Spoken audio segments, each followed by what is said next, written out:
Fuck you, we're doing a second intro song today. Subway, eat dick!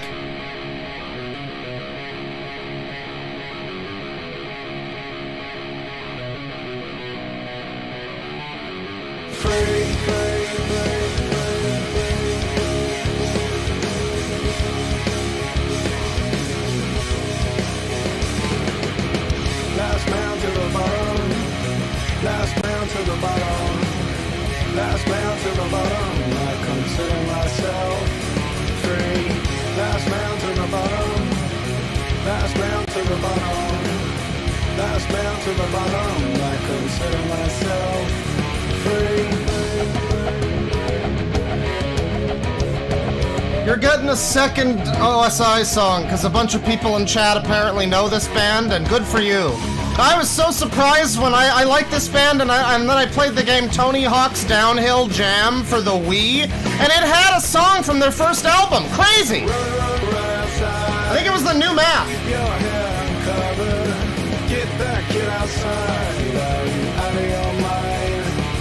Lots of Chris dances.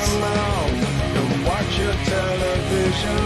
If something don't look right that way.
You're free. Free.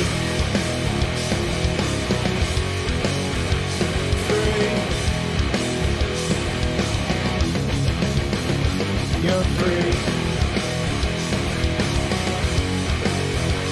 Free. You're free.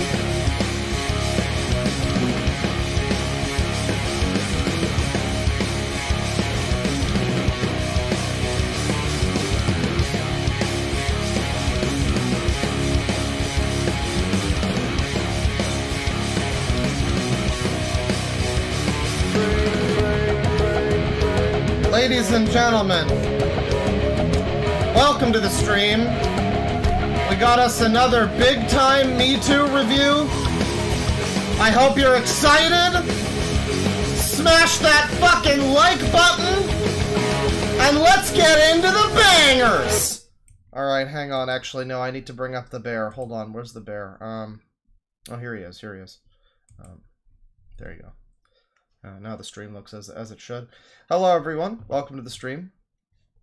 Last stream that we did, we looked at the whole thing that happened a little while ago regarding SuperMega, a YouTube channel that I don't really watch, but you know, some people that I know watch it, and they were talking about it, and I was kind of trying to ignore it. But in the wake of, you know, I explained last time, in the wake of Mama Max and that other lady trying to cancel Scammer Payback, and, well, now I'm looking at this and I'm just like, I don't know, because there was a whole thing with this. If you missed the first stream, it's public, you can go watch it. You can also go watch the one with Scammer Payback. That one is a fucking wild ride. That one's gonna be a peak stream for this year, let me just tell you that now. But, the one about SuperMega recently, you know, I had watched some videos about it, and then I on stream, I watched, the woman's accusation video, and that was the main thing I watched. And it was mostly just that. Today we're gonna try to get through some more of that. We might skip around a bit. But we're gonna try to get through, you know, a good amount more of that. I want to hear the victim stories and all that. But then I do want to get to the very fun responses from that Nick guy. Here's the thing: a lot of people are like, "Why is DeadwingDork becoming a drama channel?" And it's precisely for the reason that I'm not a drama channel, that I every now and then find the drama fascinating. It's like, because I don't really want this sort of thing. I don't surround my life with this. I don't subscribe to T channels, you know. There was a period there, like a few years ago, where there were certain people that I was subscribed to who were probably, you know, giving me updates on, like, Onision and other, you know, T-related internet individuals, and I felt I kind of have drifted away from that. And I don't need that in my life, but every now and then, when I do decide to take knowledge of it, when I do decide to take note and look in the direction of the car crash, it's interesting, because it really is like a whole other world. Last time on Dragon Ball Z, this lady decided that to make a video denouncing a guy who's like an editor or something, an art guy. I think he did the thumbnails for SuperMega. Apparently he raped her. Except he didn't rape her. He actually just was like kind of pushy. He was a kind of pushy boyfriend who eventually took no for an answer. And that's rape now. And so she made a video about that, and then how SuperMega deciding to house her while she and her boyfriend were homeless for several months, and basically not looking for a place, and instead buying a Jeep and traveling while she does her OnlyFans modeling or whatever. She decided that they weren't supportive enough for her in her trying time by doing all that, and that SuperMega needed to be canceled. That's the general takeaway, but you know, there's so much more. There's a conspiracy. I mean, allegedly. Where's the allegedly? Do I need to hang on? Where's the allegedly? The bear looks different today. What happened to the? I don't know. That's the one that I have here, but we'll just. Here you go. We'll do a little micro. We'll do a little forehead, allegedly, like the other one. Hang on, that's way too small. That's way too small. There you go. There you go, right there. Damaged. There you go, perfect. So allegedly there's a conspiracy that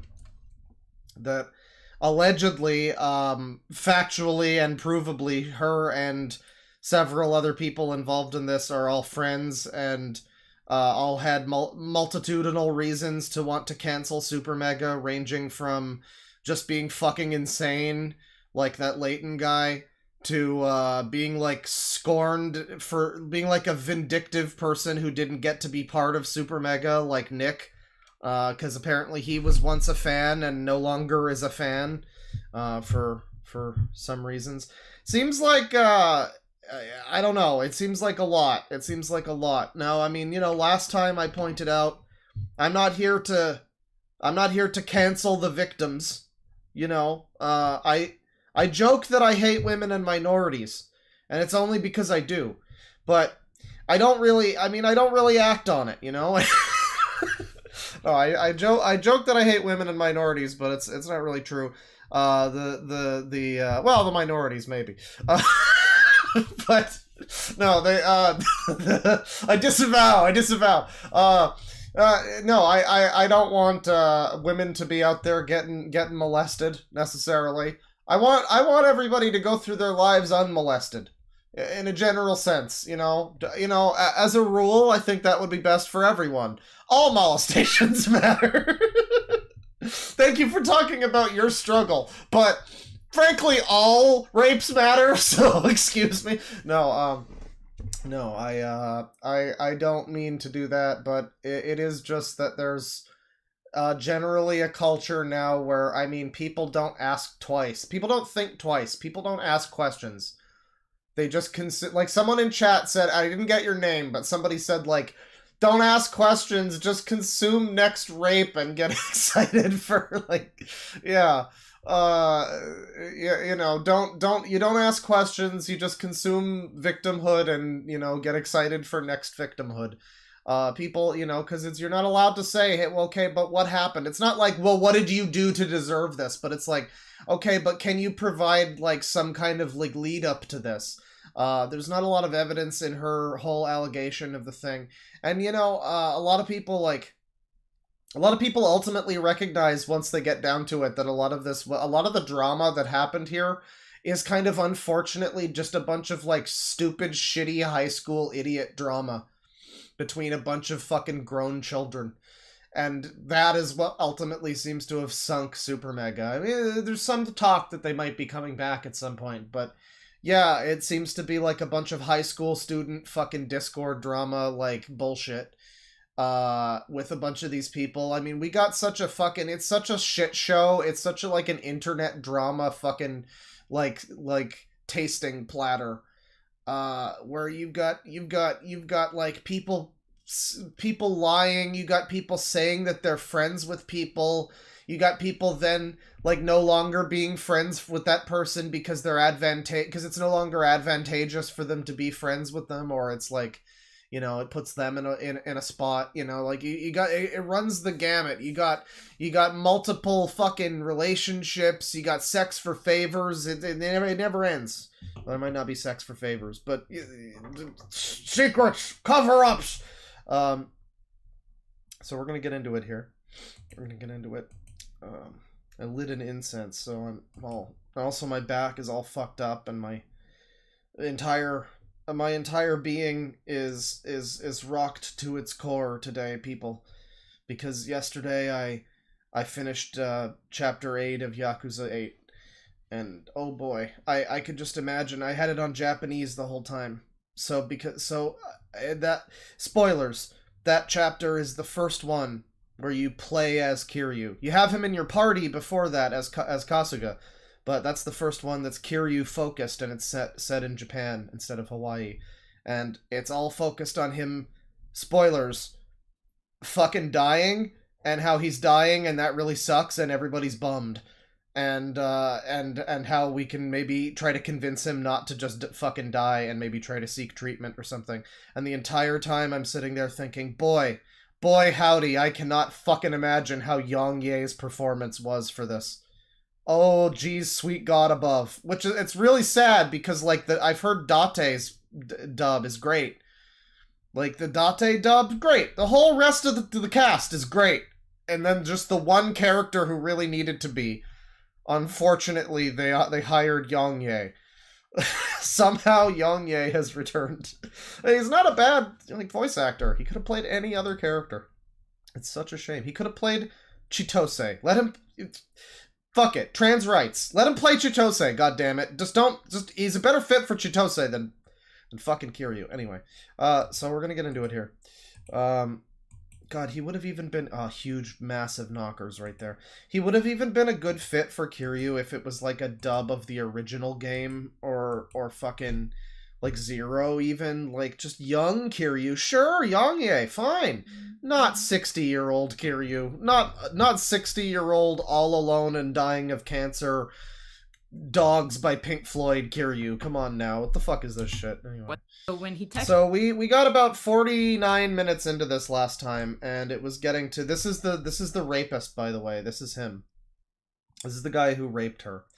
And, again, what seems to have actually occurred, by her accounts, he was very pushy and aggressive with her about, like, sucking his dick and pushing her head down to do it, but then eventually he stopped. And it didn't... nothing else happened from there. Which is, you know, not great, but also from his perspective, what he said was that they were into it, like she was into it beforehand in the day, and she was like, okay, but just don't be too rough, because I got a cold sore or something.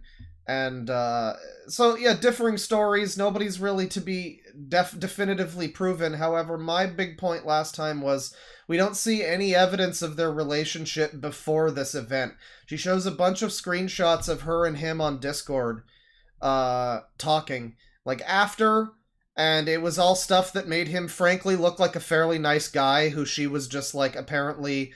like, pretending to be in love with. Like, there's parts where it's like, he goes, I love you, and she goes, I love you too, and she's like, yeah, I just said that because I was, like, so brain broken, or something, and it's like, okay, so you just, like, told this guy that you loved him for, like, how long, and then also sprung on him that he was a rapist, I guess, like, several months later. There's a lot of problems with what's happening here, and if you look at it from this guy's perspective, it seems like... a lot of shit happened to this guy, and I don't know how much he necessarily deserved it. He lost his job. He lost all his friends. Everybody on the internet now thinks he's a scumbag. They think he's a rapist and a sex offender. He looks like this. Keep in mind, he looked like this, and this was the woman he was fucking, or trying to fuck. Yeah. But anyways, so we got about this far in the video. We're getting into the point now where she's moving into the SuperMega office. Because apparently she, as like a 20-something-year-old woman, cannot find a fucking place to live in LA with OnlyFans money. Enough to buy a Jeep, brand new, it looked like, but also not able to find a place to live anywhere. No place whatsoever. And it is said at one point that she couldn't find her and her other boyfriend, I guess. I think she's like Polly or something. Her and her other boyfriend, Rav... or I don't know if that's just a friend. I don't know, but they were trying to find a place, and it was, they couldn't find anything that was up to their specifications, is basically what they said. Which is essentially like, I didn't find a mansion for $100 a month. You know, I mean, that's kind of how that sounds. You know, sure, they might have very low specifications, they might have very low requirements, but... I kind of doubt that. There's a general overtone of entitlement in this whole thing. All of these people, fucking Ethan, Nick, I don't know about Rav, but this lady, they all seem very entitled in a way. Like, I'm entitled to live at your office. Please have me live here for several months, mooching off of your office for free. And then when I cancel you months later, years later, whatever, I'm going to say that you're all a bunch of disgusting slob. We're going to get to this. But she complains that the place that is another, like, she complains that the SuperMega office was disgusting and she had to clean up after them. And it's like, you You're living there free. Like, however their place looks, they're paying for it. So why don't you just settle down with that, you know? Come on now. Cat sitting on Dawn several, like, just a so few this days. is the proof that this is all, this is the proof. What the fuck does this say? OBS to profile untitled. See, okay. She's on OBS. This is her talking about how, I think Matt or Ryan, I think it was Matt, made a tweet that featured this guy that allegedly raped her or whatever happened, on his Twitter. And she is upset about that because, you know, obviously. And it's just an interesting scenario too, because following up from last time, she said when this was like announced, when she told Matt and Ryan, she was like, you know, one of them I guess was like, well, what should we do? What would you want us to do about it? And she was like, well, it's not my place to say, but I don't want to be near him or something. And it's like, okay, number one, you're not part of SuperMega, so why are you like feeling like you're forced to be near him? I don't understand this dynamic. But number two, she kind of puts the onus on them to, on their own, figure out, like, psychically that what they needed to do was completely disown this guy from his life and from all of their lives and just, like, fire him and everything. So it was the classic, like, I'm not telling you you have to do anything, but there is a correct answer and you have to guess what it is. And so I guess by just not having him near her or whatever, that was not... Well, no, I guess they didn't also do that, because the story is also continuing here with her saying that she was just about to move into the SuperMega office, and then this Don guy showed up and I guess left quietly and did nothing, and that's another element of them downplaying rape or something. The world's fucked up, man. Welcome to the stream. Before I get there. 6 days before I get there. So Dawn's gone at this point. Vibes are fucked. What do you mean, Vanzio1? You are never gonna let the Yakuza thing go, lol. What do you mean? What, you mean the Yongye thing? Well, it's very noticeable because specifically the Japanese voice actor for Kiryu is like doing the best that he's ever done. He's very specifically doing a great job, better than usual. He's very clearly acting like he's old and dying. And it's like man, the choice to get a young man. They needed an old and tired guy, and instead they got someone who was young and restless. I don't understand. I cannot be made to understand. Nothing could ever make me understand that casting decision. In the office. No, I will never get over that. No, you're right. I won't. Especially because, like, most of that game is optimal to play in English. Because they're in America, and if you play it in Japanese, there's just a bunch of fucking white blonde ladies talking in perfect fluent Japanese. Because they fucked up the game and decided to just, like, they forgot that it's not set in Japan. After, like, the first hour, it's just, oh, whatever, it's just, they all speak Japanese. It's the world language, it's fine. So you just play it in English, and it's like a little bit more tolerable. Don was staying on the couch. Anyways. So I don't want to stay there because I know what Don smells like, and it smells like him. So Rav's... This fat fucker, that cheese-smelling fuck. So she's frightened for her life and can't stay anywhere near this Don guy, even though she apparently, after this assault happened, she invited him and, like, other people to this... Well, I think one of them was that marshmallow guy, Ethan. She invited them to an Airbnb or something. Like, they all did an Airbnb thing together for some reason. But now she's, like, unwilling to be anywhere within smell shot of Dawn, that giant penis. already been staying in the game room. It's like this huge futon, so I just put all my shit in there with him. So from day one, it was fucking weird for multiple reasons. It was weird because I think people got the wrong idea from me staying in the game room. People were uncomfortable by me because of, like, the Dawn thing. Like, people were thinking I was asking too much of them or something when I wasn't really asking for anything. I had already asked for something. No, but there's this very disingenuous thing with these people that I've noticed too, where it's like this type of her and, like, Nick and all of this type of person, this kind of like super cool, Zoomer, like super leftist online, terminally online Twitter type of TikTok type of person. They'll do this thing where they're like, well, I'm not asking for anything. Again, it's like, I'm not asking you to fire him, but you need to know what you need to do. It's like, I'm not asking for anything, but I'm definitely going to, like, guilt you into making your own decision about what you should do. Like, I don't even have to ask with words. You know that you feel sorry for me and you want to have me live rent-free at your office for a few months. It's fine, bro. I understand. I appreciate it. Thank you. You got turned into other stuff, and I think I was cancel like pigs for those things. That it's like, I don't know. You like the term cancel pigs for this type of person? Yeah, I guess so. You figure out what you want to do with your business, man. And that was still in my court, Day after I get there, gotta go fast it's the 14th, mode. And that is if anybody comes in and they wonder why she's literally zooming, Zoomer's gonna zoom. That's why.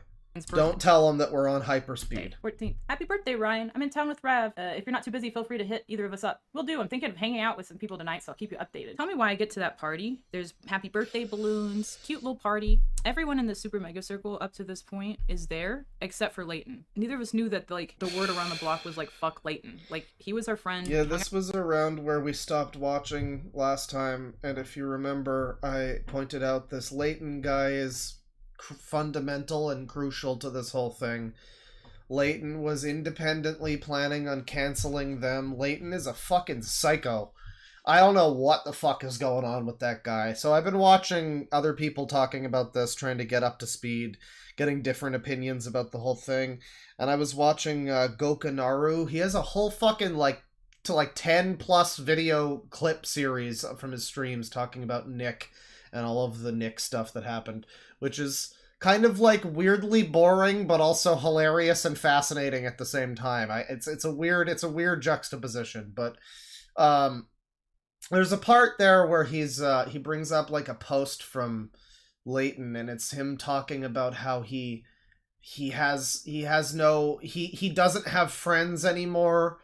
And not even like he drove them away, but like he's too crazy to have friends. Like he doesn't want to be with people and have friends. And you see him on the video and he's like shaking, he's crying. There's a whole thing that happened that was like, apparently they just made up a bunch of shit with regards to, there was another guy that like Matt and Ryan knew years ago who I guess killed himself. Again, I don't know these people. I don't know what's going on.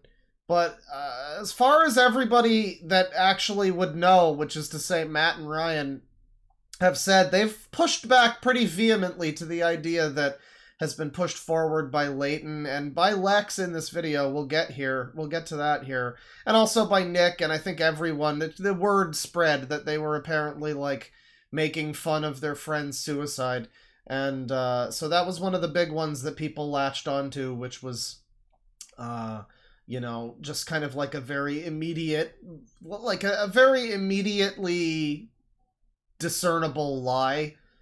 Like, I mean, I guess it's not necessarily provable, but they seem very, very serious when they say, no, we didn't do that, and we're disgusted that you would suggest that. Like, I believe them. I believe them the way that they look, Matt and Ryan, when they say, no, we've never done that. And they seem very upset by the suggestion of that. And so, like, I mean, like, it's technically, it's not provable. We're just believing the victims here. But, hey, it definitely was seemingly convincing. And that was one thing where, and I think, like, there's no actual proof of it either. From what I understand, all of this is, like, some fucking weird, like, Chinese telephone shit, where I think she was getting things here from Leighton, who was just kind of making shit up because he hated these people and he's crazy or something. And so there's stuff in this video that's like, I guess just not true, allegedly. It's just not true, but like was derived from this other guy who also hated them and just wanted to end their careers. And I don't know, man, this is a hell of a fucking thing. And the fucked thing about it too is that the SuperMega people, I guess the fan base is just super, like, you know, cancel Piggy, I guess. I mean, like, I guess everybody that watches them is, like, this type of person who was just super down for, like, well, not everybody, I guess, because there was a lot of pushback, but there's a very big group of people there who were like, oh my god, I believe everything that is said without any proof or evidence or looking into it at all. Oh my god, fuck them, rape apologists. Like, and they had to treat it seriously. They had to come out and be all like, no, I would never say that about a victim. Like, man, I don't know. This is the thing. As more attention is drawn to, like, well, wait a second, maybe you shouldn't just blindly believe everything that a person says once they tell you that they're a victim.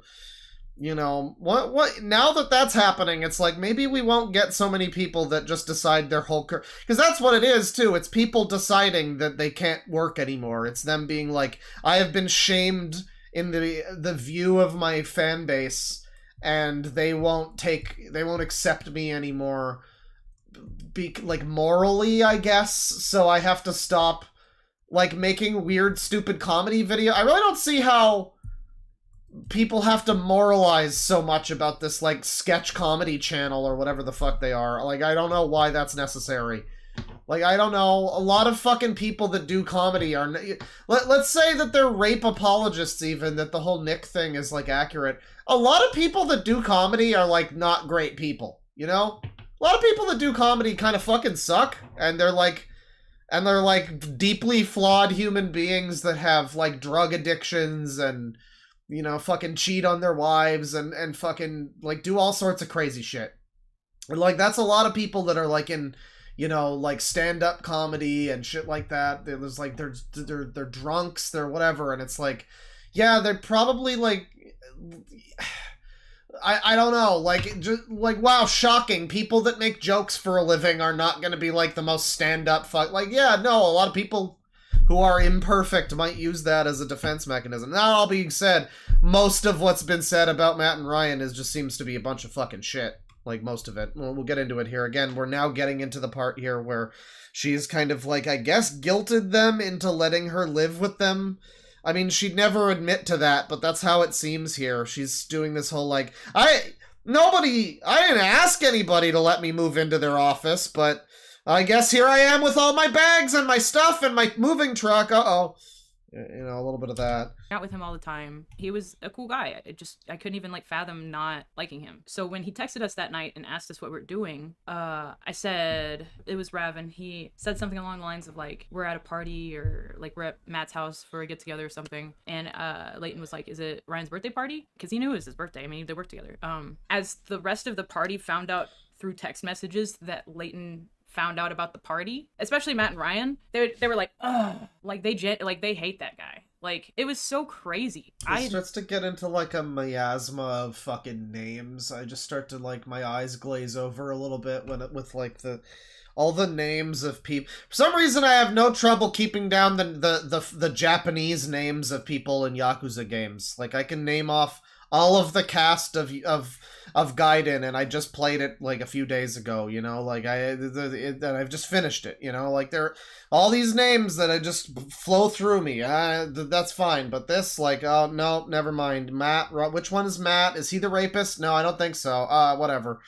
I have never seen such a insane scene. Folks at that party, after, you know, seeing their phones and getting visibly bummed out that Leighton is on the way and, like, spreading the word, people start taking down the balloons. They went to the store because God, they took down the balloons. They went to the store to pick up these happy birthday balloons, like, in preparation. Grabbed them. Don't know, not really keeping track of who. It doesn't really matter. I don't understand what this part of the story is. It's like, there's this weird thing in this video where, like, this is almost being delivered with the same, like, this thing about balloons and a birthday party. Like, we're kind of coming in with a little bit, like, midway through the story, but I don't get what she's getting at, though. Like, what? Is this because of her? Because everybody was doing it. Grabbed the birthday balloons, went across the living room, and stuffed them in the closet when they found out Leighton was on the way. Come to find out, I think I asked about it that night. Yeah, right, Leighton. Again, one of the people involved, right? She was so upset because... that's one of the things that I heard, was it was right around when Leighton got fired or whatever happened that all the wheels started to go in motion, Babu. Wheels are in motion, Babu! The fucking... that was around the time that this whole gravy train started chugging. They had started... Speaking of which, if we get through this in a timely fashion, we will be doing some Chugga Conroy later, maybe. We might be looking at some of that situation. Welcome to False Allegation February. Now, we don't know that that's false. I mean, I don't think he's being alleged to be like a rapist, just being kind of creepy and weird. Which, I mean, that might be true. I mean, from what I've heard, a lot of people have come to the conclusion that he is creepy and weird. So, I mean, yeah, maybe. I don't know, maybe. But we're Me Too reviewing people, and I keep forgetting people that got Me Too'd. Like, I remembered today, oh yeah, there's also that whole thing with Dream. There's the whole Dream cancellation. And there's Gus Johnson, which apparently is very similar to this, and even features Nick is Not Green, who was also good friends with Gus Johnson's girlfriend. How about that? Isn't that wild? A rumor, I say this because they were all very drunk that night, that Leighton was going to like Game Grumps people and basically like saying numbers for their merch. Turns to find out that's not it at all. He was not doing that. They were being hard on him for something they could have talked to him about, but instead they were all like Ryan, Matt, Jim, and Justin all basically like went to each other to complain about Leighton instead of just talking to him, because you know, I don't know, like from day one, Leighton has been on my side about the Dawn thing. He's never doubted me or never like asked me a weird question about it, like he didn't believe me, or, you know, just stuff a friend does. But it's not that he's a friend of yours, it's that he, like,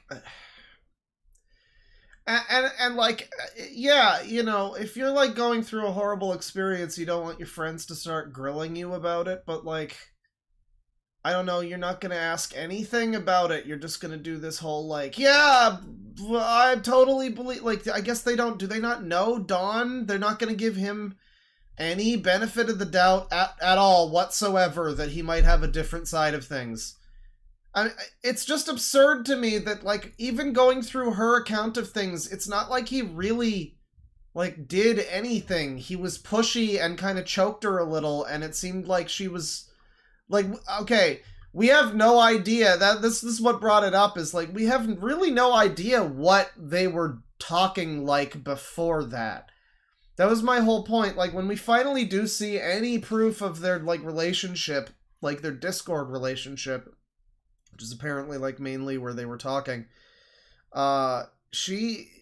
she seems like cold and distant, and he seems like he's trying his best and trying to be nice to her and say that she's not high maintenance and all this stuff.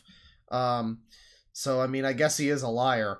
But, you know, she seems like that, and and that's all after what happened, and there's nothing that comes before it where it's like, hey, when we meet up, because this happened the first time they met. And it's like, the first time they met in person, they lived in different countries and everything. And it's like, so where's the messages that are like, so what are we going to do when we meet? Wah, pump. What are we going to do on the bed? And, you know, like getting some kind of context for like what the scene, establish the scene, you know? Like, come on. Tell me what happened. Like, really, you know what I mean? I don't know.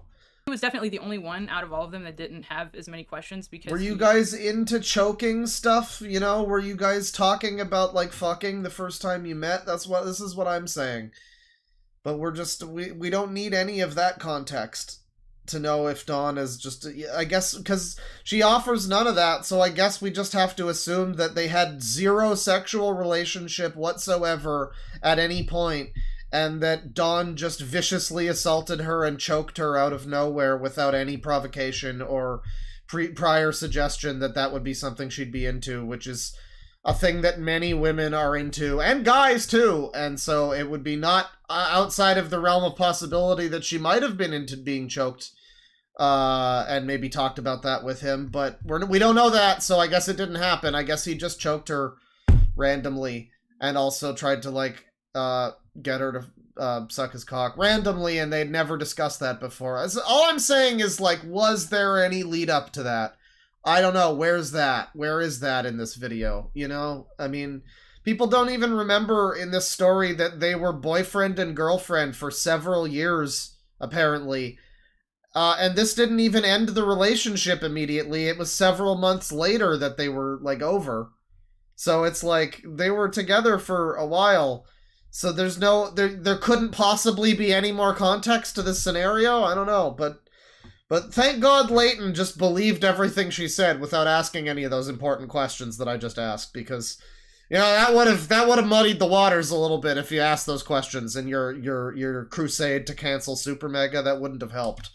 Like I said before, I've had experience with abuse, so I think it made him less of a yes man, which was very inconvenient for them, especially with the bad behavior they were committing at the time. Because like when someone says like, "Hey, your friend assaulted me," that friend happens to be a coworker. Can I not see him? And you say this. I don't get the people that show up on the stream. You see what the title is, you see what the thumbnail is, and then you're like, "Oh, this is what it is? Okay, never mind. Bye."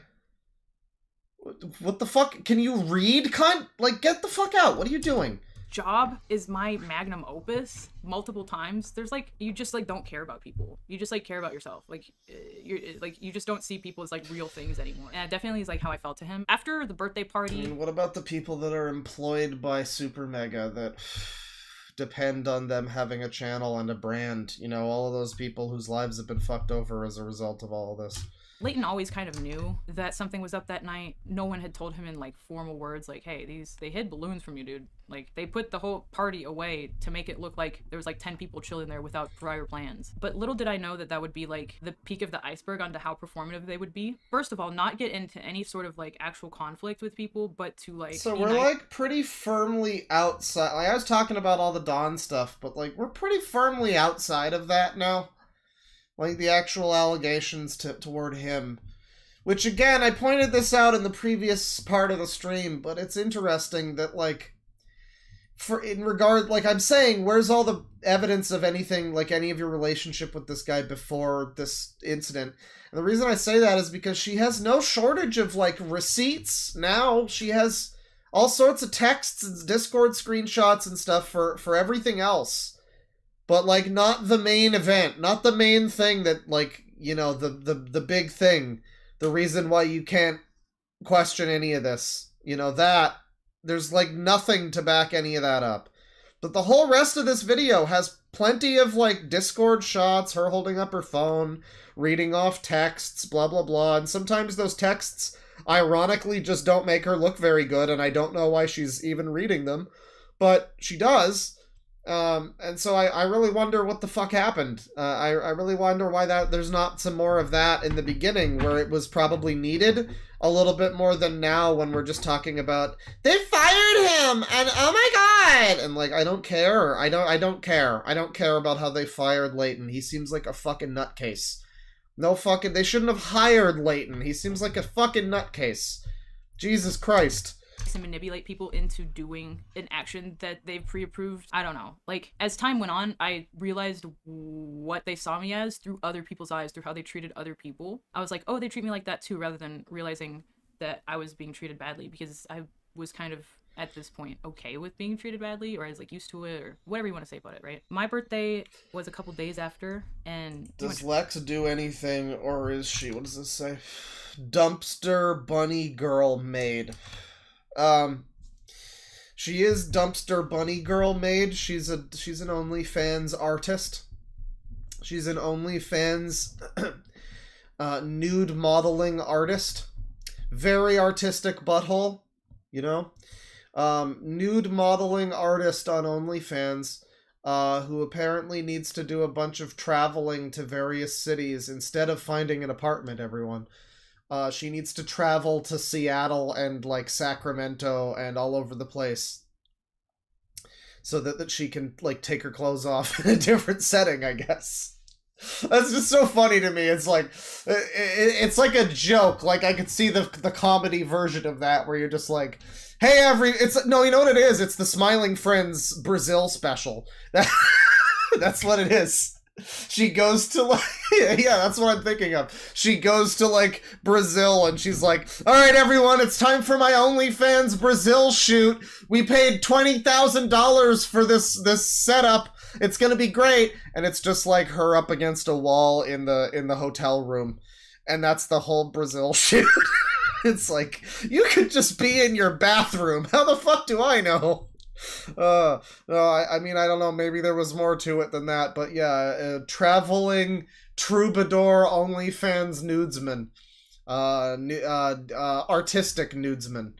They're very artistic. No one came to it. Nothing against anyone, really. It's just, it's when I started to realize that things were weird, more weird. Only Jim and Rav were there. Rav I was living with. Jim was there after work, and I think he came along with us when we went out to dinner that night. And then someone else's birthday was like 2 days later, and everyone was there. But he's like somebody that gets like approval. He's not like Leighton, you know? I think that's when I started getting the inkling that I was falling out. I mean, and this is so funny now because, like, if you followed this, I mean, I didn't follow it when it was happening, but I've been catching up. There's been such a high school student fucking dropout of, like, these people. Like, so at this point in time, she's friends with Leighton and upset that Leighton got fired. And Ethan online is her boyfriend. And Nick is not green is her friend. And Nick is not green is going to make a video signal boosting her video here. Because...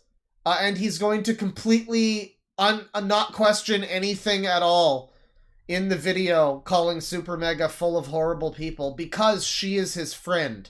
And that's why he decides to entirely throw a YouTube channel onto the bus for views and for attention, because she is his friend.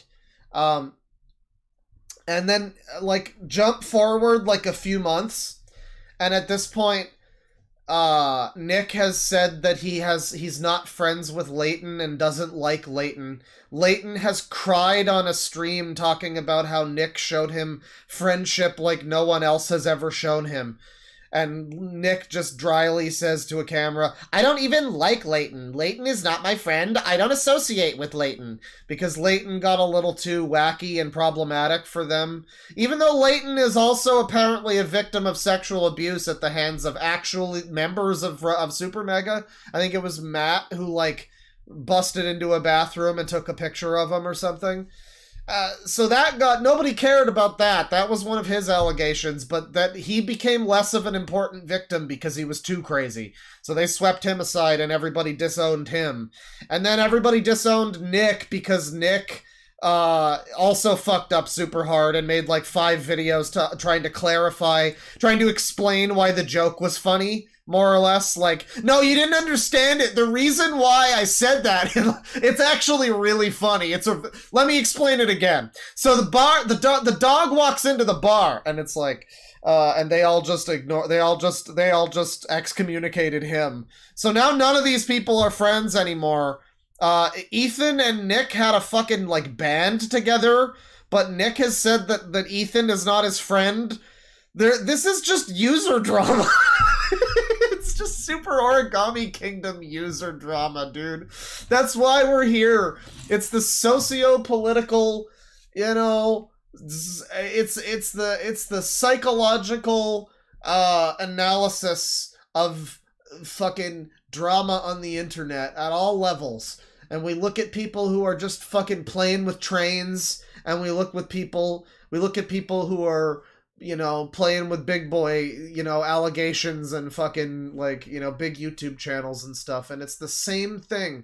It's people like, it's Darkness Master and fucking Sonic Sega Gamer not being friends anymore because Darkness Master said that Sonic Sega Gamer was poopy. And then next week they'll be friends again because they made up because their love of Sonic is more important or something. It's so wild. They all eat each other. It's great. Favor with everyone. I just think that I didn't understand it. Not because it didn't make any sense. It had happened to me before. But they were still inviting me to stuff at this point. They were still hanging out with us. They were still being friendly, like making plans with us. It was weird.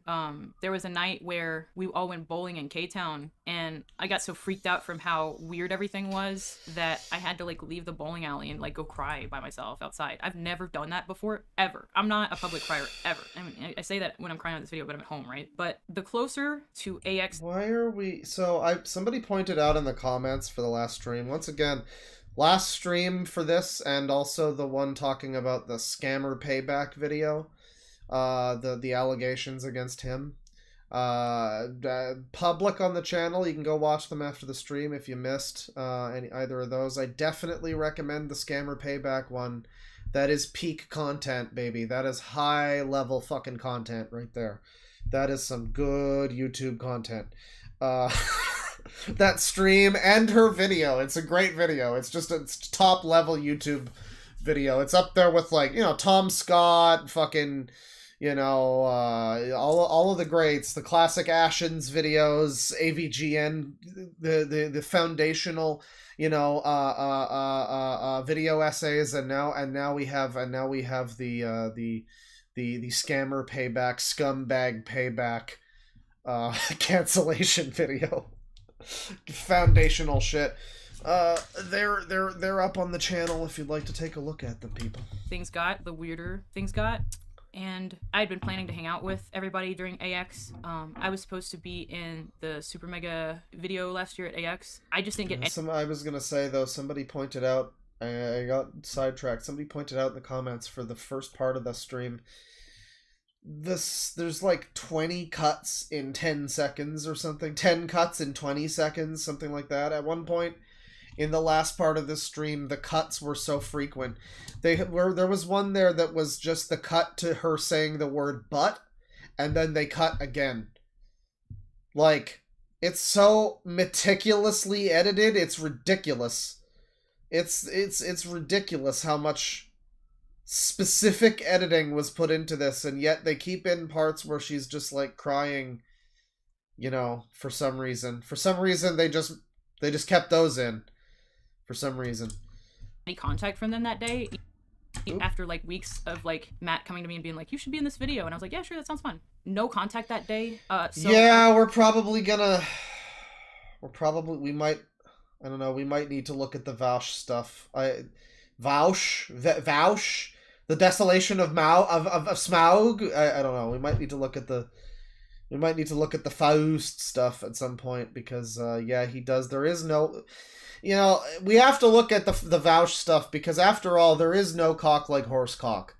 So I mean, we really owe it to him. I was at AXD doing my own thing, taking. And there's no lolly like horse lolly, I guess. Because that's just what I do anyway, so it was fine. But I love Faust! I had a cookout for everyone at the Plex. I love Faust! A lot of stuff, like a pool and stuff, at the party and all this, and I just spent the whole day cooking. Spent all day cooking, blah, blah, blah. Everybody gets kind of lit. Most people leave. We all get litty. I'm in the kitchen, and Jim is there. Jim is an employee at SuperMega. I had considered us buddies for a while. We're both from Tennessee. I'd like. Oh yeah, Jim is the other sex pest that works here. So no, this is a more interesting thing. Honestly, I'm gonna be real. All of the stuff with Don, none of it has convinced me that Don is a bad guy. This stuff with this Jim guy is the most that I've felt kind of. One of the people employed at SuperMega might be a bit of a scumbag, and it's this guy. I mean, it's also Matt and Ryan for firing Don with basically no evidence for no reason, just because they want to be like good social justice boys or whatever. But you know, I mean, there's at least, you know, precedent for that. The Don guy, or the Jim guy rather, he does some stuff here that does seem a little strange if we just take her word for it. I don't know that he ever said his piece on that. I haven't really heard much more from him. He's not been a focus in many people's discussion of this thing. But Jim arc begins now. Good with him over it or something. So I'd never seen him as like anything but like a friendly face. So he walks up to me after dinner and everything. It's probably gonna be like 10 or 11. And he's like, I noticed you've been feeling down lately. That's right, chat. Sweetie squad assemble. I've been like said something about how he's been like watching me or something. And I was actually thinking of Jim as in like Jim and Colin from like Red Letter Media videos. Jim from Canada, you know, like if he assaults her, it's gonna land him on his penal code. He didn't say that. Not to take it in a weird way, because I was like, well, I don't really know how else to say that, right? Like, I don't know. So I like try not to overthink, because I was trying to listen to him. He invited me to talk about what happened with Don, because he didn't know the full story. If, at least according to him, if he did, somebody else had told him, and he wanted to know my version. I really don't know. We went from the kitchen right outside the kitchen to the living room and sat on the couch Dawn was sleeping on. And okay, so my reference of Jim is that like how like. So I pointed this out last time. I mean, again, the Dawn guy is like this big McLarge huge. Dawn is a large boy. He's a fat boy. Run, fat boy, run. And he's probably got many folds. He looks like Justin RPG. He looks like Boogie. And so, you know, why was she with him to begin with? Why did she then see him and did she not see him before she met him, and then she decided she got like, you know, she had like second thoughts all of a sudden kind of thing? She had, maybe not actually. Never mind. You're a little bit too, you know, you're a little bit too much like a boss from Dark Souls. I think I'm good. She like groans every time she mentions him. Like, if she walks into a room, he's got like a nosebleed happening, and it's meant in this video to make us like hate this guy and think he's a disgusting pig. She's on the couch that he sleeps on, and she's like, ugh. And I'm like, why were you even with him and saying I love you for years? And now you're like, ugh, the couch he sleeps on, ugh.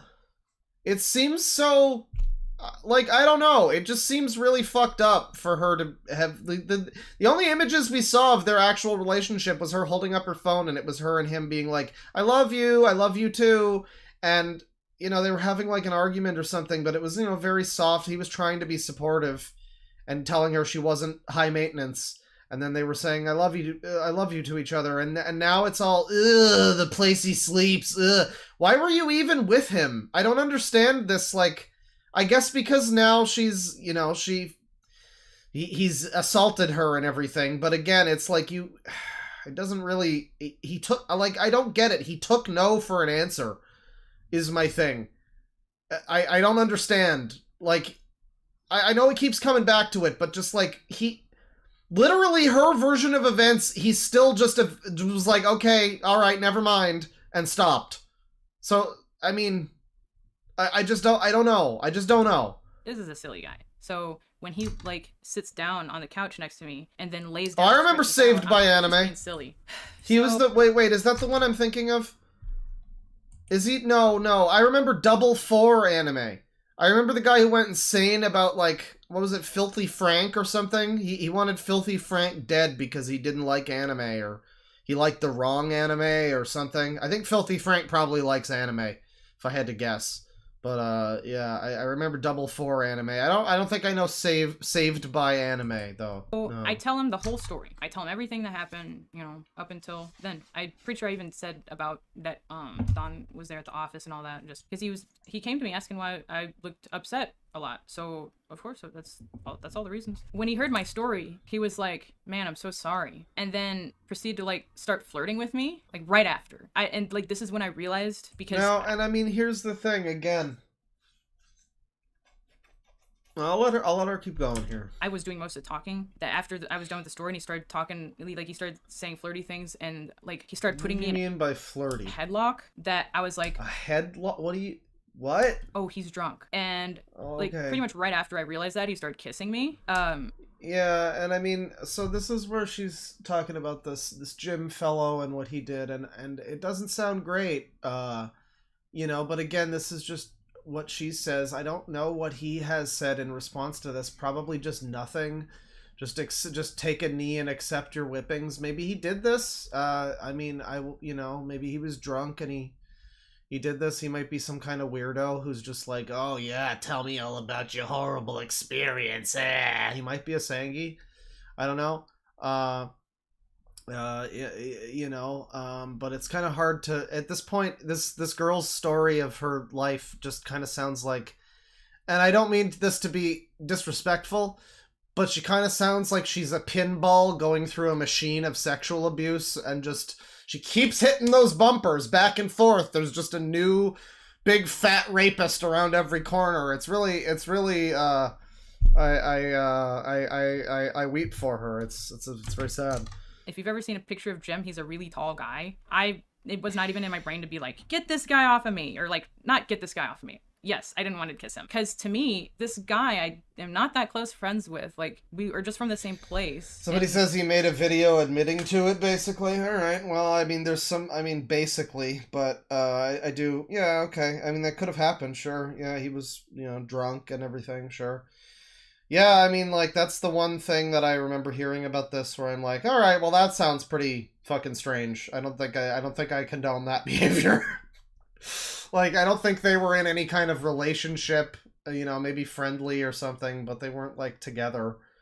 And, yeah, I mean, the context of that sounds a little more...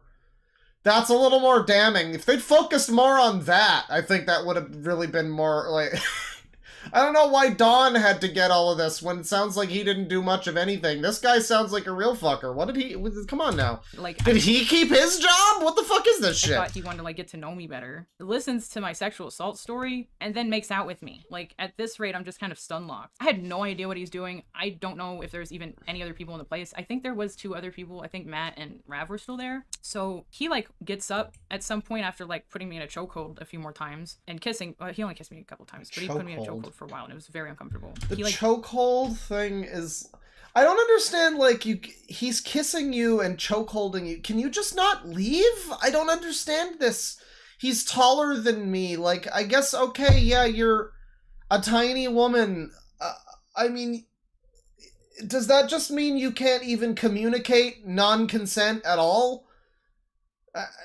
Just walk away. Like, just get out of the room with the crazy drunk man that's, like, assaulting you, I guess. I don't know, like...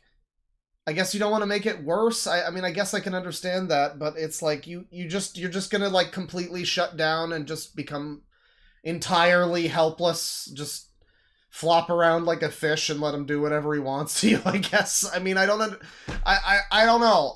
It's the way she describes herself consistently as just being completely unable to do anything to, like, defend herself or protect herself in any scenario like this. I understand sometimes it might be difficult to get away from something like this. It might be best not to run in a scenario like this, but, like, this seems like it's consistently her story is, I was helpless. She's like the sexual abuse DSP. There was nothing I could do. He was so much bigger than me. I respect all victims, folks. Gets up and then goes to the office and he's like, come here. I don't even remember thinking anything. I was literally just, like, confused. And because when he said that, he was in the office, but he was in the closet. And when I came over to him, because I was just fucking, I was like, why in my head, I'm thinking, why is this guy just went to the office closet? Like, the office where, like, everybody has their computer. He's gay, Lex. Let it go. And there's, like, a coat closet, and you just go in there and stand in the doorway and give me a kiss again. Like, I didn't even have, like, a reaction. Mechanics. I just didn't know what the fuck that was. And then after that, I was like, do you like me or something? Because I genuinely just so, like, it came out of nowhere. Like I said, I just told him about being assaulted, and he does this. And his answer is, I think you're cute. It is so fucking weird. I still to this... Yeah, I mean, that definitely sounds like a scenario. That's, again, the most believable thing about this that... And it's weird to me, that's so much more blatantly...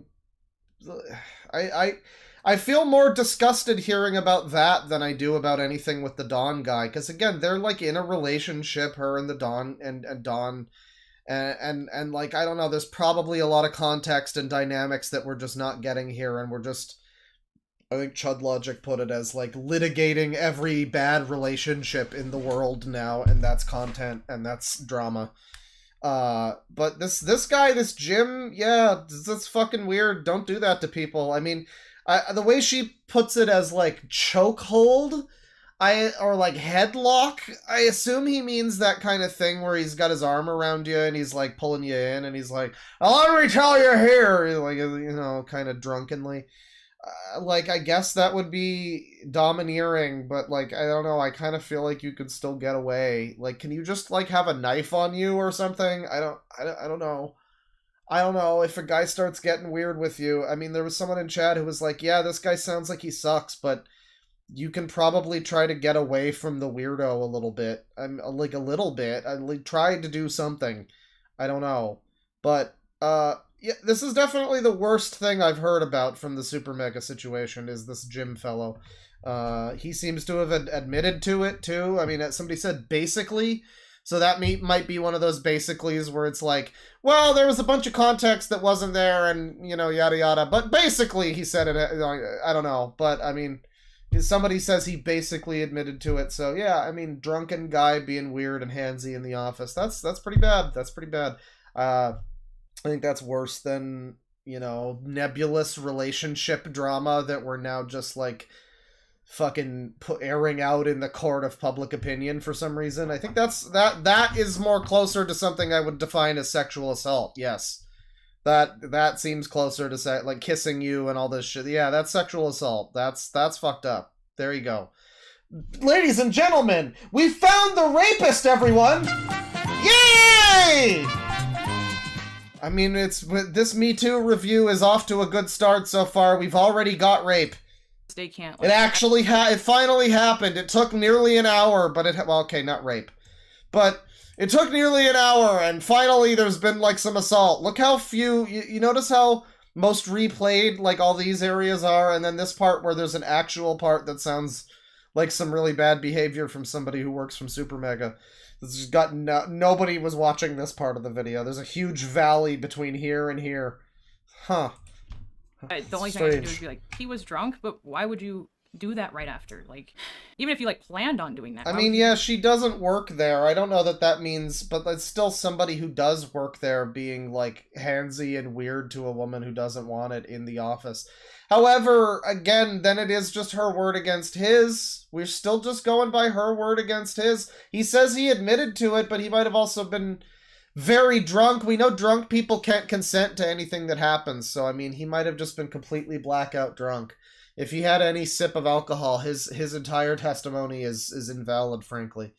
I mean, you know, I don't know. It could be that she, you know, expressed some sort of positive feeling toward it in some way, because then, like, why not leave? There's other rooms in this location, right? You could just, like, go elsewhere, right? I don't know.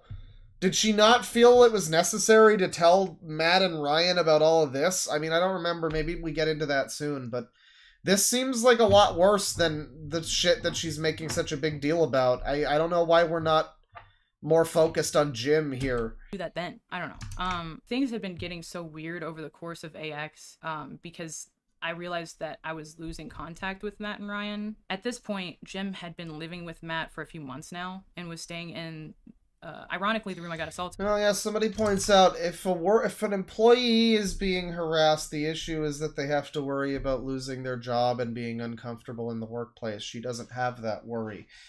Yeah, it's a very confusing situation. I don't know, maybe somebody who watched SuperMega can, like, weigh in on this, because, like, from what I understand, she was just, like, dating someone who was, like, a very tertiary fucking guy in relation to SuperMega. Like, it wasn't one of the main guys. It was, like, this Don dude who, like, did their thumbnails or something. And so, like, what? I don't know. I can't fucking figure out what the fuck is going on when she's like, you need to make sure he's not at any event that I'm at. Like, okay, bitch, don't go to the SuperMega events because you don't work there. So what the fuck do you mean, not at any event? Yeah, we can't be in the same room. Well, that's really easy for people that don't work together and are not in a relationship. So, just do that then. Just, I think you'll be fine. For some reason, she's like kind of like glommed on to SuperMega. It's very strange that she's just kind of asserted her position in this group. And, like, did anybody really want her there? Did anybody really want her there? I don't understand. Like, she just womaned her way into the group. She just kind of, like, you know, you can't let me go now. I'm Lex. What are you gonna do? Not have me on the streams? Come on, I'm Lex. So your guy who actually is employed by you has to be fired so that me, a person who doesn't even work here, can be feeling more comfortable in your workplace. This is such an insane situation. It's this fucking giga nuclear entitlement that I've never encountered before. in, but the old room I used to stay in all the time. That night I went with Matt and Jim back to Matt's place, and we all went to his living room. He has 3 couches, and we're all sitting on one each by ourselves. And Jim essentially immediately went to sleep. I have a picture of it. Hold on. Jim just immediately fell asleep as soon as we got there. That night was weird. After Jim fell asleep, it was just me and Matt. Why did you take a picture of him asleep? Jim just immediately fell asleep. Why did you, like, take a picture of him? This is so... Remember when she told Dawn that several months later that he had raped her, and he was, like, taking a moment, clutching his knees, processing it. She was like, it seemed so performative. I was going to take a picture of him and make fun of him with people, but that seemed immoral. And so now here she has a picture of this guy who passed out. I mean, again, this guy sounds like, from her accounts even, like, that's the thing. Like, not even talking about anybody else's fucking takes on this, but her own take on what happened. Don sounds like he barely did anything. And this guy sounds like an actual scumbag. I at least there's that. You know, I guess you want to clown on this weirdo who was like fucking snogging you all night. Yeah, sure, all right. Fine. But what? I don't know. God, that's a nice house too. Jesus Christ. As we got there. That night was weird. After Jim fell asleep, it was just me and Matt, and this is like the first time we had gotten to talk one-on-one since the phone call that I made to him. So we catch up a little bit. To my knowledge, I don't think we talked about Dawn at all. Why? Yeah, no, somebody has a really good point. Okay, somebody has a really... I'm just gonna go ahead and pin this message from Myriad Hughes. Says, why would you sleep someplace where you were SA'd? Not only that, why would you... It appears that she's in, like, it appears that she's still, like, alone with this guy. How long was she alone with Jim? Why are you getting yourself around creepy people? And then complaining about it? It's like, you can fucking leave! What are you doing? Why are you there? But... Oh my God! Up was Matt offered to pay for me to live somewhere, like down payment. I guess she was trying to get evidence. Is that why she was already like photographing him? You know, so she could use that in this video. Just like that. That's the photo version. That's the photo equivalent of Discord screen caps that are photographed today at whatever PM. You know. I guess maybe. I mean, there's a very strange photo too of just the guy like from the back of his head on a couch. You can't see his face or anything.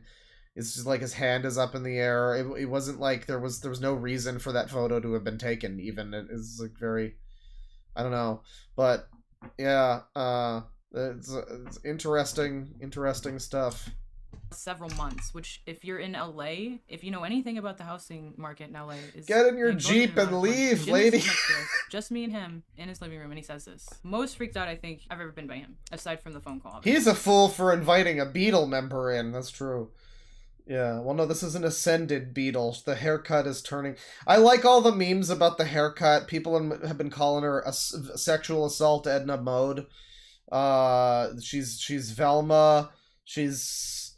I would like to say she's like Velma with a little extra foreskin. That's what this part is. That's what the...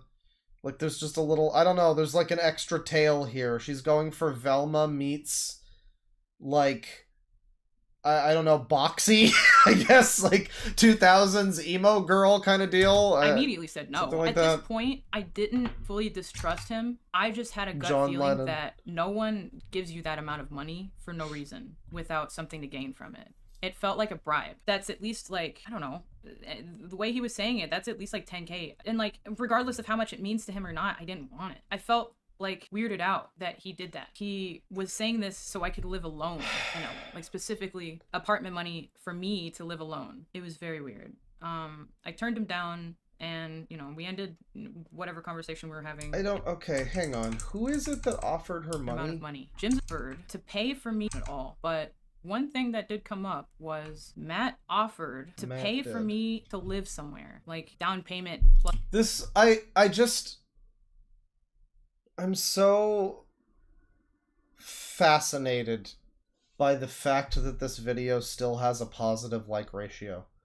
It's fascinating to me that this video has a positive like ratio when one of the parts of this video that we're apparently supposed to feel very upset about is that one of the guys in SuperMega, seemingly distraught over the situation this woman has endured as a result of a guy that works for him, is offering to pay her like 10 grand to live somewhere in LA, and she's turning that into a complaint. Fuck this bitch. Jesus Christ. Jesus Christ. Which, if you're in LA, if you know anything about the housing market in LA, is an exorbitant amount of money. Jim's asleep next to us, just me and him in his living room, and he says this. Most freaked out I think I've ever been by him, aside from the phone call, obviously. I immediately said no. At this point, I didn't fully distrust him. I just had a gut feeling. Why distrust? Why? I don't understand. He's giving you a ton of money to live somewhere. You already, like, live at his fucking house office or something. What do you mean? Wouldn't this be better? I don't understand. No one gives you that amount of money for no reason. She's so freaked out that somebody... she's saying that it's like hush money or something. How about this? Take the money and run and get away from the 50 or so sexual assault people that are working at SuperMega, you know?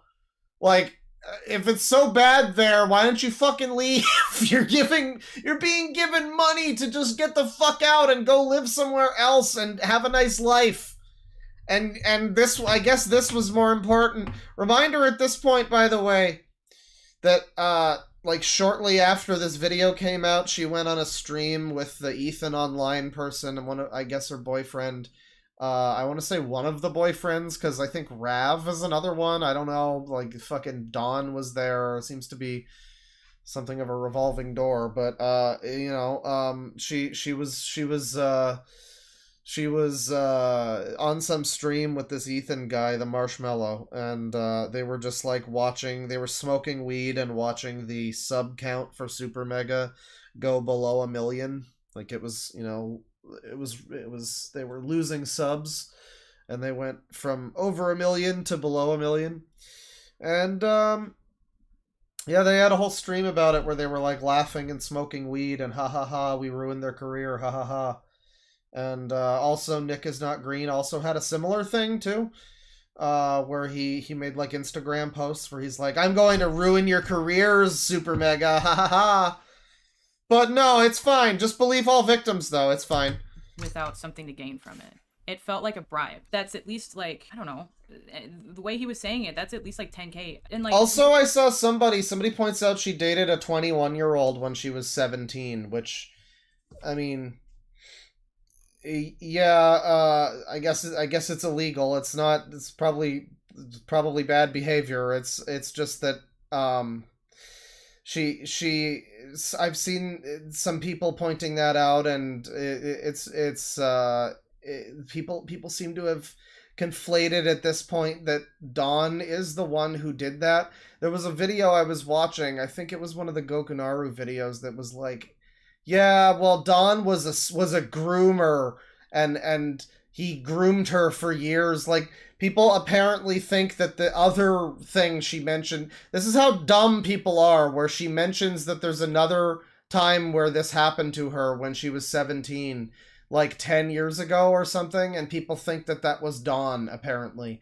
That's the game of fucking Chinese telephone we've played at this point, where it's now become Dawn has groomed this woman for over a decade.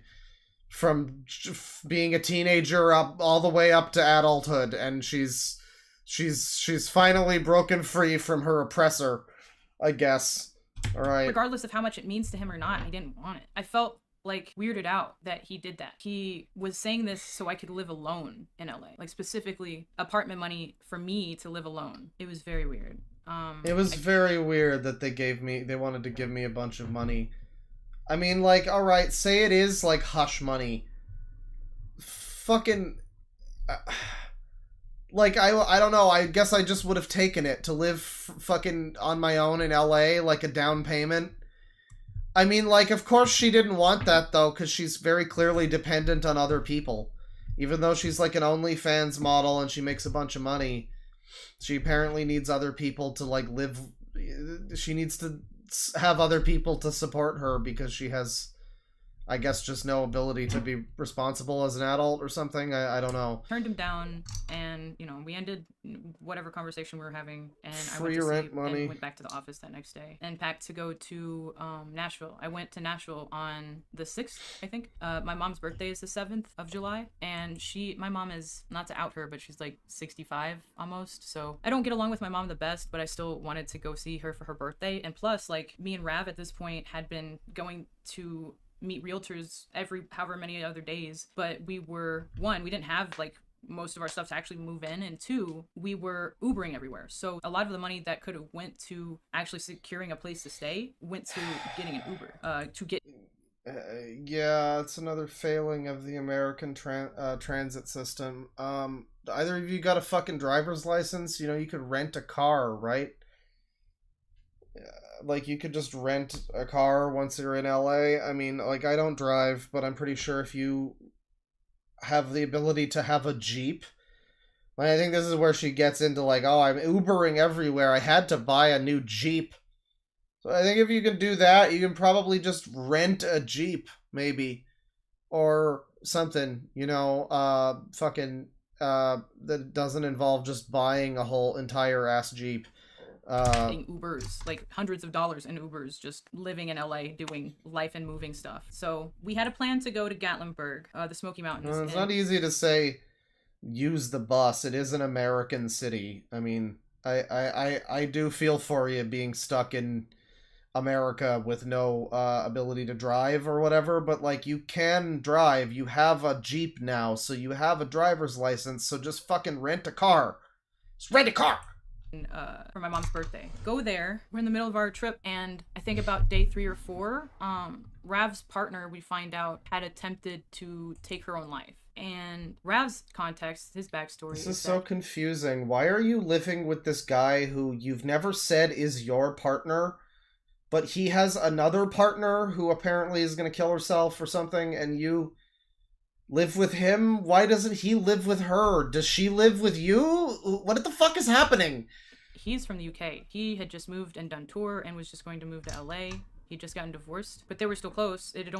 They weren't even like finalized. They had just started the paperwork.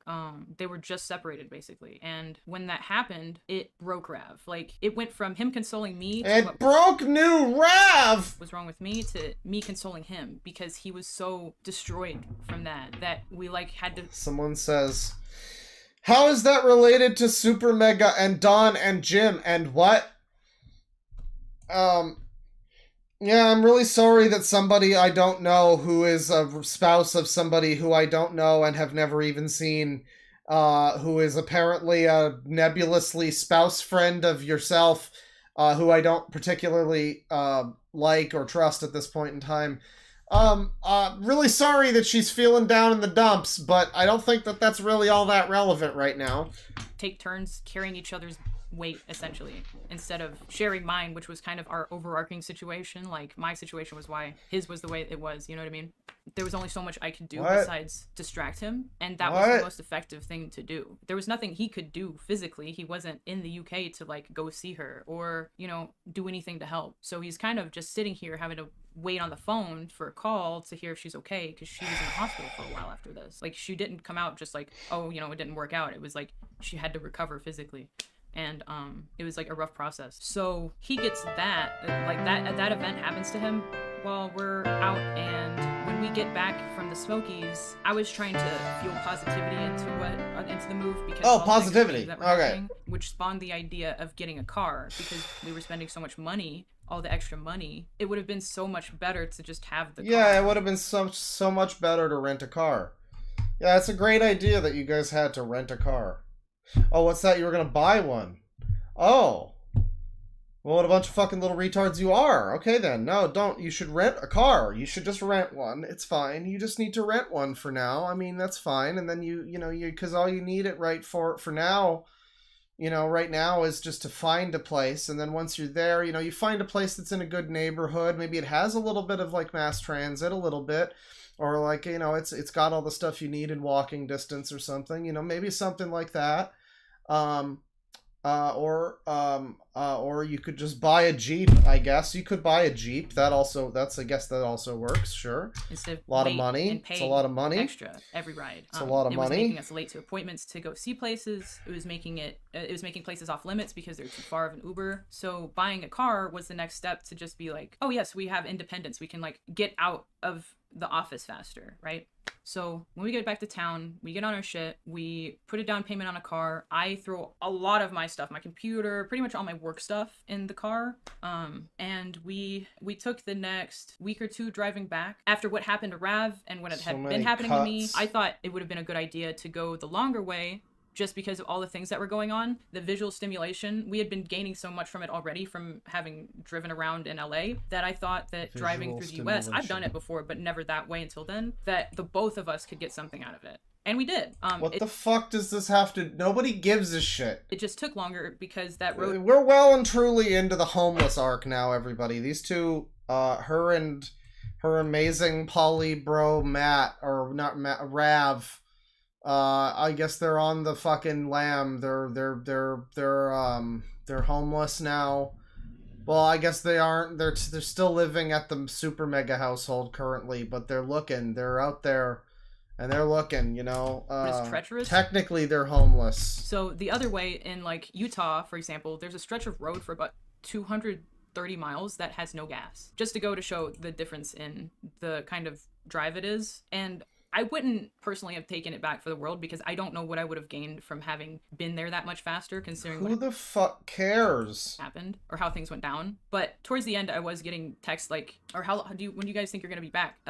Which I found odd because at this point I'd only been there 2 weeks, just barely over 2 weeks, and you know, I was going to get my stuff. One of the things was that I noticed when we were gone is that we stopped getting asked as many questions. It was mostly just about where we were, so they could know when we would be gone or when we'd be back to be gone fast, right? So, and when we were out, I would take pictures, and those pictures ended up surprisingly popping off and making me the money I was making last summer because I couldn't at the Super Megaplex do regular work. Was this when she was doing her work as crouching next to a dumpster? That's one of the pictures, I guess, that surprisingly popped off, was her in a bikini crouched next to a dumpster. That's her work, everyone. She couldn't do work while she was living with the Super Mega people. You know, while she was living there for free, those bastards were inhibiting her creativity, you see. They didn't have a big enough dumpster. That was the problem. Like, I can't set up a photo set station for myself and like take photos in clothes that I wouldn't feel comfortable wearing around the guys at the office, for example. So me getting like a desk or making a workspace just wasn't an option. And I didn't know that until after I got there. And like after I'd been there a bit, you know. Yeah, you know, hang on. Let me see if I can find it. This is, because I know that, DeadwingDork had a thumbnail for the re-upload. I should have probably just used it for this, because, I mean, I guess DeadwingDork doesn't need to re-upload it since it's on my channel now, but it's up there. It's public. You can go see it. It was a good thumbnail. It involved this picture. I'll find the picture. What is it? Lex up dog. And where is it here? Yeah, this is, I guess, the famous picture. This is the famous picture. I think I can show this. Yeah, this is fine.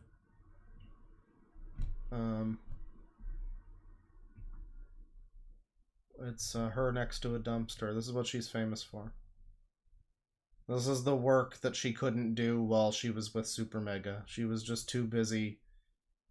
Her creative liberties were inhibited too much while she was living rent-free with SuperMega. Those bastards. So, you know, she had to get away from them. And she couldn't get away from them, you know, with them paying her money to do so. She had to do it some other way. I don't know exactly which way she's done it still. I still am very confused, but God damn it, she's living. She's living. All right. Let me see here. Yeah, that's the image. That's her being famous for. Oh, that's the big famous thing that she did.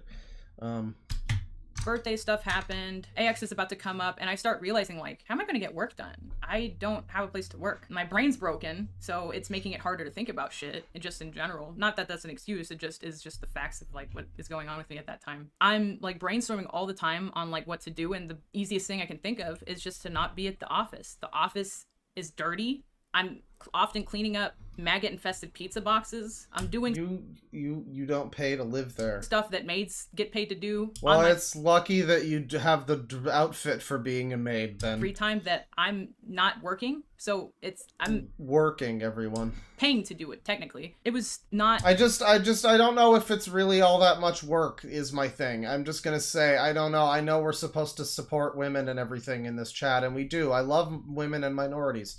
But DeadwingDork, a famous thing that DeadwingDork loves is women and minorities. But it sounds worse when I say that I do love them. You know it's a joke when I say I hate women and minorities, but when I go like, yeah, you know, I love women and minorities, but that sounds worse. That sounds like I'm one of those. Sounds like some kind of a dog whistle or something, but no. I just don't know. I mean, you're dressed up in some fucking lingerie and you sit in front of a fucking dumpster. I'm sorry, that's not really that much work. I just don't think that's a lot of work. You bend over a little bit and take some photos, and I don't know.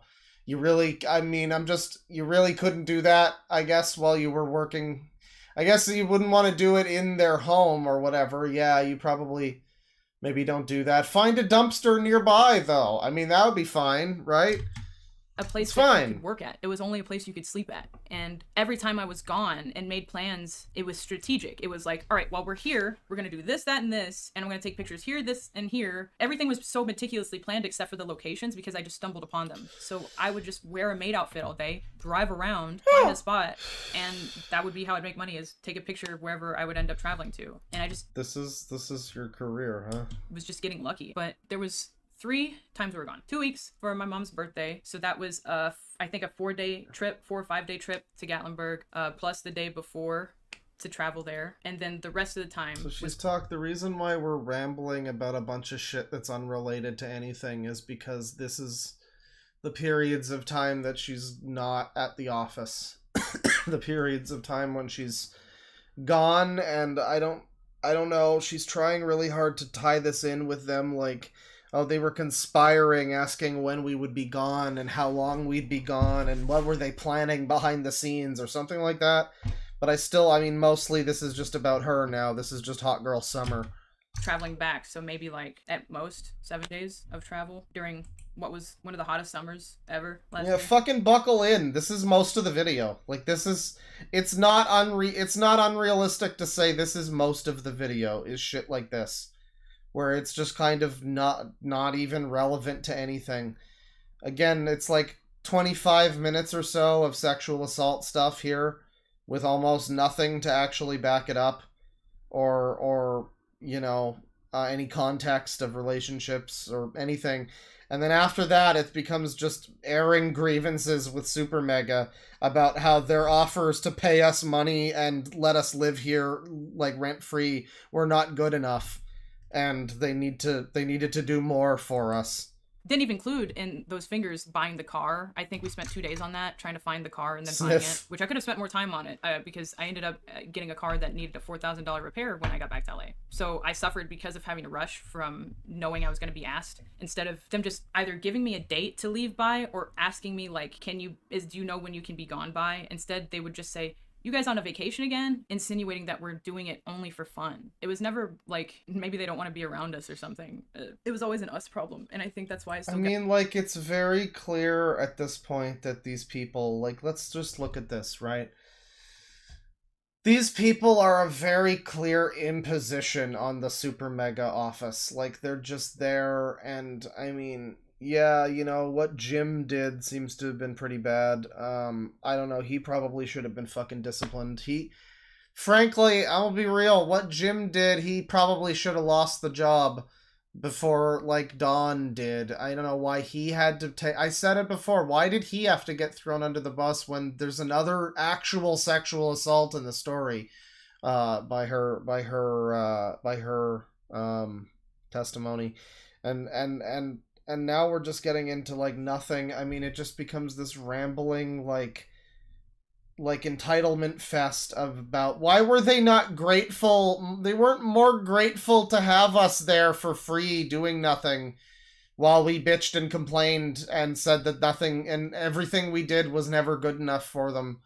Like why you know, why weren't they more happy that we were, why were they not begging us to come back? Come on. Gaslight myself about everything. After this or something, it was always an us problem, and I think that's why I still gaslight myself about everything. After we get back from... Guys, she's gaslighting herself.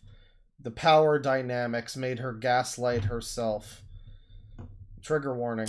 The Smokies, I think we were back for a week or two. I want to say a week and a half. And then it gets to the point where Rav, I'm so scared for his depression because he's still so broken about his ex attempting to take her life that I like wake up and go to sleep worried that he's not gonna be there. He's not like, he's just gonna like walk off somewhere and I'm not gonna see him, because that's the kind of stuff he was like talking about, because he felt so I don't care.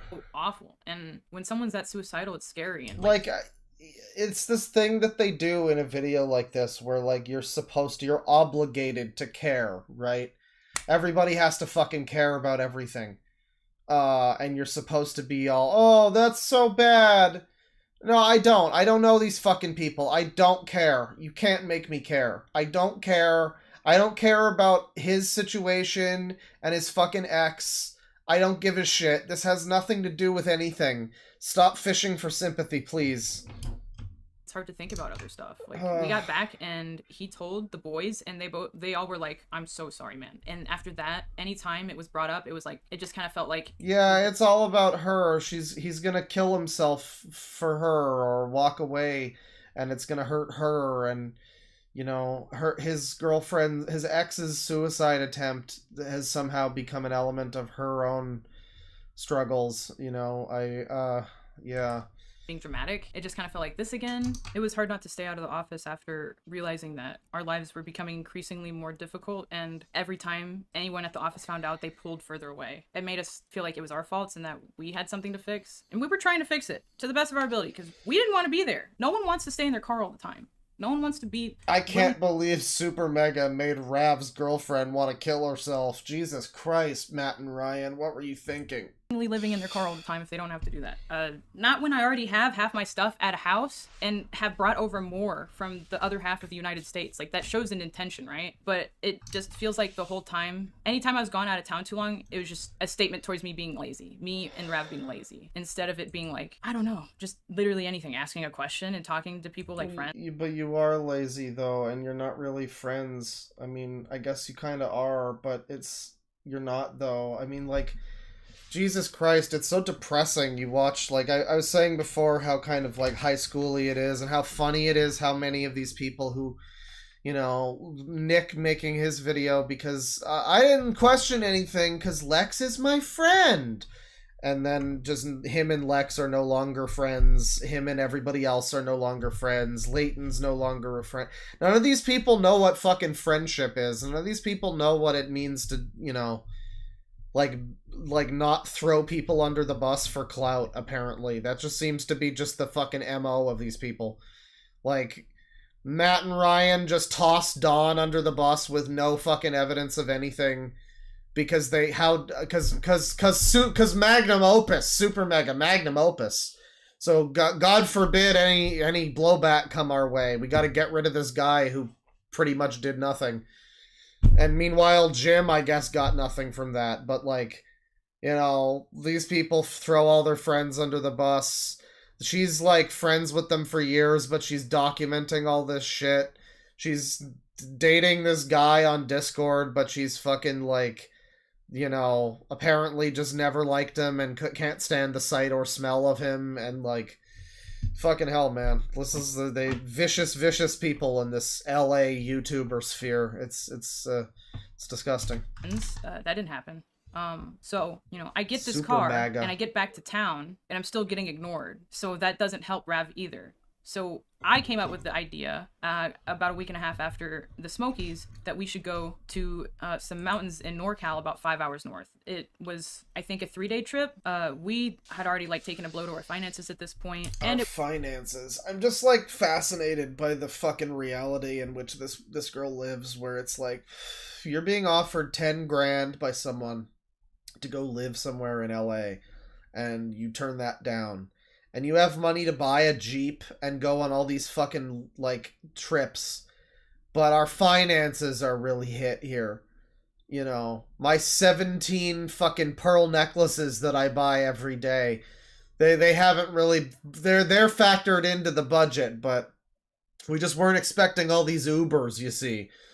Yeah, fucking... Jesus Christ, you're an OnlyFans model. Just fucking find a place and do modeling. And then when you want it, when you have money saved up, then you can go and you can move and you can do the thing. But, like, come on. It was just to get out, to get fresh air, to see a mountain, to drive around, to get out the Plex. We're broke. We went to the Smokies on vacation, and then 3 weeks later or whatever, we went to a different location on vacation. As usual, but also to distract ourselves from what was going on, and for Rav to distract himself for what was going on for him back at home. So I don't. 2 people feel made bad the pearl for doing necklaces that. joke. I didn't have to worry about Rav wanting to die. I think that's worth anything for anyone, but it was still always just that we're lazy. It was never like, is he okay? Are you guys okay? Even if they were like disappointed in us, they still could have always came up to us and had like a heart-to-heart conversation, and just had every chance to and never did, and refused to, if anything. We were where they worked every day, and they still didn't decide to walk across the house. Why is it all them, though? Like, what, did you never try to talk to them? Like, to talk to us. Me. How could you have done this to me? You didn't think about me. It's about anything important, and just left I'm it up. clearly not thinking about you and how you feel in all of this, but you didn't think about me, and that's what's important. To Leighton and Jim. Mostly Jim, because Jim wasn't friends enough with us to take our sides on anything. Alright, Jim, the one who's actually kind of a sexual assault creep, whose name doesn't even come up in most videos talking about this. It's fucking amazing. It's fucking amazing that Jim is the one who, according to her, I mean, I'm saying actually, I think somebody said he basically admitted to all of it. So, like, I mean, yeah, he was drunk, whatever, but it's still creepy stuff that he did. According to her, he, you know, seems to have admitted to it, too. He seems to have done a lot worse than fucking Don did, and Don has been excommunicated. This Jim guy fucking apparently is just still working there. I mean, I don't know, probably not at this point, but anyways, that's basically this video. The rest of it, I mean, we're about halfway in. The fucking rest of it is mostly, like, there's more texts, there's... Let's see what's happening here. There's a very long block. There's a very long message. Screenshot it. Yeah, it's a lot of anything I've talked about is blah blah blah, my feelings, blah blah blah, my feelings, blah blah blah, agency, blah blah blah. Alright. Yeah, so, that's basically this video. I'm sure there's more great details in there. I'm sure there's more things that I would miss, but I'd like to move along now to male Lex Updog, allegedly. Now, here's the thing, right? I've made this joke before. You know, I pointed this out last time. Hang on, let's get a good shot here. Come on now. Come on now, face the camera already. Oh, that's a good one. Hang on. Give me come on, face, alright. So, well, tell me I'm crazy, right, okay? So you got Lex Updog, you know, she's got this hair color, she's got the skin color, she's got the glasses, face looks the way it does, alright. Now you got Nick is not green. He's got the same skin color, he's got the same hair color, he's got almost the same glasses. His are like a softened hexagon. Hers are like round and a little bigger, but his are very similar. I mean, Jesus Christ. Jesus fucking Christ. So SuperMega is full of horrible people. This is a great video from Green is Not Nick. I was aware of this fellow at some point before all of this. I said before, he is like kind of adjacent to like Danny Gonzalez and Drew Gooden, and I like them well enough. So I think I found this guy's channel and I watched some of it, but immediately you can pick up on his, ew, that's like gross, big yikes from me, kind of, you know, he's one of those. And people have fucking torn this guy to shreds. People hate this dude now. He has, it's really magnificent.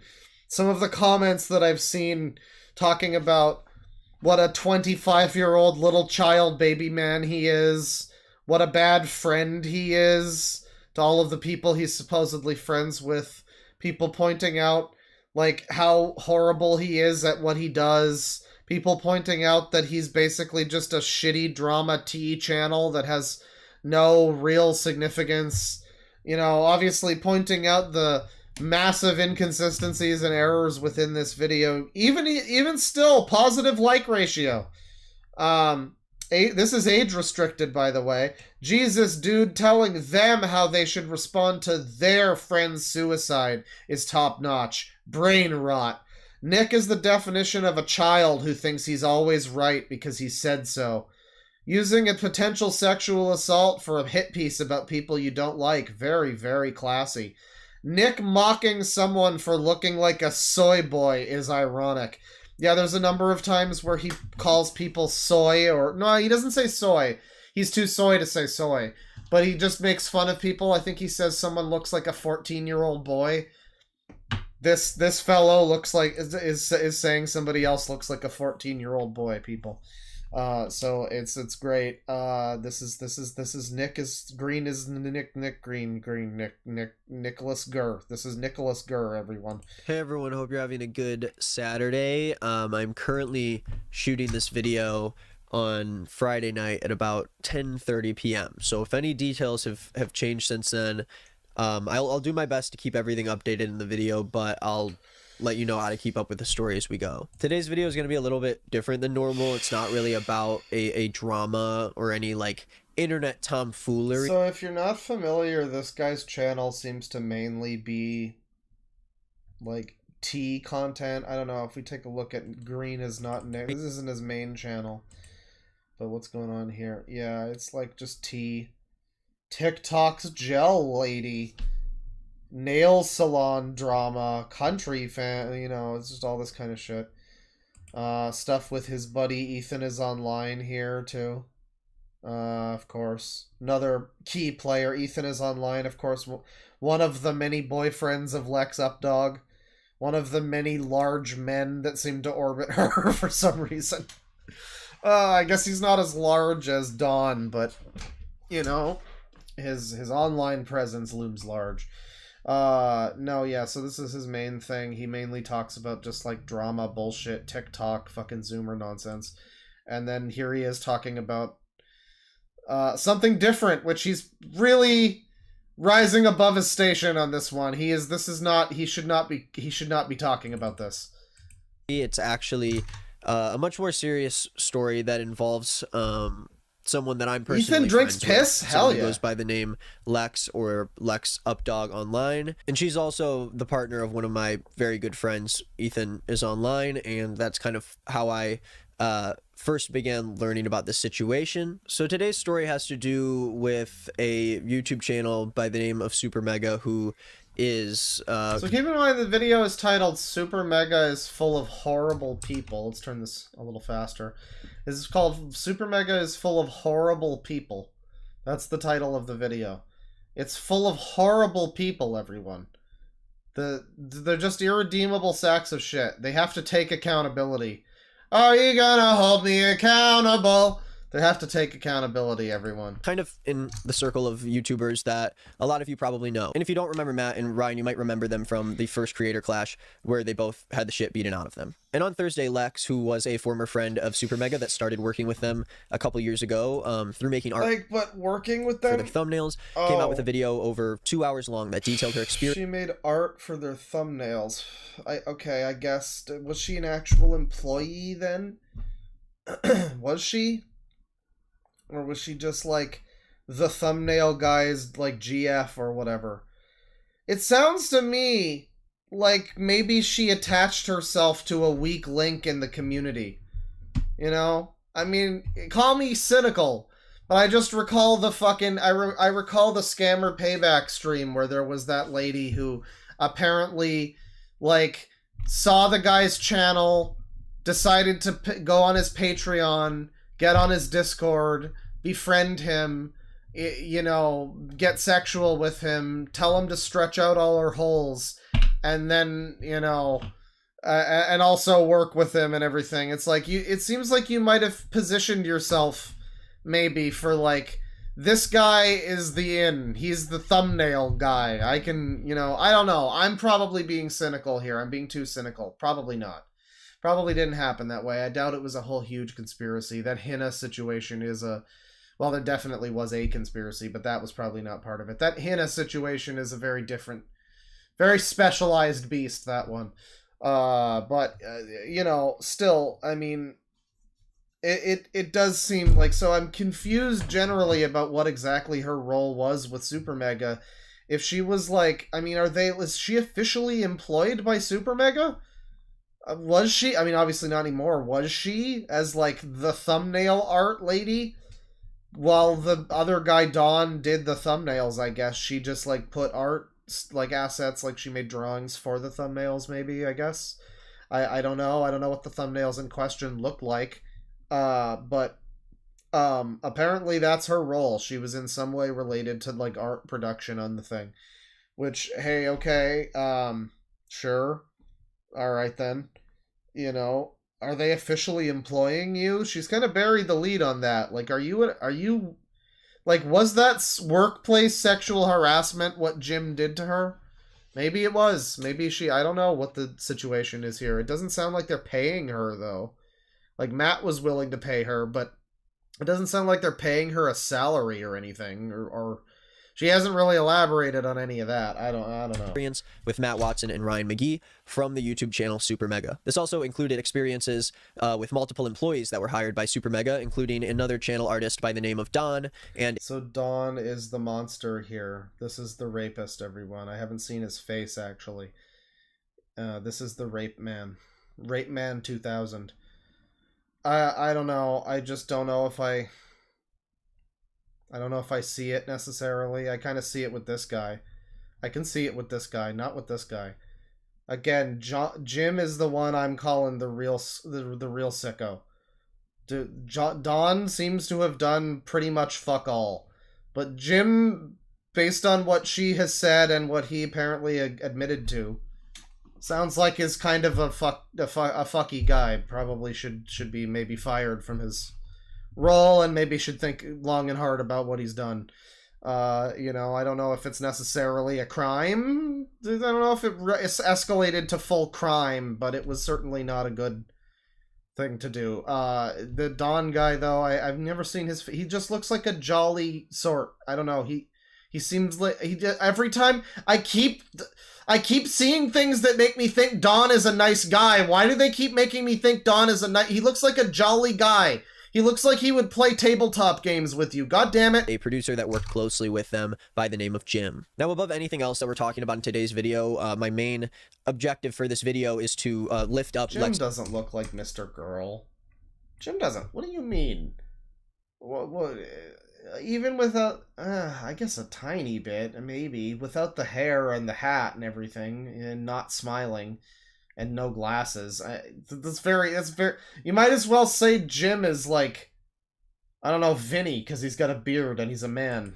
By the name of Don, and a producer that worked closely with them by the name of Jim. Now, above anything else that we're talking about in today's video, my main objective for this video is to lift up Lex's voice and allow her to be heard about something that she felt unsafe talking about for a very long time. I urge you guys to watch her video and hear out what she has to say so you can know just how gross the details of this story are. There's like, but this is the thing to... Great pause. I'm the king of the pause frames. Bow down to me. Bow down to me! So, but the thing is, like, he'll say something like that where he goes, I urge you to watch the video and make up your mind and yada, yada, yada. And like, but okay, but I do. But people like this, they say that they want that, and then when you make up your mind in the other direction, they're like, no, but that's wrong though.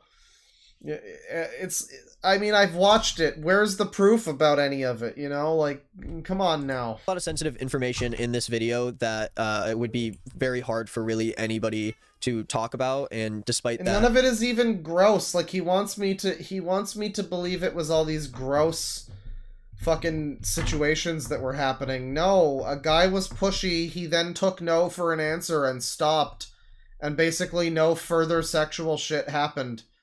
Oh yeah, he jerked off to someone who allegedly looked like her on OnlyFans or something. Oh, and maybe also her own OnlyFans, and so that's a crime too, I guess.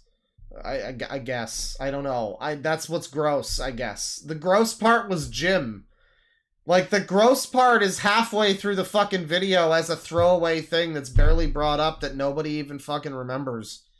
Jim was the real bad. I'm amazed that there was a surprised actual sexual assault in this situation that I can actually look at and go, yeah, that sounds like, that's bad. Don't do that. That's assault. That's not good.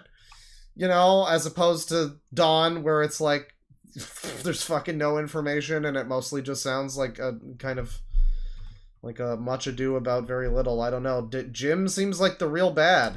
Lex was able Why are we not to talking about talk him? about a lot of personal experiences that really should never need to be this public, but unfortunately, because of the actions of some pretty horrible people. He's not black Curtis Connor, and he's like, I don't know, he's just like tan Curtis Connor. She has decided to come forward and talk Black about Curtis Connor is Jarvis Johnson. They even have the same alliterative name. everything that And they're both insufferable. happened. So about 2 years ago, Lex was in a long-distance relationship with Dawn, who was, And again, they're both a lot like this guy, actually. You know, I wouldn't be surprised if they're also... A lot of people... One of the things I saw people pointing out was how, like, performative of an ally this guy is. So, I mean, we'll be watching through this guy's video and some of the follow-ups, probably. I mean, if we get to it. I want to do some Dream and Chugga stuff if we got time, doing the podcast later. But there's a lot of people pointing out, like, yeah, you know, he'll say that he's like he's like an ally, but he'll throw this woman under the bus, or he'll say this, but then he'll, you know, he's clearly doing this for this reason, and then he'll at one point, I guess he like disavows Lex because, like, the video about Lex was giving him hate, and so therefore he no longer supports Lex. So he only, his support of victims allegedly is conditional to whether or not it's like advantageous for him or something. I don't know. A lot of different people, probably mistaking exactly what was said, but a lot of different people over the course of the drama with this guy specifically, a lot of different people pointing out what a performative fucking male ally fake feminist this guy is. And there's just so many other YouTubers this guy reminds me of that I'm like, yeah, can we just like preemptively also hate them too? Cause come on. You know it's the same deal. Come on now. another channel artist for SuperMega, and she met him for the first time in Los Angeles a couple of years ago. Don lived in Germany and Lex lived in Tennessee, but they made a trip out to SuperMega in Los Angeles. And the first night that they stayed there, Lex and Don actually both stayed at Matt Watson's house while in Los Angeles. And that first night, Don sexually assaulted Lex. Especially this particular situation, I was like, no, I don't want to. I don't want to do this. And he kept telling me, like, just do it. And like multiple times while he was like trying to force. And again, her perspective of this is very different from his, but we just have to believe her, and his is just invalid, I guess. I don't know why that's the situation that we're in. Like, he has a different telling of events, which is that she was down for it, you know, yada yada. She had a cold sore. He went a little too rough. She was like, maybe not tonight. I'm not in the mood. They watched movies or something and they went to sleep.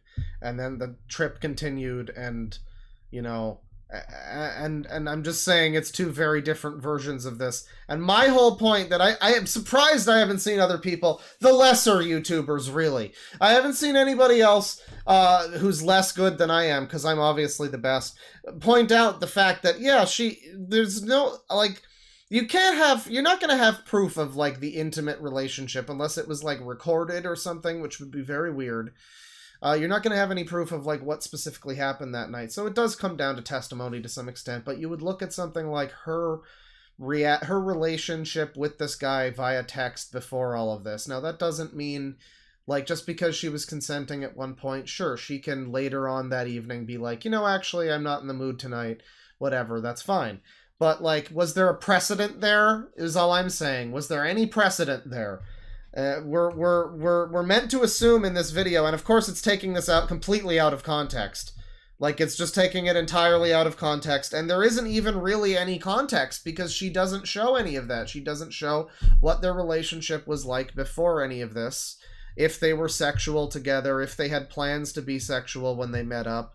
She doesn't show any of that, but they're all... SuperMega's full of horrible people. I guess that's true.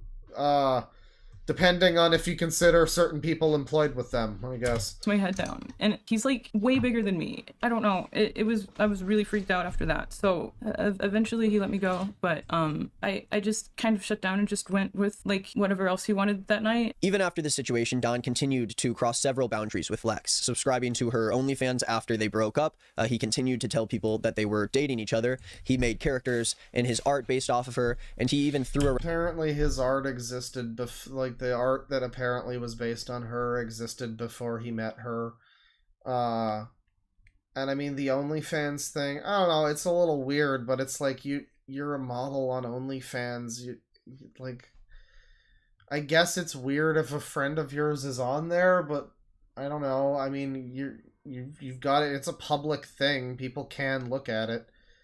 I mean, maybe he was just curious. I don't know. It's a little strange, maybe, but it's certainly not a crime. Around the idea of marrying Lex so he could get a green card into the United States to work for SuperMega, and even Ryan, that was like a joke at one point. And Matt both pushed this idea onto Lex. Pushed this idea. They made a joke about it, apparently. Once again, he asked Matt, and him and I were walking up the stairs to Matt's living room, and Matt responded something so we've seen victim of this emotion comfortable after this situation, which Dawn seemed like reciprocal to that idea. Lex felt uncomfortable after this situation telling anybody about the sexual assault because she was a victim of this emotional and physical manipulation in the past and has dealt with harassment after sharing her story. Lex confronted Dawn months later about how he assaulted her, and Dawn basically did not dispute any of what happened and replied to Lex saying that he did in fact experience the same thing she was talking about. He does remember doing these things to her. So wait, what?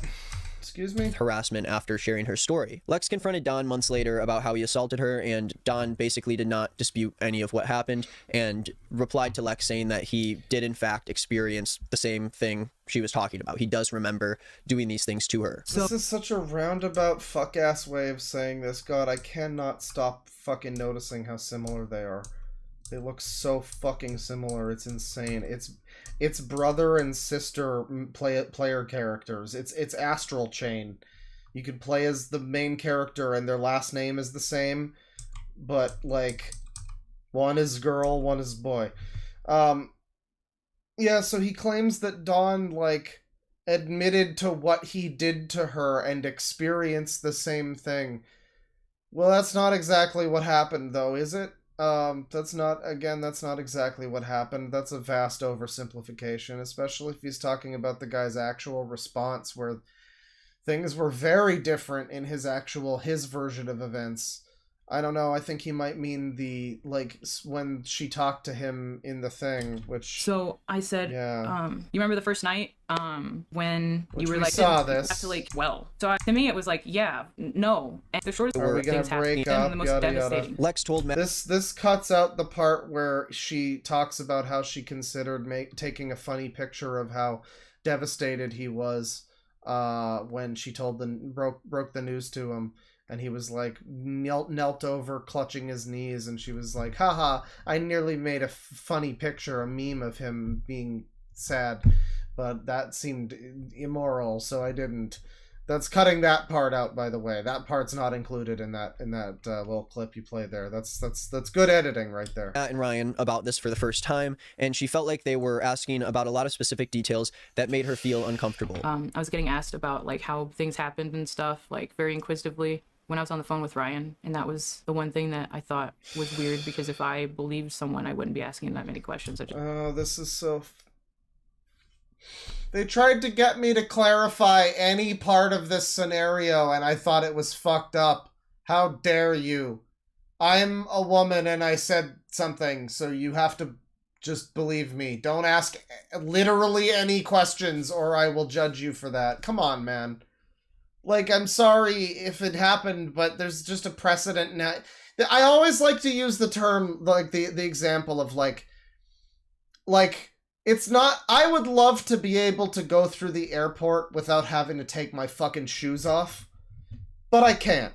Because some guys decided to put a fucking bomb in their shoes or whatever to blow up a plane or some shit, like 20 years ago. And so I have to take my shoes off at the airport. I have to take off my belt and everything. I have to do a whole song and dance because my arm has metal on it. So they have to like, ha ha ha, yeah, I wonder what's making it beep. Ha ha, that's so funny. Let me fucking go. I would love to not have to do that, but we just don't have that freedom anymore. And so, yeah, it would be great if we could just believe every victim, but clearly we can't, because there are so many examples of times where we just shouldn't. Maybe we should a little bit, but certainly not completely. Not entirely. And so it would be great if we lived in the world where we could wear our shoes at the airport and also be believed about rape. Well, it'd be great if the rapes didn't happen, probably, but... You know, failing that, it would be great to just have to just be believed. But no, some women got crafty and realized that they could, you know, manipulate some things a little bit. That's the problem. Take it up with HR. Take it up with those women. You know, it's not my fault. But it's not, I'm sorry, just asking people to just get fired because I said so is... No, we can't let women just do that. I apologize to all the women in chat. You know, the Chud Logic, the first stream he did about all this, had a hilarious title, which was, Are Women Getting Too Comfortable? And I thought that really made me raise my eyebrow at first, and by the time I was done with it, I was like, that title should not be right. That title should not be correct. That title should not have me going, huh, he's got a point. When you get to a point where you're just over half of the planet can now just say, hey, this happened, fire this guy, and if you ask me any questions about it, you're a rape apologist. It's like, no, I'm sorry, wait, hold the fucking brakes, stop the train, we need the crazies to get off, hold on. All you women, get off the train. Every woman. All the women are off the train. This is now a men's-only train. We are the brocomotives, motherfucker.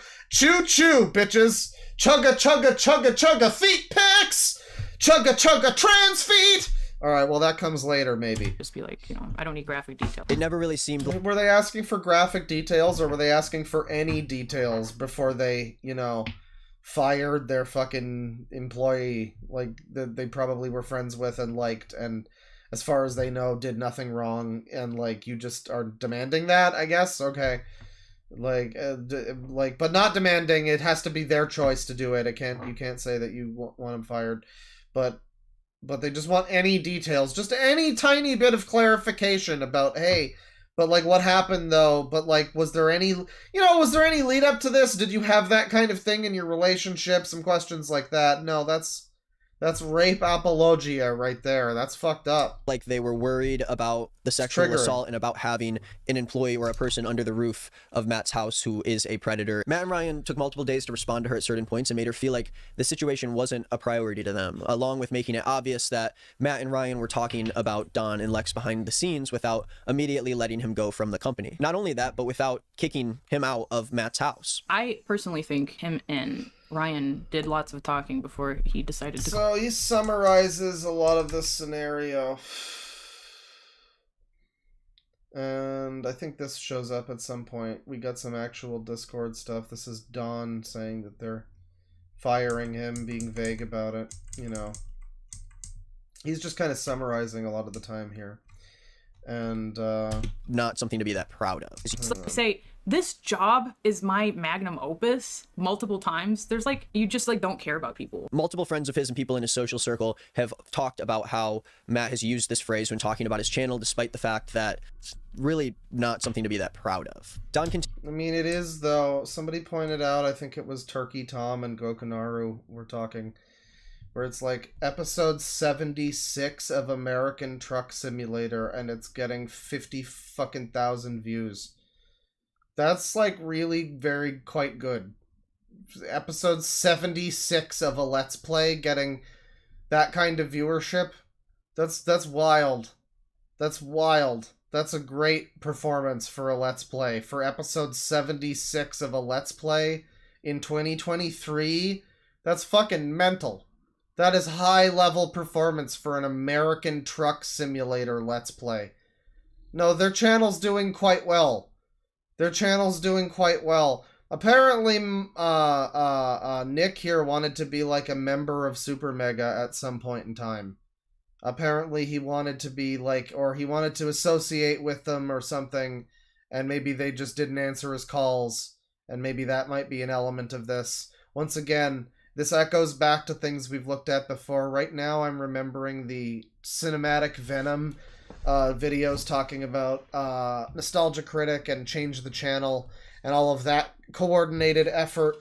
And that was actually similar, too, because I think he was friends with somebody involved in that who was kind of, I don't know, he seemed very personally affected by all of that in some way. And it was clear that he was just a dude with a fucking axe to grind who was upset that he never got to be on That Guy with the Glasses and part of, like, Kick-Assia or something. He was, like, upset that they never recognized his brilliance, so he made a video documenting how bad they were. And, I mean, like, there's allegations that Nick here might be similar. I think Ethan as well, the other orbiter who allegedly is her boyfriend.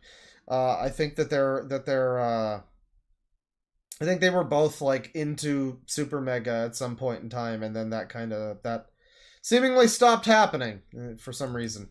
Don continued to live and stay at SuperMega's office in Los Angeles, even when Lex would come to visit. In one instance, she was actually at the Yeah, I had to ask people yesterday what the difference was between Vosh and Destiny, because I actually don't know. Like, it sounded like the start of a joke. I had to clarify. I was like, what is the difference between Vosh and Destiny? This is not a joke setup. This is an actual question. I don't know. And the general consensus as Destiny's actually relevant because Destiny it was weighing in on all the SuperMega stuff, and I gotta say I've heard nothing from him about this that was not agreeable. Weird Destiny W, at least on the SuperMega stuff, it seems like he was generally on the money with a lot of that.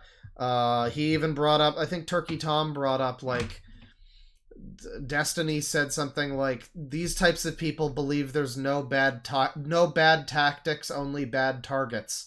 Which these types of people absolutely do believe that, yes. This reminds me so much of Gamergate era, where that's where, I think that's where that phrase originated. Probably not originated, but it probably was popularized by some guy on Twitter who heard it in a book or something and was like, it's war against these gamers.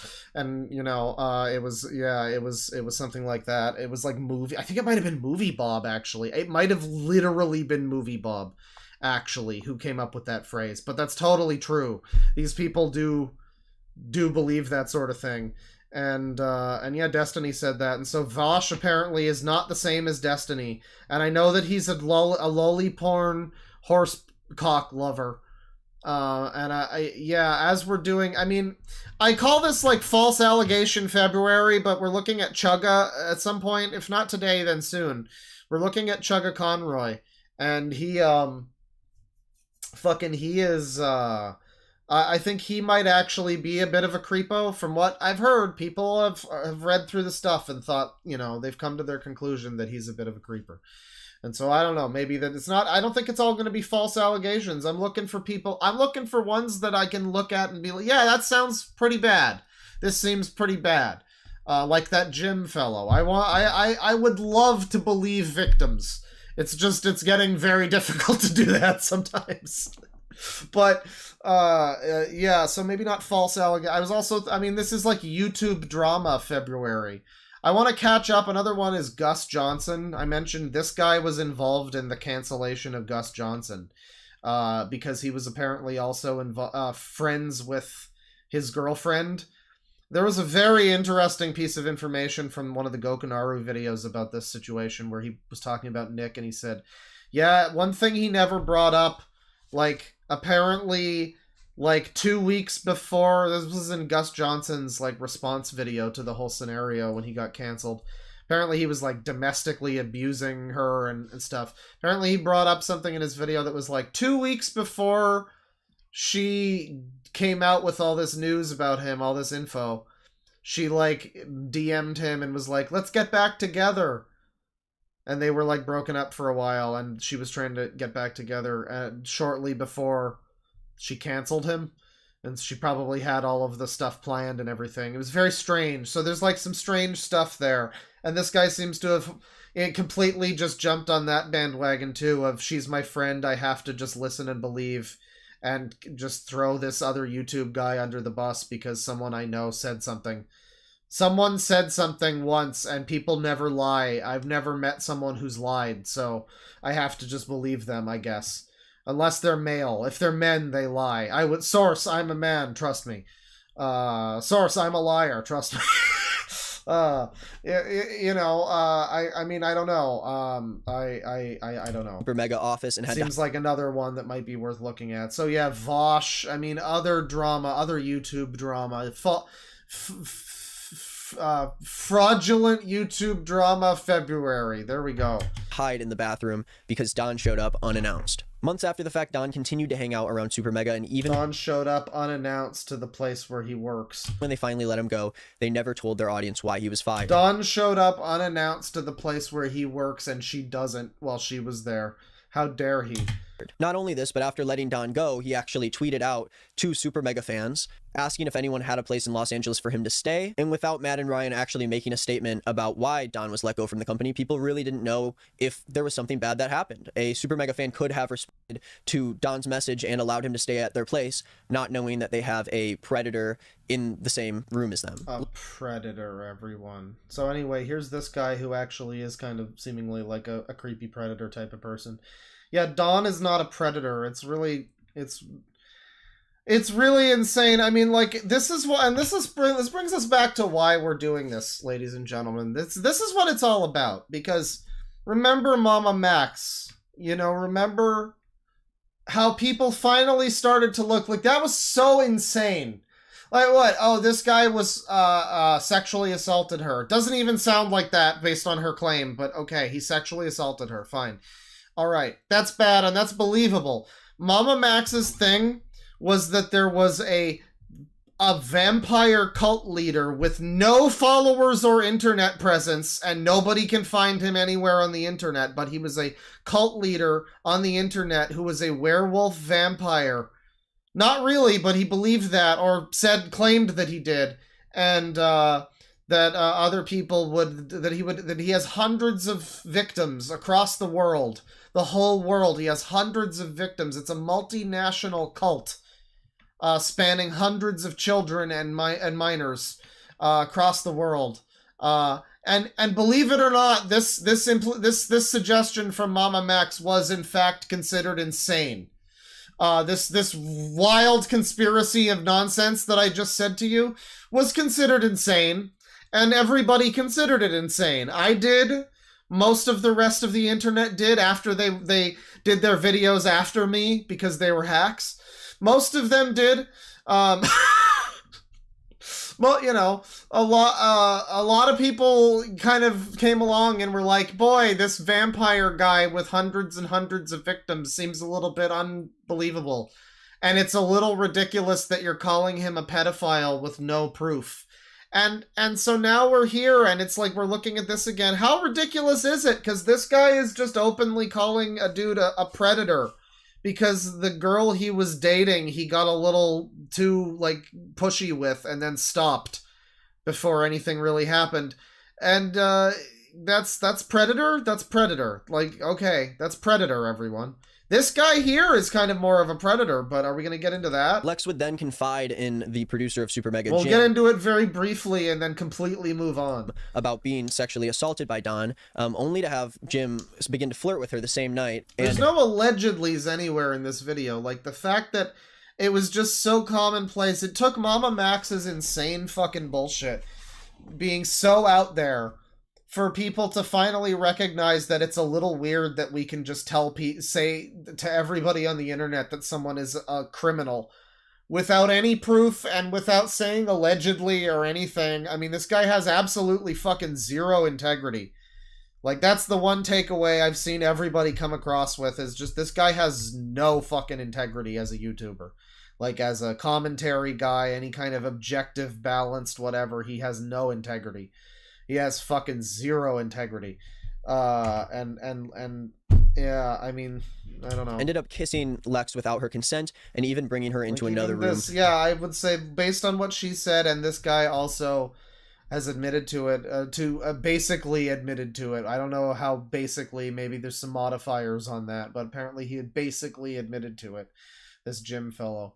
But there's still there's just no allegedlys. It's just all, there's nothing, like, this is all what she says. Like, we just automatically are supposed to believe her, just automatically. And now it's finally happened where people are like, no, maybe we shouldn't just automatically listen and believe. That's actually dumb. Because the vampire werewolf cult with hundreds and hundreds of victims was the thing that was the straw that broke the camel's back, which was expected of the vampire werewolf cult with hundreds and hundreds of victims. You know, I look at that and I think, that looks like a pretty big straw. Definitely gonna break a camel's back right there. That's my main thought about the vampire werewolf cult with hundreds and hundreds of victims. It's definitely gonna break the camel's back. Where he kissed her again, right after she explained to him that Don sexually assaulted her in Matt's house. Listens to my sexual assault story and then makes out with me. Yeah, he brought her into another room, or she followed him. I mean, I just find it it's astounding how many of these people, like, how many of these types of videos just they just infantilize women to this point of, like, they can't say no or possibly help themselves or possibly defend themselves or protect themselves. I don't know. I don't think I've met a lot of women who are this pathetic. You know what I mean? Like, I don't know, personally in my life, a lot of women who are so... It's not like it's like pathetic in the general sense of, like, she's also, like, lazy and a freeloader and everything. I can understand if you are in a scenario where you are, you know, you're overpowered, you can't run away or something like that. It doesn't sound like that's necessarily, she tries to make it sound that way, but it still doesn't really come across that way. Like, one of the situations, he's your boyfriend and you said no and he listened to you eventually. And then the other situation, like, yeah, this is bad, but, like, you continued to be around this guy later after this happened. I don't know. I mean, like, you can't just buy mace, get a fucking rape whistle. I hear Skippy gives him out. Go on a date with Skippy. He'll treat you right and show you a good time. Like, at this rate, I'm No just more kind of problems. stunlocked. I had no idea what he's doing. I don't know if there's even any other people in the place. I think there was 2 other people. I think Matt and Rav were still there. So he, like, gets up at some point after, like, putting me in a chokehold a few more times and kissing. He only kissed me a couple times, but he put me in a chokehold for a while and it was very uncomfortable. Oh god, I really want to look at another great pause frame from the master. Just bow down to me right now. I'm the greatest pause frame guy in the game.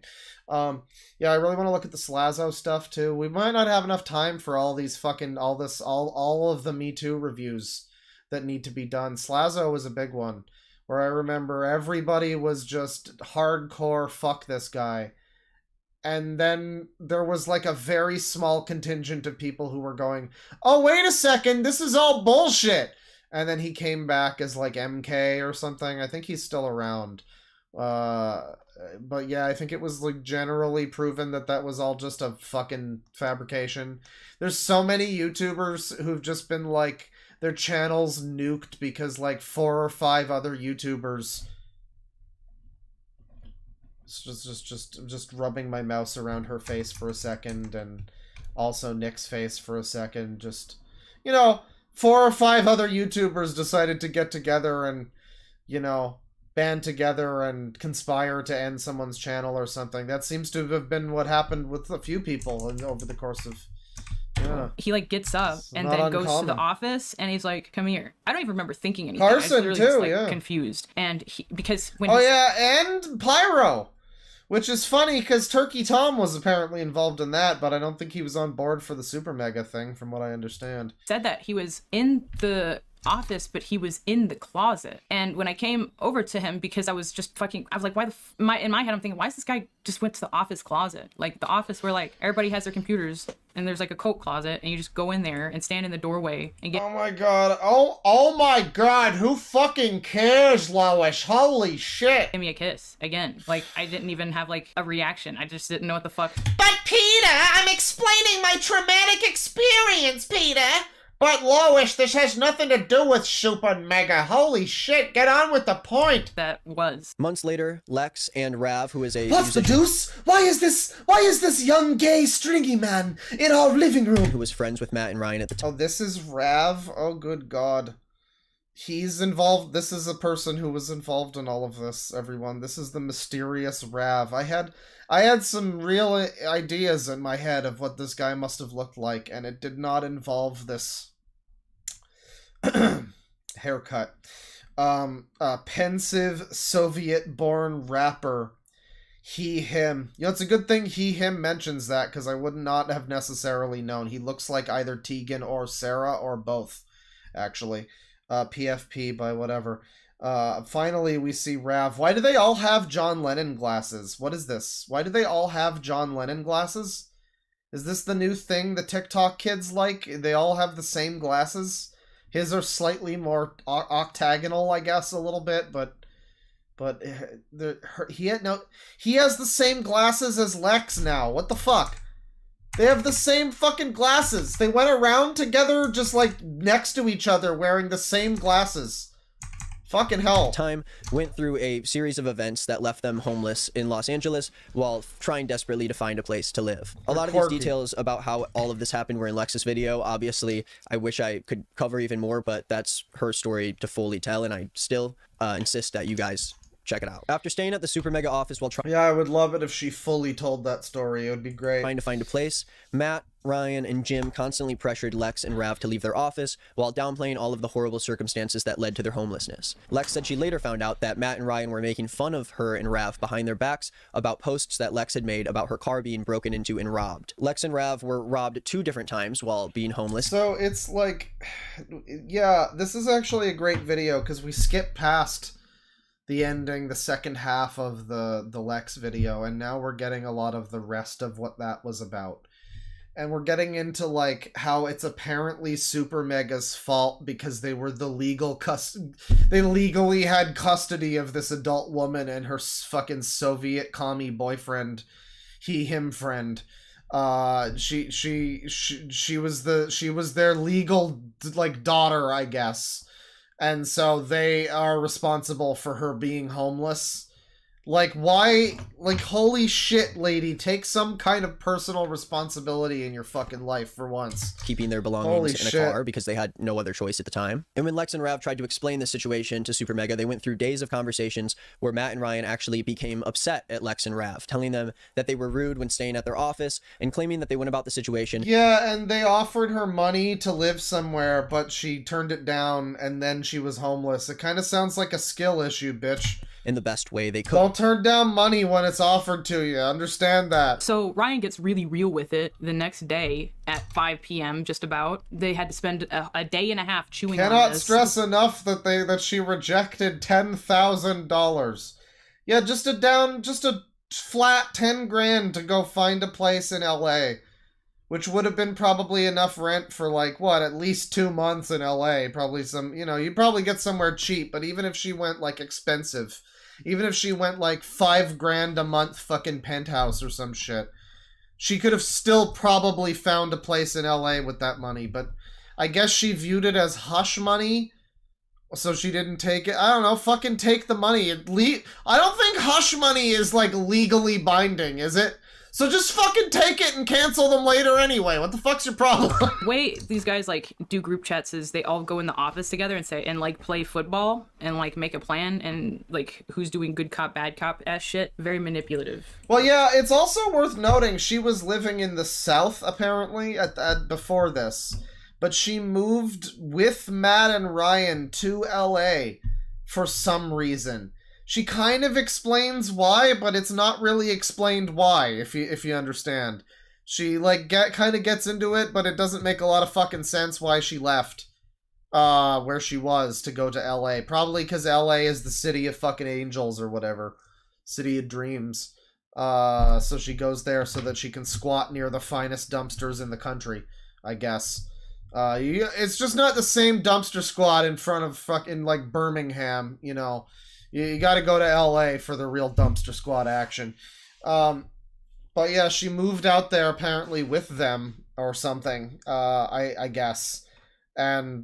And then it's like, was unable to just put together any kind of way of living, I guess. How else do you think they would have had Jim message me with Matt in there? They all work together. Why does Matt need to be in there? Except for a power dynamic. Like, they know what they're doing. Ryan says the next day, I don't think it's about that. It's just we're trying to get our lives together and we've been nothing but generous to y'all during this time. No, but somebody says she glossed over it, simply said she moved there, didn't say why or what led up to the move. She did mention that, like, she was talking about how Matt, I think, was getting really drunk and wasted at a party. He was talking about, like, pointing at sex workers or something, or maybe it was her. He was like, look at her, she's an OnlyFans model, or something like that. I don't know. Apparently that's what he was doing. And then, for some reason, and I bring that up because I was like, for some reason after that, he suggested to her something about, like, moving to LA with them. And I was just like, why, if you think this guy's like a weirdo who's like a drunk and like you don't like his response to what happened and magnum opus, yada, yada, yada, why would you move with him somewhere? What the fuck? Why would you do that? I think the idea that there are grievances time and time again with our friendship when we've been helping you whenever we can is confusing. It's not a good feeling and overwhelming, especially since this year has been nothing but drama since the jump. Literally nothing to do with me.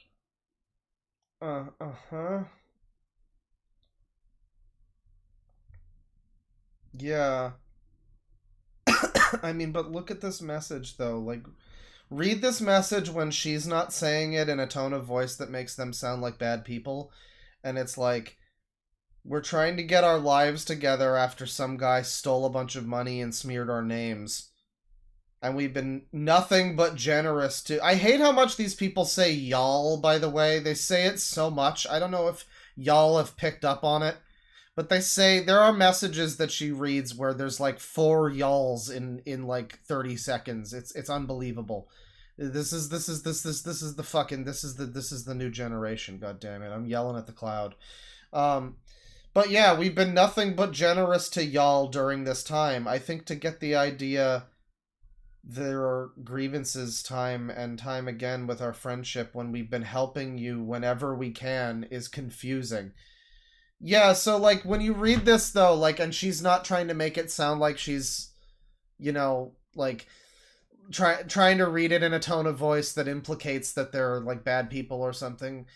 It does read like you are being very weirdly demanding at a lot of points in this time. Like, okay, you want to be not near Dawn. Well, you don't really work for the channel, so just fucking leave, like, the channel, I guess. You can still be friends with the other people, but you know, like, it's within your power. You don't work there. You could just, like, leave the fucking community, I guess. It's not their fucking responsibility, you know, like, to keep you safe. You're not an employee there. So right from the jump, that was like a weird thing to demand that they do. And then they did it anyway. They fired the guy. And then it continued, and it was like, well, now you're not supporting me enough. You tried to give me 10 grand, but that wasn't enough. We didn't see this in the video, which means this comes after the point chronologically where Matt has already tried to offer her a bunch of fucking money to leave. to get a place, and she just turned it down for some reason, and now she's still bitching. It's so unfortunate that this type of thing just won, I guess. Like, this was successful. Matt and Ryan were forced to, like, apologize when it seems like they really did nothing to deserve an apology outside of firing Dawn for basically no reason. They did nothing, really. They seem to have gone well and truly above and beyond what they should have done. At all, or Rav, I don't care. No one's saying that to me. No one's saying I know you've dealt with a lot. Like they're saying they're only bringing it up as like we've dealt with you. Like Rav just is like, congrats about the bad thing that is good now. And when it gets brought up for us, we be yawling in chat. Y'all didn't have start doing that stuff, okay? Y'all didn't have start even with that. Come on now. It's about like we've been helping you time and time again, and there's still grievances time and time again. It's only been one grievance. It was always the same grievance. It was the same thing that no one listened to me for. Yeah, it was always the same shifting goalpost of, you gotta keep him away from me even though he works there and I don't. So really that's up to you, probably. You gotta keep him away, then you fired him, but that's not enough, you gotta not be friends with him, or blah blah blah, like, and now it's new grievances. It's still new grievances. Now it's a list of grievances of how they're leaving out maggoty pizza boxes or whatever the fuck. It's a whole list of grievances. What do you mean it's one grievance? This is a video list of grievances. Jesus Christ. And when I tried to talk about it, no one wanted to talk about it. And now it's a problem, and I'm homeless, sitting in this creepy, weird sex trafficking room getting told. Yeah, now it's a problem, and I'm homeless. There are good parts in the video we should have maybe watched more of, but... yeah, the whole part where she goes to a hotel that's apparently like a sex trafficking hotel. She tells us this. She says that she was forced to go to a hotel because SuperMega made her homeless. You know, after she denied the $10,000, she declined the 10 grand she was offered to just get a place. SuperMega made her homeless, and so she was in like a scummy hotel. I can just... God, that's such a funny image to me, though. Can you imagine it? It's this e-girl fucking OnlyFans chick and her, like, commie boyfriend with the fucking fop haircut, the fop mop.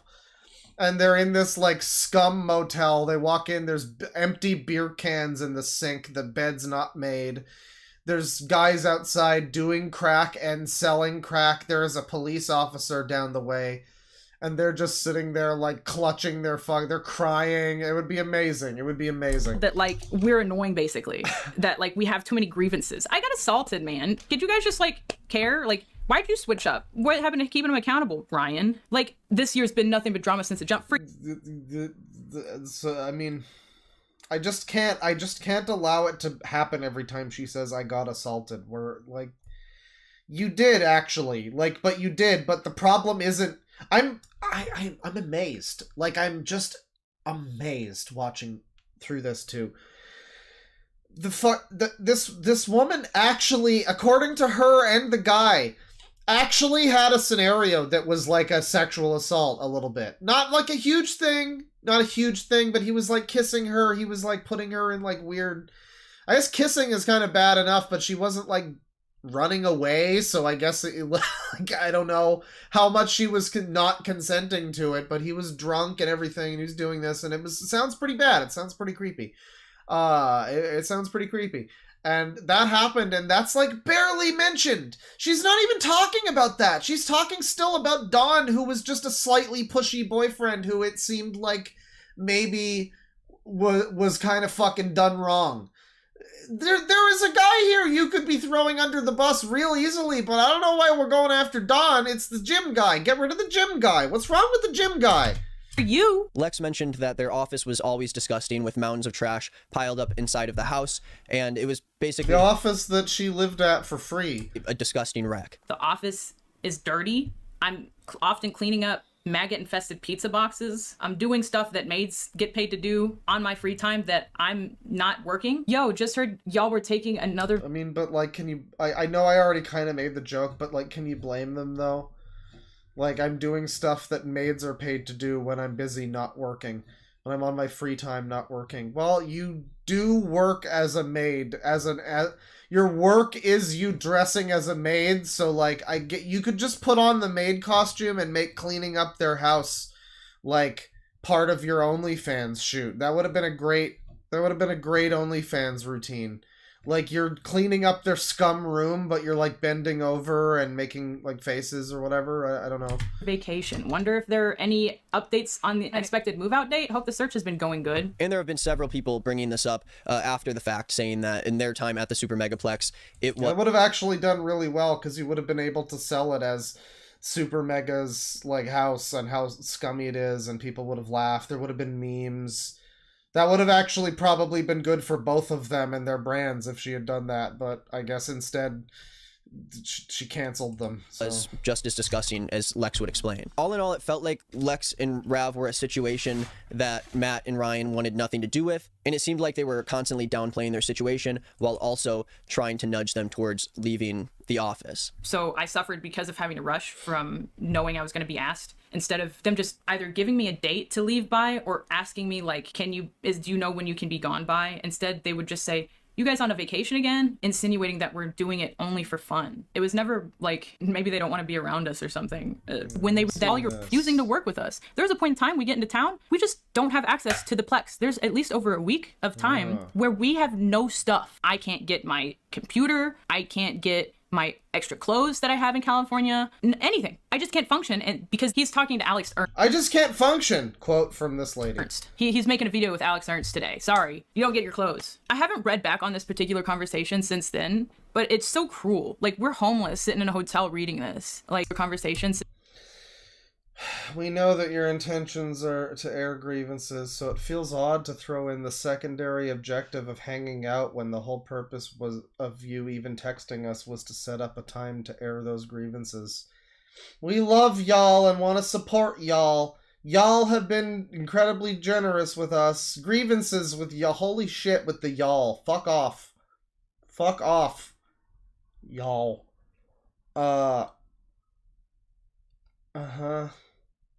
And Rav's trying to like smooth it over, I guess.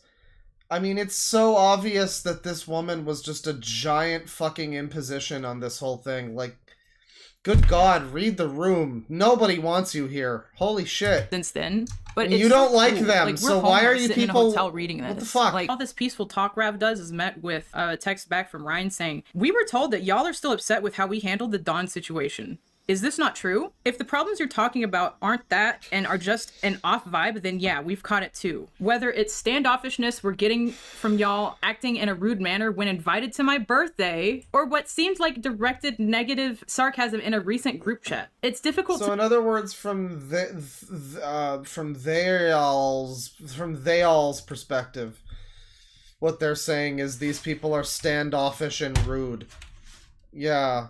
I mean, like, I can just imagine, like, I can just imagine the fucking, like, the birthday party part, where it's like, they're all jamming, it's gonna be great, and then it's like, Leighton's coming, oh, fuck, and so is Lex, oh, Jesus Christ. Oh, she's gonna make us all feel sorry for ourselves again. God damn it. To not expect there is antagonism behind some of these things. Yeah, the fact that he can say, like, even bring up the Dawn situation.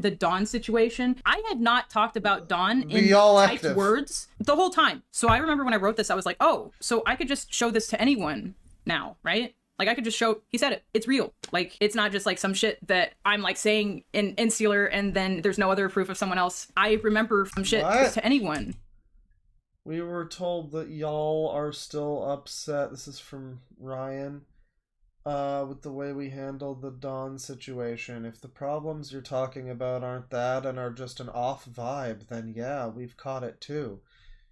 We're getting from standoffishness, we're getting acting in a rude manner, yeah. I mean, so what is she, like, lording over people? What is this part that's like, it's real! I have it here! It's real! I'm confused. Now, right? Like, I could just show, he said it, it's real. Like, it's not just like some shit that I'm like saying in insular and then there's no other proof of someone else. I real, remember y'all. feeling a weird amount of relief when he wrote that and sent it. I was like, you're so mad, you like fucked yourself. Lex explains in her video that really all she wanted from SuperMega was for them to make a post about why they were letting Don go after so much time, so other people don't become victims of him. But Matt and Ryan never did that. They never ever explained to anyone publicly why Don left the company. Not only that, but Ryan even... Yeah, which of course she at some point says that she didn't want them to say publicly because, like, she didn't want it to be a whole thing, but now they needed to have said it publicly. It's very contradictory, you know, where you're supposed to stand on all this at any given time. Speaking of contradictory, you know what's really funny? The fucking right-wingers just keep winning. It's really funny. Because the new thing with Vosh is that he is, like, jerking off to her horse cock and loli and shit. And now his, like, ardent defenders, the staunch, like, Vosh left, are out there, and they're really doing it. They're doing the whole, but it's not that bad, actually. It's not really pedophilia. And even if it was, actually, like, they're really getting into it. Man, you just can't keep handing the Epstein Island, the trans pedo groomer cult. You can't keep handing them the L's. What's gonna happen? We're gonna resurrect Ronald Reagan at this rate. Jesus Christ. Liked a photo that Don posted on Twitter of some art he made after knowing about the sexual assault and letting him go. Again, there are countless more details that I urge you to check out in Lex's video, but let's keep moving on. After this video was posted, ex-fans of SuperMega on Reddit and Twitter began to post about Lex's video, and they very quickly took Lex's side in the situation, bringing up even more cases of Matt and Ryan's disgusting behavior, as well as Don and Jim. It seems like a lot of fans were already a bit weary of SuperMega after a number of smaller controversies they've been in over the past few years, but this by far is the biggest one. In the time since, it feels like people are beginning... I don't understand these fucking people that get, like, morally connected to these people. Like, why do they need to be, like... Why does everybody need to be morally, like, on the... I don't know. You don't want to be, like, with people that are bad people, sure. I'm not saying that, but I'm just saying, like, everybody... You have to be... And it's tempting to go, like, oh, you have to be a social justice warrior. You have to be far left... like communist, pronouns in bio, you know, BLM this and fucking ANCAP, no, not ANCAP, ACAB that, that's the one, ACAB, BLM this and ACAB that. But it's like, no, it's the same thing with the right wing where, you know, you have to still be, you have to be pure, you can't like the gays too much, you can't, you know, because they're gonna trans the kids and all this stuff, You have to be morally pure. I mean, they were the right wing invented the moral Puritan bullshit. You had to be godly and fucking, you had to be close to fucking Jesus and keep your hair short so as to not offend God or whatever. Nowadays, it's definitely people like this that take up the spotlight, but no, the right still does it. And people do it way too much now, where every single fucking person you watch, because of little fuckboys like this, or because of little fuckboys like, I don't know, the pronouns guy, the Starfield pronouns guy, like, they just need everything that they consume to be, all the pieces of media, all the people they watch, they need to be politically right. They need to be politically right, or politically left, as it were. And they need to be, and that's the only way that I'm going to go see Sonic 3, sorry, is if I find out that the actor that's playing Shadow the Hedgehog voted for Hillary Clinton.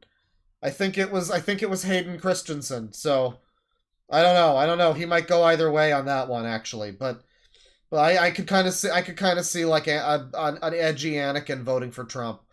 I hate them! The liberals! You know, I could see him like ranting about the liberals. But you know, like, I don't think I particularly care if my Sonic voice actor is, you know, gay or trans or fucking right wing. I don't think I particularly care. And I don't know why we're all expected to.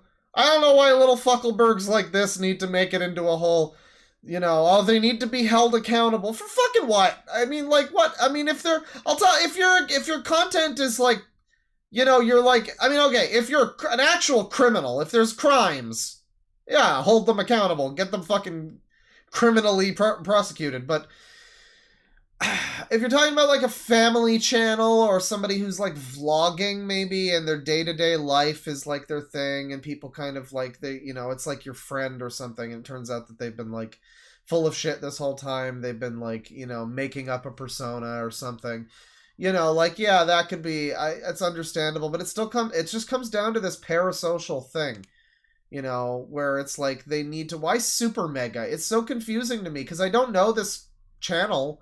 But, like, I do know that they're just kind of like a silly comedy channel. They're just a couple of silly boys doing silly things. I know it's not anything too fucking altogether serious or, like, they're not out here fucking talking to the Dalai Lama, So, like, I don't know. Why do they moralistically have to be aligned correctly with fucking people? What is this shit? Just let them fucking live... Like, I don't know. Yeah, you don't want them covering up rape, but that's clearly not what fucking happened. I mean, like, it's a slippery slope when you're like, yeah, don't give a shit about morals. But I'm just saying, like, it doesn't matter. Like, there's a whole part later in this video where he goes off about people just don't want to think that their creators that they like are deeply flawed.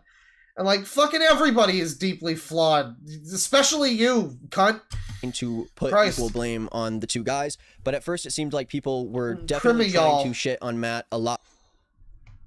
Oh, it might contain suicide or self-harm, everybody. Oh, Jesus Christ. Oh, Jesus Christ. The video might contain... Hang on. Yeah, no, it might contain suicide or self-harm. Wow, it really cut me out of that. Jesus. Why did we jump ahead? What the fuck just happened? Oh god, that's annoying. Alright, like good. People were definitely trying to shit on Matt a lot more in this situation, and I really don't feel like that's... bullying can lead to suicide, people. I think we were still a little far... No, this is... I don't know, I think it was like here? On Twitter of some art he made after knowing about the sexual assault and letting him go. Again, there are countless more details that I urge you to check out in Lex's video. Let's keep moving on. After this video was posted, ex-fans of SuperMega on Reddit and Twitter began to post about Lex's video, and they very quickly took Lex's side in the situation, bringing up even more cases of Matt and Ryan's disgusting behavior, as well as Don and Jim. It seems like a lot of fans were already a bit weary of SuperMega. It seemed like people were definitely trying to shit on Matt a lot more in this situation, and I really don't feel like that's a fair... And I think that was Ryan, wasn't it? I don't even know SuperMega, but isn't the fuckboy one Ryan? Am I wrong? I think, isn't this one Ryan? I thought the fuckboy one was Ryan, and the one who looks like a slovenly deli worker is Matt. Am I wrong? Am I incorrect about that? Which one of these is the guy? No, that's Matt. This is Matt? Oh, okay, alright, I'm wrong. A lot more in this situation, and I really don't feel like that's a fair thing to say. I think Ryan is just as at fault here as Matt is in this situation. Okay, I was completely wrong then. That's funny. I got the names totally mixed up because I thought it was this guy who was like the nice, kind one who was being... She said that Ryan was being kind of nice. You know, she had less bad to say about Ryan than she had to say about Matt. And I thought that Matt was this one. Because I remember this is the guy, Matt, I guess, who had I would say the better of the response videos. He kind of comes down hard on a lot of shit that was said. This guy just kind of... He just kind of takes the knee and does the whole, I'm sorry for everything, I don't deserve my platform, like, you know, because I don't know, he sexted a fan or something. I guess he just doesn't deserve to fucking live or something, I don't know. But this guy, he came down on like, yeah, the very large chunk of your video that was dedicated to complaining about us making you homeless, like, he tried to do it in a very, you know, tactical way. There was some interesting...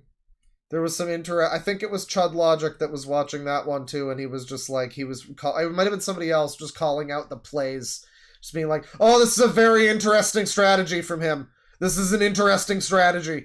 Because he can't say this about her, so he has to say this to make it seem like, and I'm like, oh yeah, no, this is some chess that's happening right here.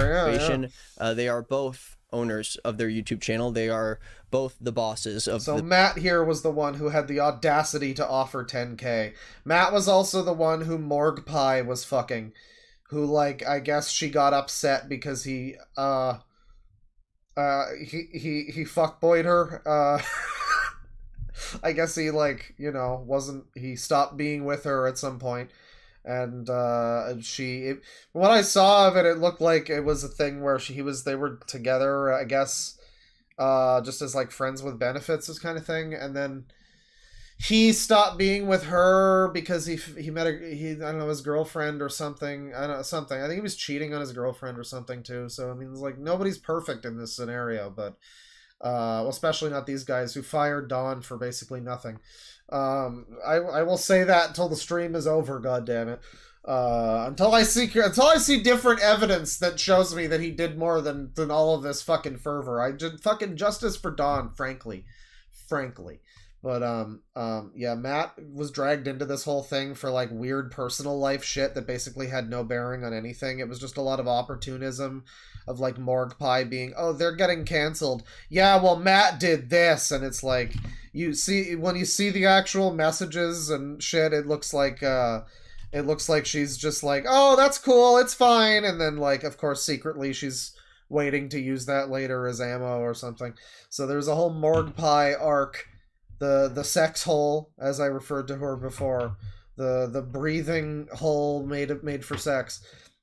She DeadwingDork loves women and minorities. Hey, no, she had some problems with Matt, and that's this fella here. I really did get the faces completely mixed up. I thought this one here with the beard was Matt, but no, I guess that's Ryan. He looks more like a Matt. The thing is, their names look wrong.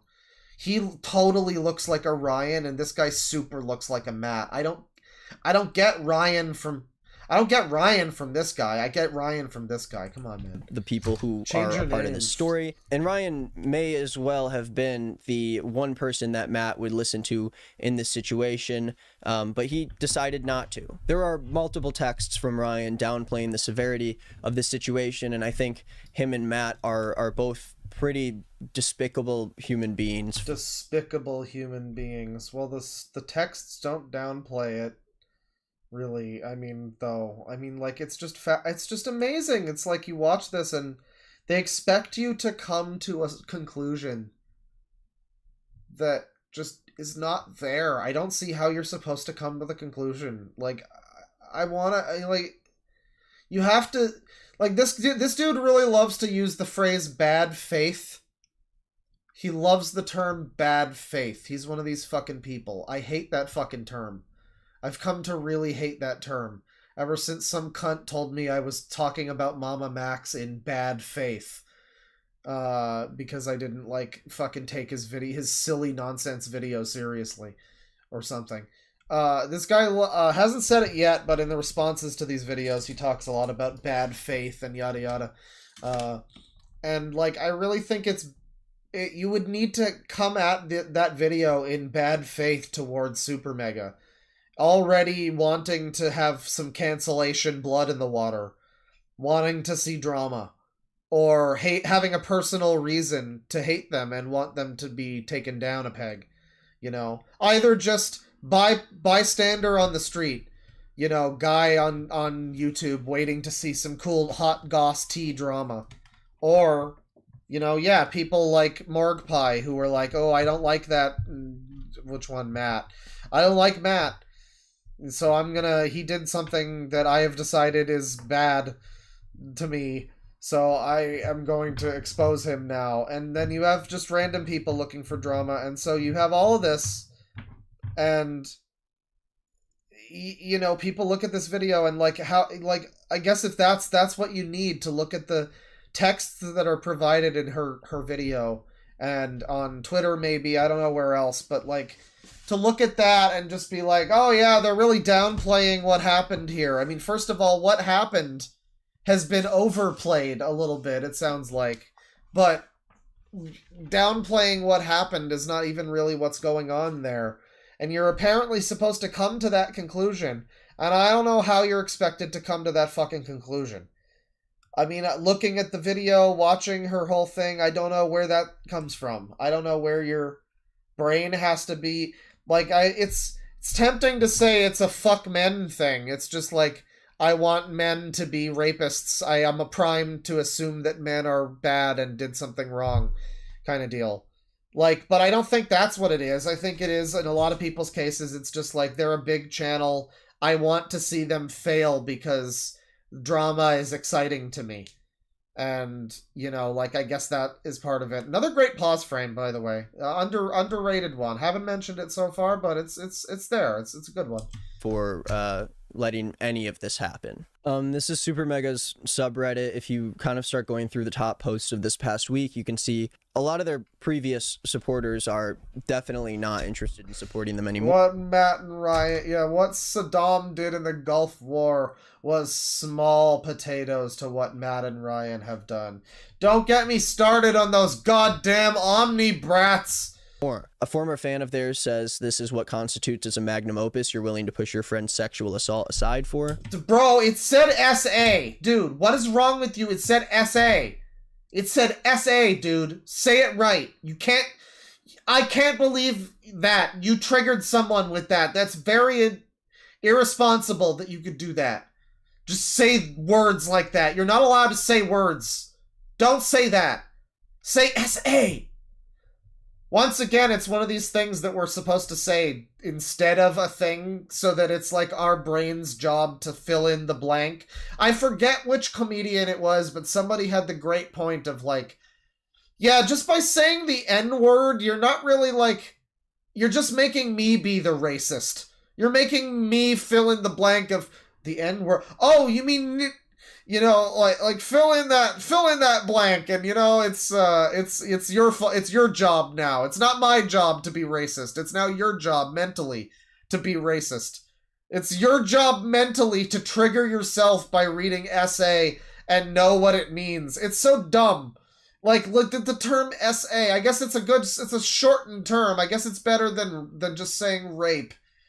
But it's like CSAM or something. You can't just say child porn anymore. You have to make it into this whole fucking, like, clinical fucking definition of something that needs, like, a 4-letter fucking abbreviation. Jesus Christ. Used to have a 2-letter abbreviation. It was just fine. There's this guy on their Patreon who used to only ever comment, "I'm gay." And this kind of encapsulates what a lot of people were feeling about the situation. Don is a groomer and a rapist. The I'm gay guy.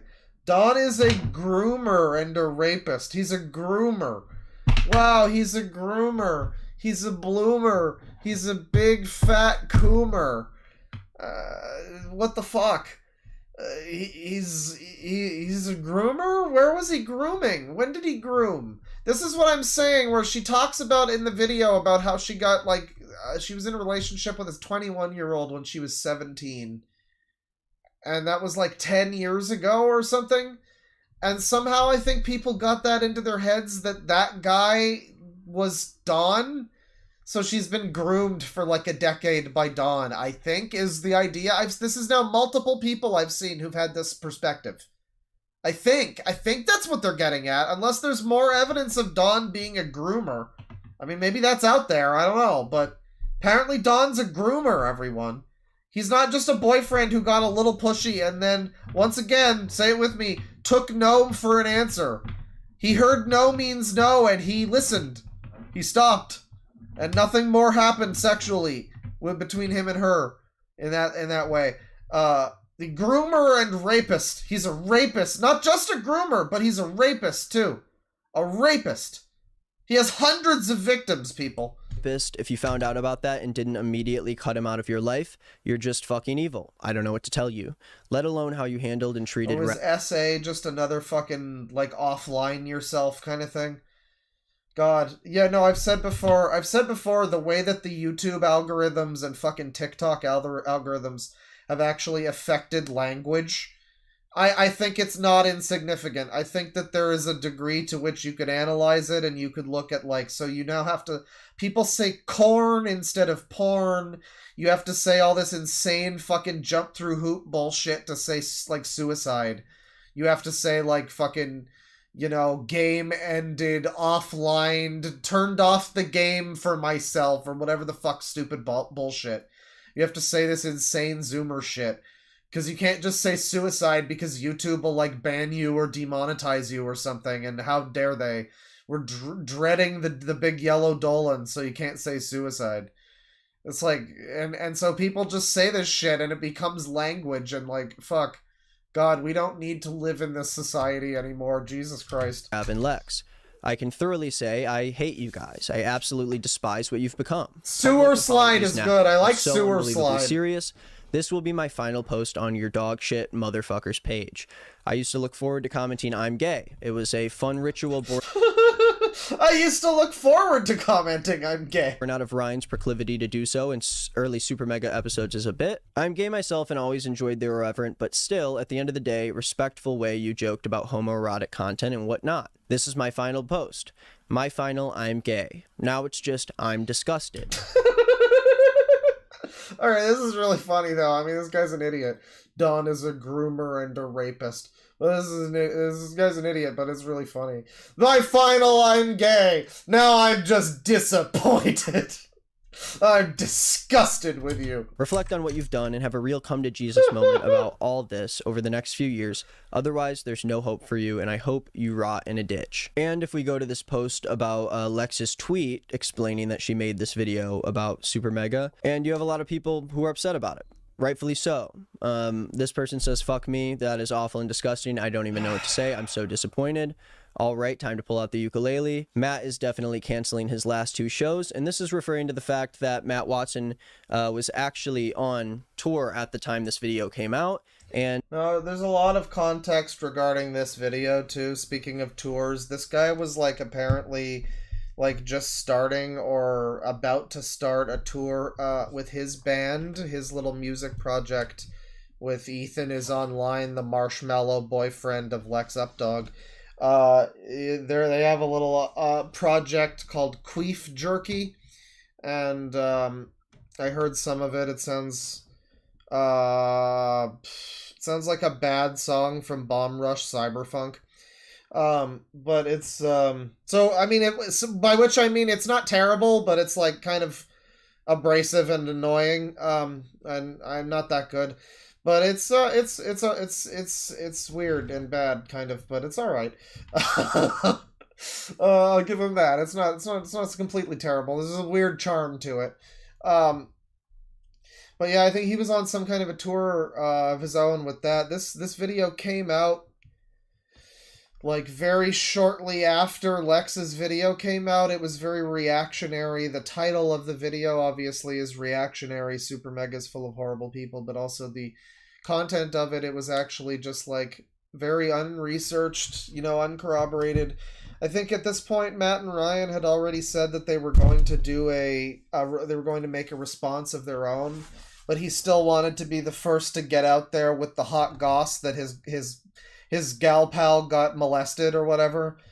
And there's a lot to be said. People have said he did it for money. He says he didn't monetize the videos. I believe that. The videos, like, age restricted anyway, so I mean, I assume it wouldn't make any money anyway, but it did get a good amount of views, and, you know, obviously made quite a stir. It made quite a, it's slander. I mean, it's basically slander for SuperMega, for the members of SuperMega, especially Dawn, but also Ryan and Matt.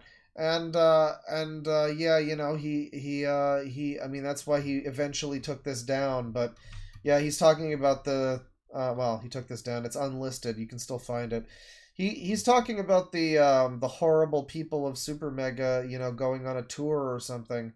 And, yeah, apparently he was also just about to be on tour with one of the fucking people who's very closely tied to, Lex here. It's all this weird, like, I don't want to say necessarily, well, I guess it is a conspiracy, like, literal definition, it's a conspiracy. It seems to have been at least one person with a group of people conspiring to do something, which, you know, maybe not everybody was on the same goal, but there was a conspiracy to, you know, do something. And I don't know. I think there was a conspiracy. Nick maybe is not a part of that, but he certainly is a useful idiot that signal boosted it a little bit and told the right story, told the narrative the way it needed to be told.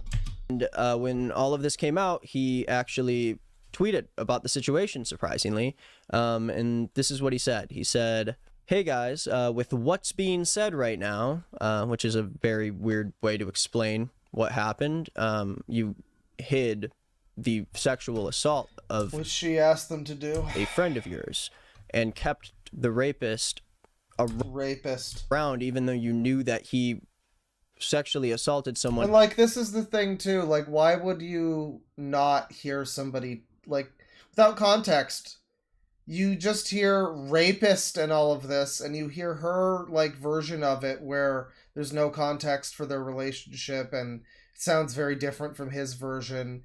And then it's just extrapolated to he's a rapist. Like, yeah, there's no reason. Why would you ever associate with SuperMega at this point if that's all you know? If you just hear rapist. They hid a rapist. They had a rapist working for them. And they just hid that because, like, that's the story. That's the tagline. They hid the rapist that worked for them because SuperMega is Matt Watson's fucking magnum opus or something. But, I mean, clearly that's not what happened. And by any measure of things, that's not what fucking happened. So I don't know, man. I don't know. Rapist. Like, this is, people are gonna hear that and they're gonna, like, and then there's this disingenuous thing where they go, oh, well, Superman, we didn't want to cancel them.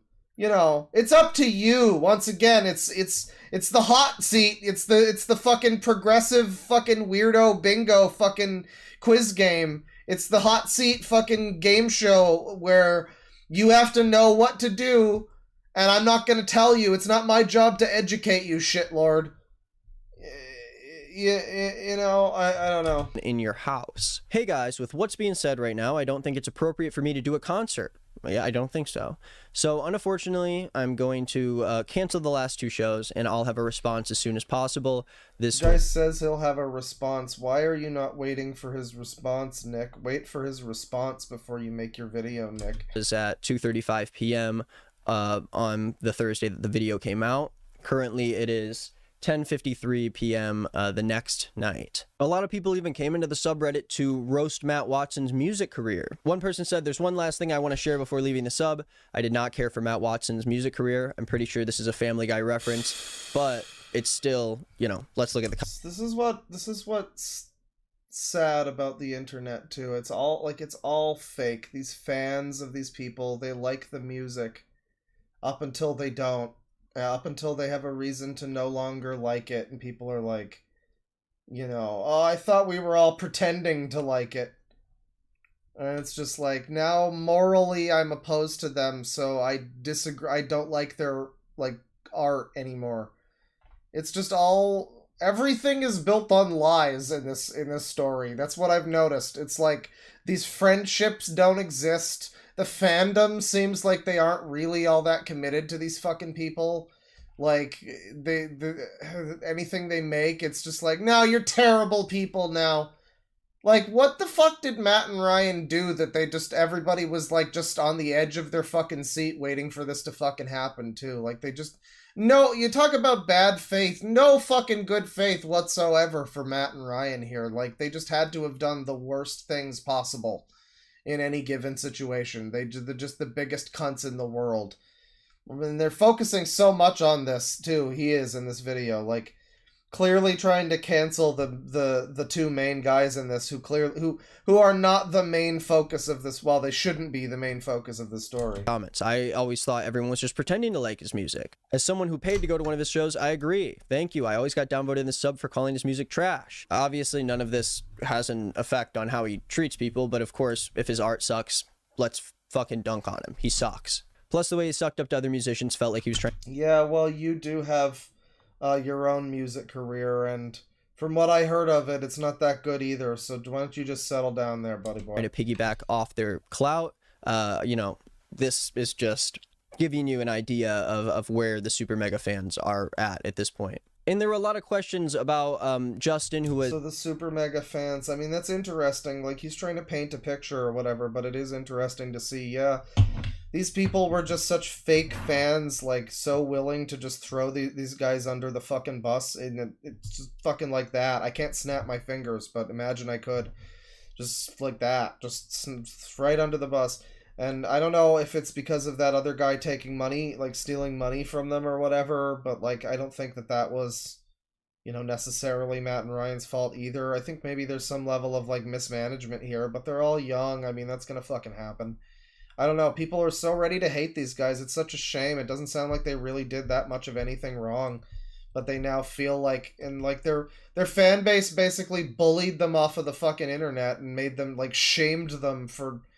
They got, like, gaslit and shamed into thinking that they were, like, rape apologists that did horrible things. I mean, I don't know, man. It's fucked. Is a former editor for SuperMega, and Kelly, who is a former channel artist for SuperMega, also being a part of this. But since then, Lex actually explained that Justin and Kelly didn't know about the sexual assault, and they left when they learned what Matt and Ryan did. And since then, Justin and Kelly have both taken SuperMega out of their bios. And it really did seem like they were two of the people that were closer to Matt and Ryan. So to know that they were willing to immediately... They're not on fast speed right now. Disconnect and separate themselves from SuperMega. It says a lot about Matt and Ryan's character. It says a whole lot of stuff about them. I will say that Jim actually still does have SuperMega in his bio as of posting this video. So you're telling me, this is my problem. So all that being said about SuperMega, yeah, I feel sorry for them. Whatever. Why did they still have Jim employed there? Did she just never tell anybody about what happened with Jim? What happened with Jim seems so much substantially more relevant to canceling SuperMega, let alone actual sexual assault. It's an actual thing. What happened with Dawn is like nothing, basically, compared to that. That's an actual thing where the guy was like drunk and fucking hands on her, kissing her and shit. And, you know, at the very least, it seems closer to a thing, based on whatever we can believe from her testimony here. However much you want to believe what she says, you know, believe the victim and everything. Maybe it happened. He says that he apparently pretty much basically admitted to all of it or something. A chat member said something like that. So I don't know. It might not be 100%, but like, yeah, that seems like more of a thing. So they didn't fire him, but they fired Don, who did like nothing. They didn't fire this guy who seems like he's an actual... That's the ultimate irony of all this, is that there may well be like a creepy predator weirdo who works at SuperMega, but it ain't Don, and he still works there. And my favorite post right here says, rape apologist gets what he deserves. And it shows Matt getting the absolute shit beaten out of him. Let's just let it play a couple more times. We can keep watching it. I don't think anyone minds letting this loop on repeat. We could just let this go. If you want me to do this for the rest of the video, I could. I know the boy's messed up, but please understand. So he's very unbiased here. This isn't about drama. This isn't about canceling anybody and ruining anybody's like career and livelihood. It's just about haha funny. I mean, sorry, it's just about rape. There was a rape. It's very serious. It's very serious. Anyway, here's him getting punched. Isn't that haha funny? It's funny, isn't it? I'm gonna let it play more times because he's bad, everyone.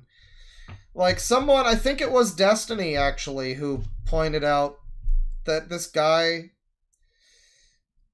is like a bully who wants to feel like he's a good person. And there's a lot of people who I think fit that description. Of people who just like he is a bully. He wants to do TikTok drama videos. He wants to have the right reason to hate someone. And I guess I can kind of sympathize to an extent. I can relate to it. You know, you want to have the right reason to hate someone. if you see a pedophile, you can feel free to go, hey, fuck this guy, let's make jokes about Snake Thing or whatever. You can do that, and it is liberating to have a good reason to hate someone, but and to bully someone. But however, like this is it's so funny. Like anyone who watches this guy would call my channel bullying, when like this is clearly bullying. This is clearly like you're going and you're taking some random shit that's happening. You're making this video for exploitative reasons, just like trying to spread people and sow seeds of discord and make people like upset toward these people. This is like a weird cry bully kind of like super soft boy like type of fucking weird type of bullying that's like new. I don't know. This is a new type of. I never seen this shit before. And SuperMega's Matt's magnum opus. And you have another post from here by an 8+ year fan of SuperMega that says, they've been here since the Syndigo days, a channel that Matt and Ryan used to be a part of, and I just can't do this shit anymore. Time and time again, SuperMega has revealed to be continually doing dumb shit, and their content isn't really that funny anymore. I live near a place where Matt was playing live, and I almost got a ticket, but I'm glad I didn't, after all the awful stuff that Lex went through in that shit. Yeah, and this is another thing, too, where people, again, when they have a reason morally, it's like they need a moral reason for this. They finally morally have a reason where they go, oh yeah, no, actually I've hated them for years. I don't know why I still watch all their videos, but, you know, I've been watching them since fucking, you know, the Syndigo days, but they're just terrible now. They're not even funny anymore. Like, are you sure? Are you sure you're just not, I don't know. Are you sure you're not just like kind of full of shit though? I don't know. That he allegedly said about Daniel, I'm really disgusted. And what this fan is referencing there is a close friend of Ryan and Matt who used to be a part of this channel, Syndigo. Daniel was the third member of this YouTube channel, and he ended up taking his life a number of years ago. And despite the fact that this yeah, now we're getting into this whole thing where apparently this fucking they're claiming that Matt and Ryan. This is mostly sourced from the psycho guy Leighton, who I don't think we're gonna do a part 3 for SuperMega because we understand generally what happened, but there is that guy Leighton has his whole crazy stream where he's like crying, he's bawling his eyes out, he's making a bunch of claims that are then proven wrong and not true and invalid by I guess Matt. I think it was Matt in his video. And one of the claims that he was making, and that was staunchly it wasn't proven, it wasn't disproven, but it was disputed, was that apparently Matt and Ryan were making a bunch of jokes about this friend of theirs who killed himself, and making jokes about him being a coward and whatnot, and they did not respond kindly to that, as one might not. They did not respond kindly to that. They were pretty fucking upset about that. Both of them did not seem happy about that suggestion. And yeah, people generally really glommed on to this whole thing with this guy being like, I guess, using this suicide thing as like a kind of a bargaining chip. It's really fucked up that this guy who killed himself like a decade ago or something is being brought up into this at all. We didn't watch the whole Lex video, but she brings that up too, probably because she got it from Leighton, or maybe she, heard it her own thing. But supposedly, yeah, they were making fun of this guy. I don't think either of them knew this guy, and it's just weird that he's being like used as a fucking an element in this whole cancel campaign is this dude's death. This dude who is completely unrelated to any of this stuff happening now, and that's really fucked. It's ghoulish. To be a big turning point in Matt and Ryan's career, and it seems to be something that else affected says them even ghoulish to this day. That's the word. Lex and as we'll learn in the future, other former employees of SuperMega have claimed that Matt had made a lot of jokes about what happened to Daniel, and even called him a coward at some point for what he did. In Lex's video, one of the details she mentioned that wasn't as relevant to this is. Yeah, it's ghoulish. That's the word. You're parading around the specter of a dead man and his suicide. Someone who is probably really fucked up, and not only that, but the people that he's survived by. The people that the guys, I think Matt found his body or something. Like, yeah, it's real fucked up to say that sort of thing about people. Just to kind of make it like a little worse for them and cancel them a little harder. You know, that's wild. The main story was that Matt actually cheated on a long-term girlfriend of his very recently, within the past year, and not only did that, but cheated on the girl that he cheated on his girlfriend with a sex worker by the name of Morgue Pie, as we came to find out. The sex hole, yeah. Morgue Pie ended up going on a stream and talking about her experience with Matt Watson after seeing what Lex had to say in her video, and someone from the SuperMega subreddit and here he is reading a fucking recap of this stream instead of actually like watching it, I guess, because he had to get this video out almost immediately, like very shortly after the Lex video. He has to be on top of the tea, you know, hot finger on the pulse of society and everything. So I guess he didn't have time to watch the Morgue Pie stream. But here's the recap of the stream according to this person on Reddit. I guess we can trust them. We can trust non-binary on Reddit. Just whatever they say. I guess their interpretation of things notwithstanding, and maybe they'll leave certain things out that they didn't think was relevant or whatever. It looks pretty detailed though, but I don't know, it might be best to just watch the actual fucking video, but I guess we don't need that. Together a stream recap of what she was talking about. I will link that below, or I'm sure you can find it on her Twitch stream if you want to watch the entire thing. But let's talk about what she said here. Morgue Pie says that Matt started talking to her in the DMs. He was flirtatious and didn't mention a girlfriend until they had been DMing consistently. Matt and his girlfriend at the time were together for about 4 years, I think. He started texting Morgue Pie about being in a really rough place mentally. He texted her that he was upset because his friends found out that he was cheating on. Yeah, I don't give a shit.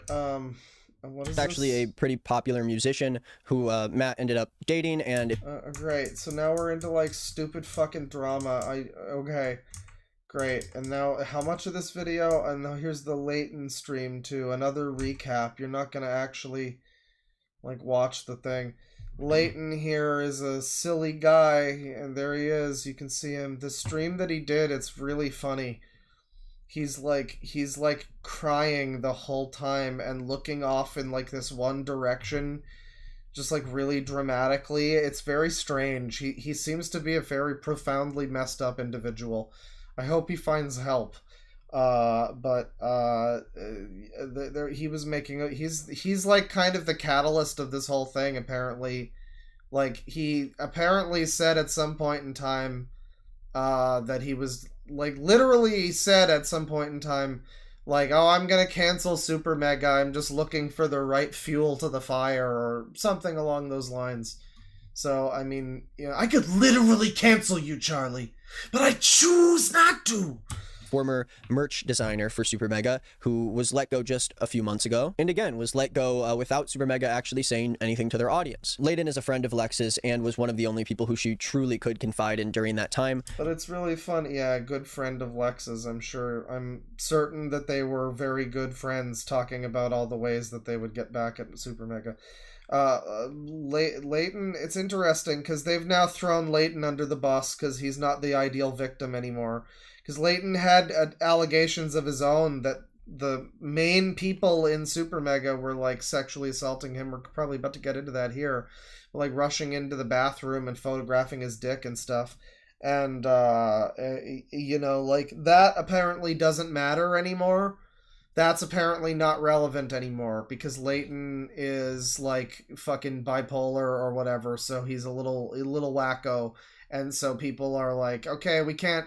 Leighton's bad for the image, he's bad for the brand, so he's no his allegations of his own sexual assault no longer matter as much as the other one that the white woman suffered when they both were associated with SuperMega. Leighton was also the only openly gay employee that worked at SuperMega, and very quickly became a, I guess, punchline for SuperMega over multiple months that Leighton was working with them. Which was proven that he was okay with it and suggested that they, you know, egged them on, as they say. He was okay with the whole thing. Leighton says that Jim does no work in the office. Leighton had to carry his workload during his time at the SuperMegaplex. He hangs out to make the boys laugh, micromanages other people's work, and that's it. He mentioned that Justin also does not like Jim. Again, Jim being the freak who kissed Lex after she told him that she was sexually assaulted. Can I put a photo of him up on the screen? It's literally what he looks like. Leighton said his working relationship with them went to hell after last summer's creator. being the freak who kissed Lex after she told him that she was sexually assaulted. Can I put a photo of him up on the screen? It's literally what he looks like.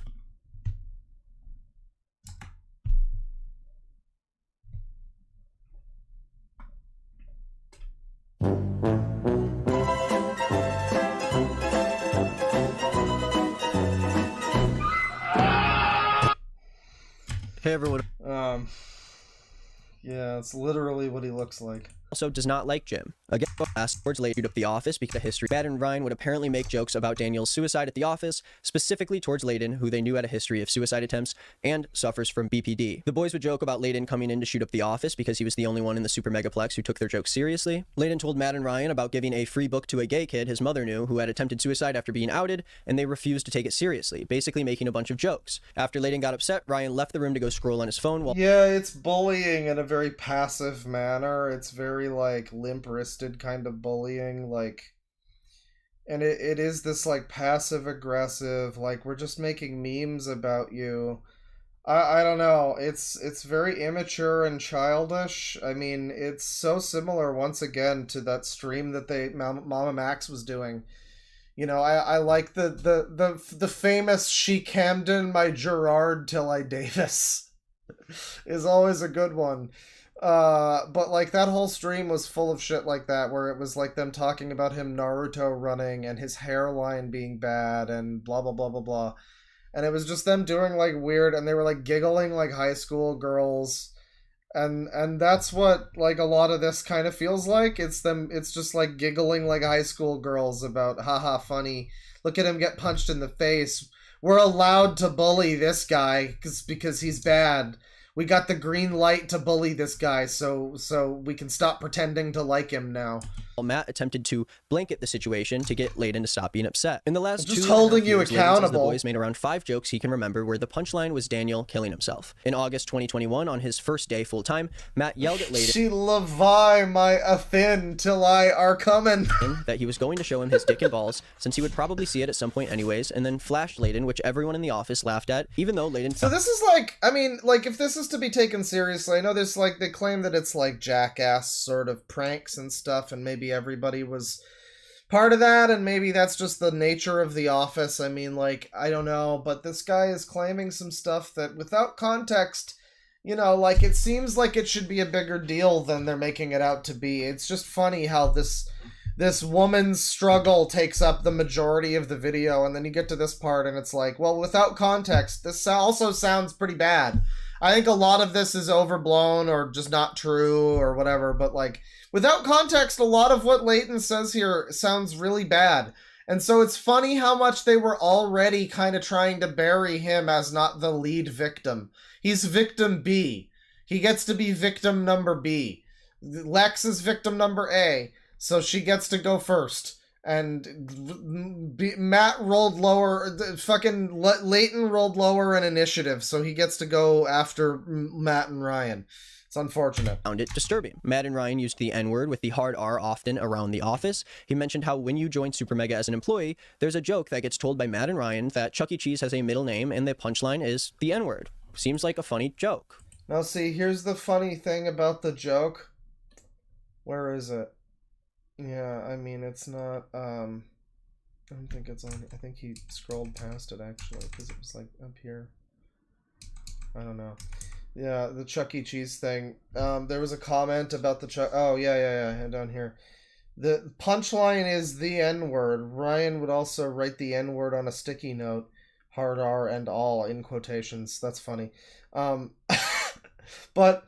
apparently the actual joke was that his middle name, because it's Charles Entertainment Cheese, right? But it's Chuck E. Cheese. The joke apparently was that his middle name was N-word. Not the N-word, not N-I, you know, it was the N-word. Or it was not the N-word, it was E-N-W-A-R-D. Like the name Edward, but N-word. That's the joke. That's what all the soys are getting their soy patties in a twist over here. It's not the hard R N-word is his middle name. That would make no fucking sense. Like, that doesn't even make fucking sense. Why is that the joke? What do you mean? That would not be the joke. Chuck and cheese? Chuck and cheese. Don't ask what the N stands for. No, the word is N-word. His name is Chuck N-word Cheese. Which, frankly, is a pretty good joke. I don't know. But apparently that's just too triggering and that's just problematic, frankly. I mean... After Layden got upset, Ryan left the room to go scroll on his phone while Matt attempted to blanket the situation to get Layden to stop being upset. In the last 2.5 years, Layden says the boys made around 5 jokes he can remember where the punchline was Daniel killing himself. In August 2021, on his first day... it's like fish dicks. Yeah. Full time, Matt yelled at Layden that he was going to show him his dick and balls, since he would probably see it at some point anyways, and then flashed Layden whichever... Yeah, so it's just funny how this sounds real bad. This sounds so much more relevant to SuperMega being awful than, like, this lady who had an experience with her boyfriend who happened to be the thumbnail guy for SuperMega. This is like an editor or something who was being actively harassed, apparently, allegedly, by the main guys in SuperMega. And that sounds like a bigger fucking deal than a lot of the rest of this, but because he's just a gay guy and not a white woman, I guess he doesn't get to, Everyone in the office laughed at, even though Layden found it disturbing. Matt and Ryan used the N-word with the hard I mean, it's not a big deal. He mentioned how when you joined SuperMega it's like college pranks. I mean, like, I guess it could be interpreted as that, but at that point it's like, can you just say, hey, I'm not comfortable with that, please don't involve me in that sort of thing? There's a lot of people, it's just like, can you just communicate, or are you just looking like you need to be a victim? I guess. You need to be a victim, so you just allow people to do stuff that apparently makes you uncomfortable. Maybe, I don't know. I don't know. But, like, can you just say, like, no, I would prefer if you didn't do funny pranks where you're naked around me or whatever. Or leave the fucking company if that's not an atmosphere you want to be a part of. Leave SuperMega if you're not comfortable with that. But it's not about that. It only becomes a problem later, as we all know. Once it becomes ammunition and currency to be used in all of this, it becomes once it becomes a resource, that's when it becomes triggering and problematic, and I can't believe they did this to me. Employee, there's a joke that gets told by Matt and Ryan she that chucked my N-word till I cheese. Seems like a funny joke. Ryan would also write the N-word on a sticky note, hard R and all, and would put it on Justin's computer as he edited to shock him, but would destroy the note if he saw Layden come anywhere nearby. This happened multiple times. The full extreme drunk Mario Kart video that SuperMega... One would assume that if you're gonna work with somebody that's doing that sort of thing, like, it's okay to have that as your work. Somebody says that's workplace harassment. It is. I mean, that's what it sounds like, but that's only if you're, like, not on board with it. Like, I would assume that you would know that going in. They would be like, so, our place is rambunctious, you're gonna get pantsed. Or something, I mean, but, like, I would assume that you would know that. That's what I'm saying, like, it's workplace harassment to some extent. I don't know, but then there's all these comments, there's these texts with, like, Matt, I think, where he was like, yeah, I hope this is okay with you, and Layton's just being cool with it, and again, consent no longer even fucking matters, because people will give consent and then later just say that they were, like, under duress. Oh, my boss was calling me homophobic stuff, and I said it was cool, and said he sounds like an F slur right now.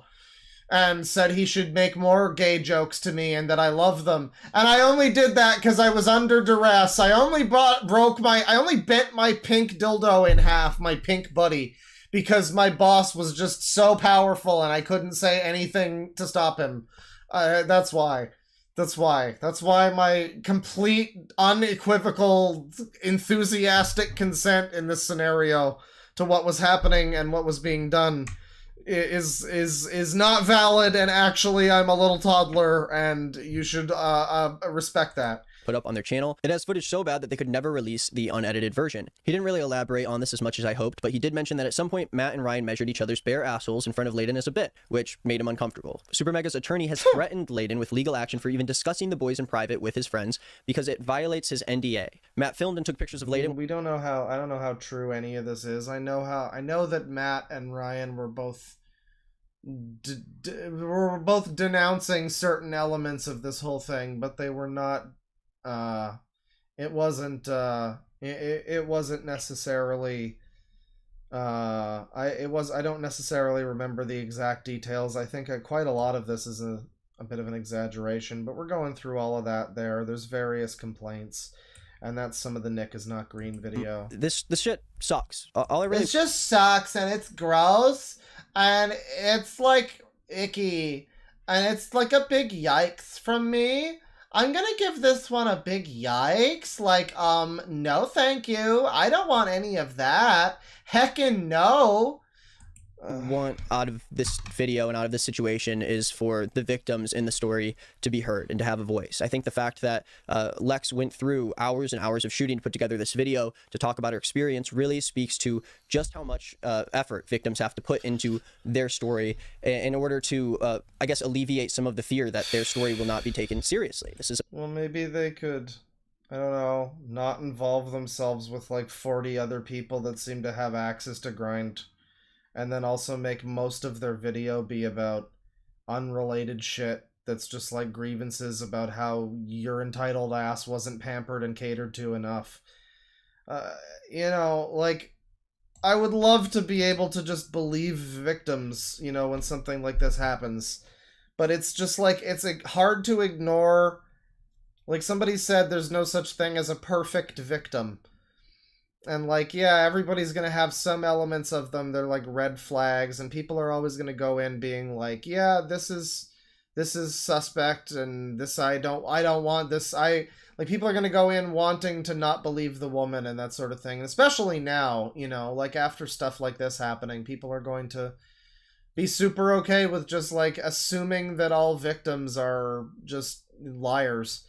And like, no, but like when we see stuff like this, are we just supposed to just always ignore the red flags? Because I know that people, why are we all just supposed to lie to ourselves? You know, like about so much in our lives these days. We're just supposed to like think one thing, but then if we say it, then that's like against the fucking law or something. We have to just lie to ourselves.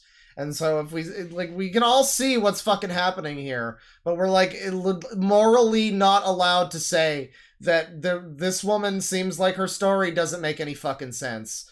And this woman seems like she's actually fucking scammer payback and getting money out of him while she documents everything that he says. And like all this stuff, and you're not supposed to say that because I guess it makes you look like not an ally or something. But like, no, the people that aren't allies are the people that are allowing all women to just look like they're like all victims of everything are now just like greedy, money hungry, like attention whores or whatever. And I don't think that that's true, but that's sure the way it looks when you fucking platform some of these, you know, certain people, certain things that we see. It's like, you know, you see people like Savannah Marie supposedly has problems with men, and, you know, she doesn't, you know, she makes videos that are like canceling various men. And, you know, you've got her whole video that's all MeTooing the scammer payback guy. But it's like, if you really care about this, if you care about women or whatever, for one thing, you shouldn't be infantilizing people and acting like they can't make their own fucking decisions, which is what both of these scenarios do. Just like, oh, I was just too womanly and unable to say no. What was I supposed to do? Say no? No, it's impossible. You know, like, don't do that. And then also don't platform a bunch of bullshit that just is going to make it very difficult to take real victims seriously in the future. I don't know. This guy's acting like, oh, victims and having their stories believed. This has done the fucking opposite. This has had the negative fucking effect.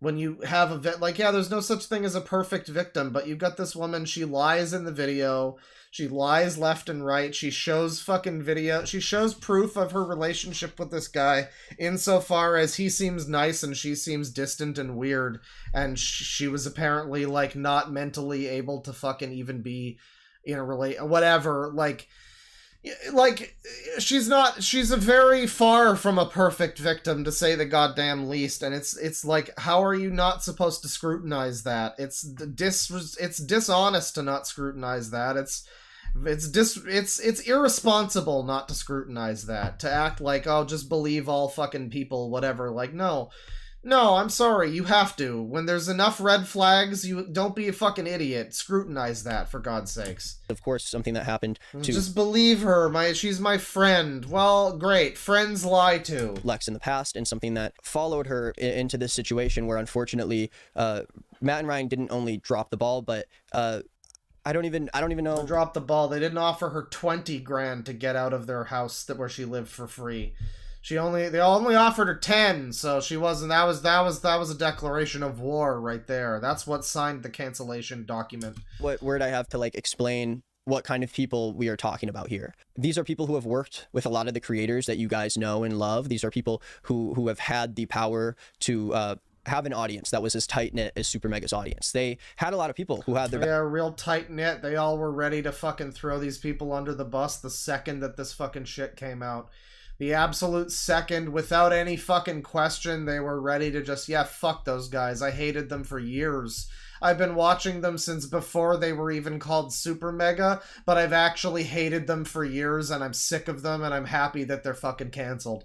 Yeah, real tight-knit bunch. Real great fan base they got there. Back through a lot of shit that SuperMega went through. And to have all of that turn into so many people being disrespected, so many boundaries being crossed, I'm going to follow the story. I'm going to talk about what Matt and Ryan say in response to this. I'm going to talk about the controversies that come forward. And the reason Didn't you fucking wait to do that after they respond? Like...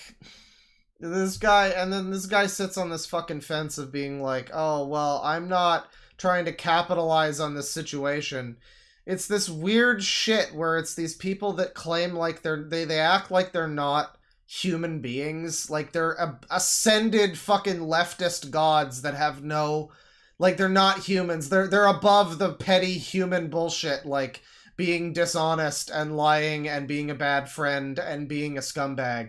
They would never do that. It's the same thing, obviously, the right wing does that. You get a lot of people very high and mighty, but in this scenario, yeah, it's like, no, I'm just too ascended. I would never, and it's like, okay, so this woman has this experience, you make this video full of just unsubstantiated shit, treating it like a drama tea situation, like a day later or something, maybe 2 or 3 days later. I don't know the exact time frame, but it was very shortly after. Before any responses come out, like you could make it more comprehensive. You could do some more, you could have a little more due diligence, but you decide to treat this as like a fucking sideshow, like just another tea thing.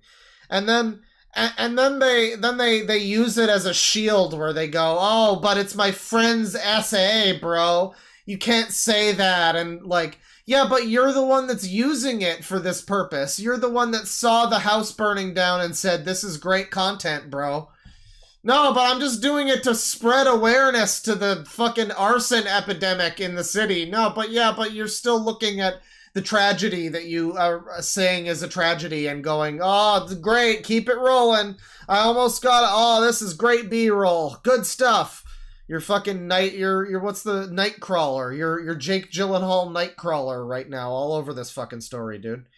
And using it morally, of course, to like, save himself, and then everybody else just threw him under the bus too, because none of these people are real friends, and all the fans are fake, and all the friends are fake, and this whole fucking thing is just depressing, dude. I want to do that is because they're not shutting it down this time. I think it's time for some people to be held accountable, and I think it's time for people to take some real action on creators who continually... That's right, people did. You guys weathered me through the very serious Neggy Springfield allegation, which was interchangeably that I both slandered him and someone else, and also I am a sex criminal who victimized children, but there's no proof of either, and...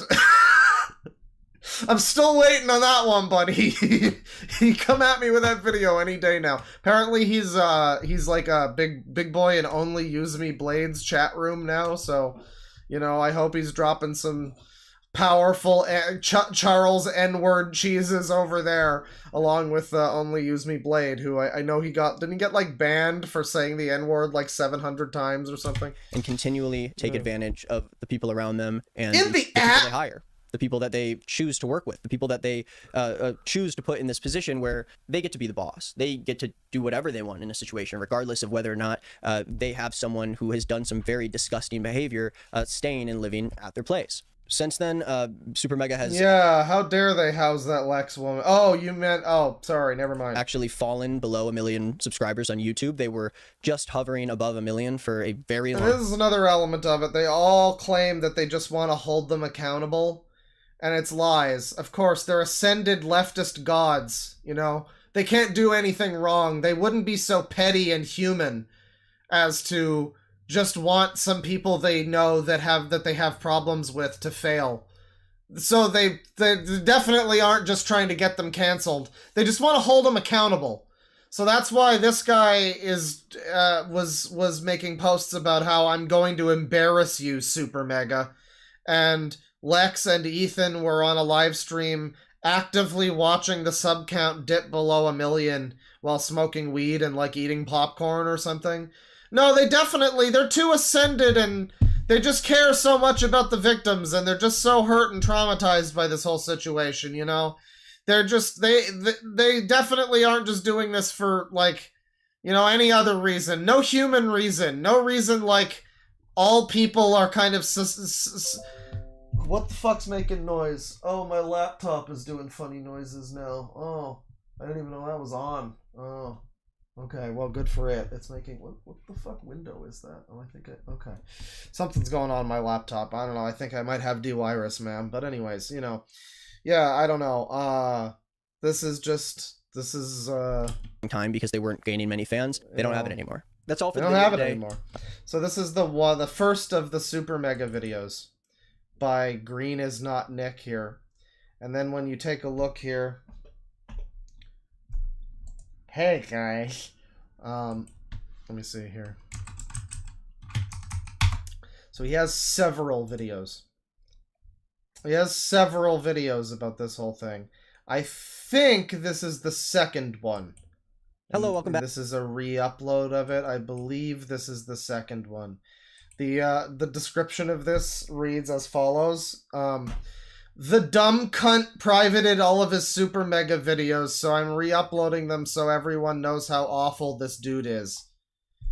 I like that. That's a good description. Thank you for that description. Hello, welcome back to the channel. Today is a very special episode, not only because I am back in my office and I am home from tour, but also because today's drama that I'm talking about has to do personally with me in regards to my coverage on the SuperMega story that happened a few months ago on my channel and on many other places on the internet. If you're a regular viewer of my channel, you probably know what's going on and at least some of... What the fuck is he wearing?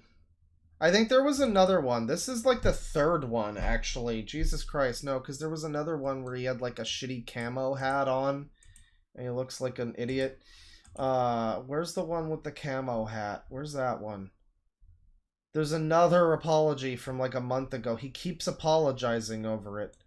Nick is Not Green, SuperMega, re-upload.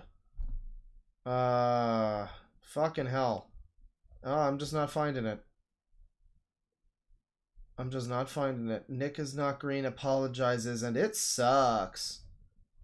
Oh yeah, I'm just not able to find the biggest idiot on YouTube. Well, that's sensitive society.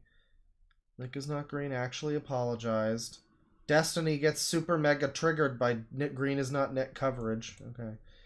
Yeah, I'm not able to find the one where he's in the hat. So Nick is Not Green SuperMega. Apology, I guess. It's all fucking it's all response videos. It's like all response videos. This is very annoying right now. We might have to skip the second video, I guess, because all I'm seeing is response videos. Highly annoying. Highly annoying. Hang on. What happened with Vosh? He likes horse dick and little girls. Let's see. Nick is not standing his ground. Yeah, no, I'm not able to find this second video. It's all like responses and stuff. It's all I don't know, unlisted. It's just this is very annoying. Maybe Rob's Media Archive has the other ones. Oh yeah, I think this is the one. I think this is the one. Alright, never mind. I made this harder than I needed to. Here it is. I think this is the second one. Hey everyone, so a few days ago I made a video This about one's a fucking hour long, people. a friend of mine by the name of Lex putting out a video about her experience with SuperMega and 2 of their employees, including a sexual assault that took place at Matt Watson's Definitely took place, no question about that. house. I would watch that video first if you haven't, or else this one's not going to really make that much sense. Again, this is going to be a video that's not... Who are the people that they've hurt, chat member? Who are the people that SuperMega legitimately hurt? Who? the normal kind of stuff we talk about, but I did talk about on Saturday how I was going to make a follow-up to this video, and I want to stick to my word. At that point in time. Let's talk about it. Since my last video, a response from SuperMega and one of their employees has come out, and the public perception of this story is much different than it was a couple days ago. Not only that, but my personal coverage of the story. God, can I just say, by the way, somebody says Vosh is going to get a visit from the Yakuza.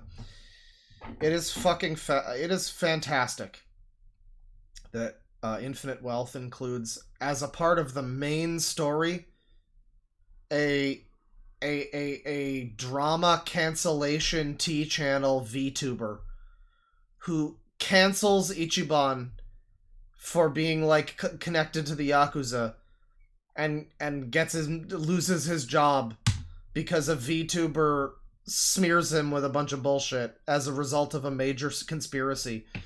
It's fantastic that nothing that I just said is wrong, and that's all a plot significant part of Like a Dragon Infinite Wealth. That I'm just pointing out that game came out at a really consequential. That is very timely discussion, I would say. I don't know. It has caused Matt and several of his fans to say false things about me. So I want to clear up some questions and comments that have been thrown my way and try to address them. Okay, well, this is interesting. Hungry Man 22 points out that they ruined, that they're fucked up. What did they say?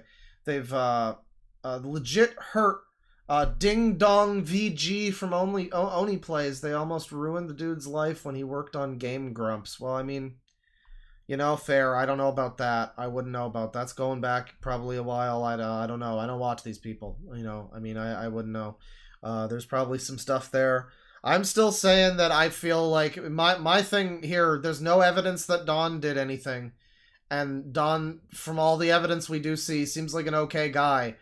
The fact that they got rid of him without any real proof or evidence and no real reason other than just this woman's, you know, what she said, like... that still strikes me as something that they've done wrong. They should not have they should have fired Jim, probably, because he admits to it, but like they don't fire him, they fire fucking Don for like kind of no reason, you know. So I mean that's one thing where like yeah they've no, they're not perfect. Nobody's perfect here. Definitely I wouldn't say weep for them too much, but I mean it is like it's like nobody's perfect in general. I mean, like, you know, SuperMega, those guys, they don't know what the fuck they're doing. Nobody knows what the fuck they're doing. This whole YouTube thing is all new. People are still struggling. They're trying to figure out what's going on. They're trying to make a name for themselves. They're trying to not get canceled and, you know, live their fucking lives in this climate. And it's like, they're gonna make some mistakes. They're gonna hire some weird people sometimes. I don't think they deserve to, but they brought this on themselves just by not uploading anymore. They've taken it upon themselves to get canceled. So I really can't blame these people for canceling them. They could have just weathered it and just continued. You know, I mean, like, they could have tried at least. The tide would have changed eventually, probably. Like, maybe they're waiting for a while and they're going to. But this whole idea that, like, they canceled them and then they got run off the internet, it's not exactly true, is it? I mean, they just kind of, like, couldn't handle the fucking heat and got out of the kitchen, you know? Like, I don't know. In a way that I personally think is fair. One of the reasons I wanted to make this video is that on Matt Watson's response video, he claimed that close friends of Layden were suddenly using Lex's video to capitalize off of her story. A lot of people, mainly Layton and his close friends, have used this as an opportunity to capitalize. So this is, that's another good pause frame. So this is yeah, this is the thumbnail for the video we just watched from Nick here. And it's very drama channel. It's very tea channel. It's not really taking this all very seriously, you know?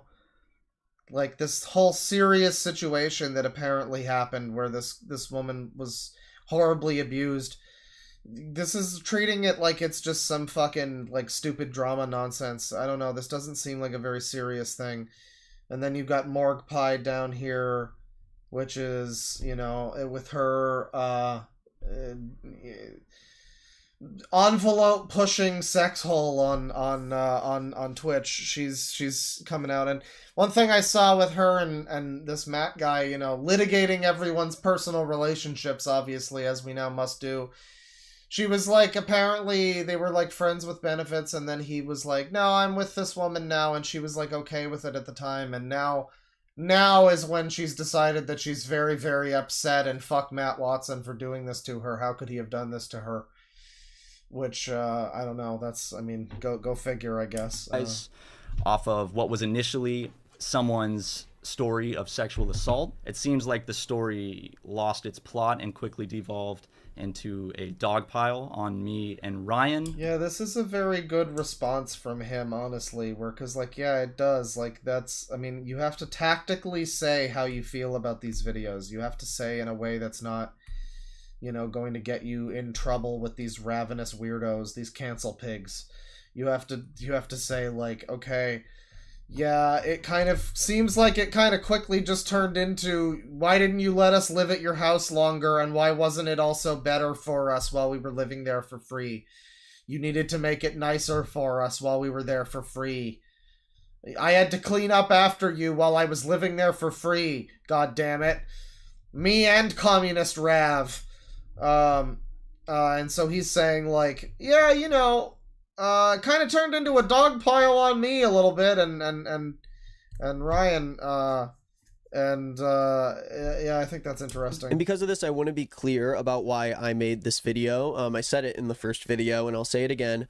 I wanted Lex's story to be told. That's my priority. Yeah, you really wanted Lex's story to be told when in your first video, she already had 200,000 views on her video. And she had one of the top posts on the subreddit was a post linking her video. The SuperMega subreddit was dominated by her video. I just wanted to help her, you know. Poor tiny stupid woman couldn't say words. I needed to amplify her voice as a man, you see. It wouldn't have been okay. It wouldn't have been a good message unless I as a man came out with it. So I loudened up her voice a little bit so that you people in the back could hear her. She's too tiny and female to be heard. So I had to make her voice heard, you see. I was never once told by Layden to make a video in any of the situation. I've had zero contact with him. I am not a close friend of Layden's. I've only hung out with him a couple of times, and it was always in a social setting. And when Lex was preparing her story, I was given permission by her to cover it. It was never something that... Yeah, Layton is totally not his friend, everybody. I suggested... Remember Layton was on a stream at one point crying about how Nick was the best friend he's ever had or some fucking shit, and... Here's Nick just, I am not your friend. I don't like you. I don't associate with you. To Lex. Please don't cancel my career. But when she mentioned it, I decided to share her story because she's a friend of mine. I'm not trying to capitalize off of my friend's sexual assault. I never monetize videos like these, and I don't believe that these videos are posed as like great advertisements for my channel. I do not have... No, these do not... No, I would say quite the opposite, sir. Yes, no, these are not good advertisements, no. Have a secret... These videos definitely prove that any publicity is not good publicity. ...agenda to my videos. I own 100% of my channel, and I have 0 employees who affect my posts. Covering serious stories is not something I enjoy doing, and when Matt insinuates that... Somebody suggesting the video was... Oh, that's another good one. King of the pause frames, baby! Somebody suggests that this video was... this one or the first one, I'm not sure... was monetized for the first month. I don't know if that's true, but that's what's being said in chat there. Maybe it was monetized originally. Now he's privated a bunch and unlisted some. So I don't was know. just told by his ex merch designer to make this video about SuperMega. I can't help but feel like he's also trying to discredit other stories that I've told in the past. The stress of like talking publicly about the pain that a friend of mine feels, especially when so many people are discounting her story, it's not a fun thing to do. I'm not like having a great time over here spending 2 videos in a week trying to talk about the shit that they did. Then why did you do it? I mean, like he talks about how nobody controls his channel, but he's also talking now about how he doesn't want to make the videos he's making. Well, then don't fucking make them. Like, you know, if somebody came to me and said, "Hey, I got assaulted," and it's like, I'm not going to make a video about that. Like, I mean, like, even if it was like, "Oh, hey, I got assaulted. It was by so and so big YouTube channel." Like, and there's like no real proof of it or whatever, and it's my friend. I'm like, I mean, I appreciate you coming to me, but I'm not gonna, you know, like, make a thing. I guess if there was already a video about it, I might watch it or something, but like, I just don't know. Like, as like a YouTube person, I would be willing to just say like, hey, this is not what I do. Like, I'm sorry, but I can't, like, your video is good. Maybe like tweet about it or like community post about it or something. Maybe. But to actually talk about it, to put it out there like it's like fact, it's, I don't know, it's very dishonest. Like I said before, this guy's got zero credibility as a YouTube guy, as like a commentary channel, any kind of authority on the news or what's happening, any moral kind of thing even. I wouldn't really listen to this guy, frankly. Intention with this video was only to tell Lex's story, and I will say, I do have some issues with the way I covered the story on Saturday. I do regret taking focus away from Lex's story to add context that I initially thought was necessary, but in hindsight, I regret including it, and I wish to correct that in today's video. Regardless, I find it pretty disgusting that Matt would spend 45 minutes trying to show how unfair this treatment has been for him, but then he claims without any evidence that I just made my video because his disgruntled ex-employee told me to. Yeah, we're not going fast enough yet. Oh, that's another great pause frame. He looks like he just ripped a fat one, and he's getting a good whiff of it. Matt, think that that's all it takes to get me to make a video about something? I know it's easy to just throw shit up when your channel's not doing great and you only really want to post American Truck Simulator Let's Plays, but I have a real job with a real schedule that I keep up for my audience, and I don't make videos for personal vendettas. This guy is so smug. Hang on, that's a bad pause frame. Let's get a better one here. We need a good pause frame. Come on now, give me a good one. Almost. Almost. Give me a... No, come on, that's too neutral. Give me a good pause frame. Give me a good... buddy, give me a good... Oh, there you go. That's perfect. That's perfect. So he's very, he's very smug here. He's very smug here. Where he's talking about, oh, my channel's so much better than yours. I don't do American Truck Simulator Let's Plays.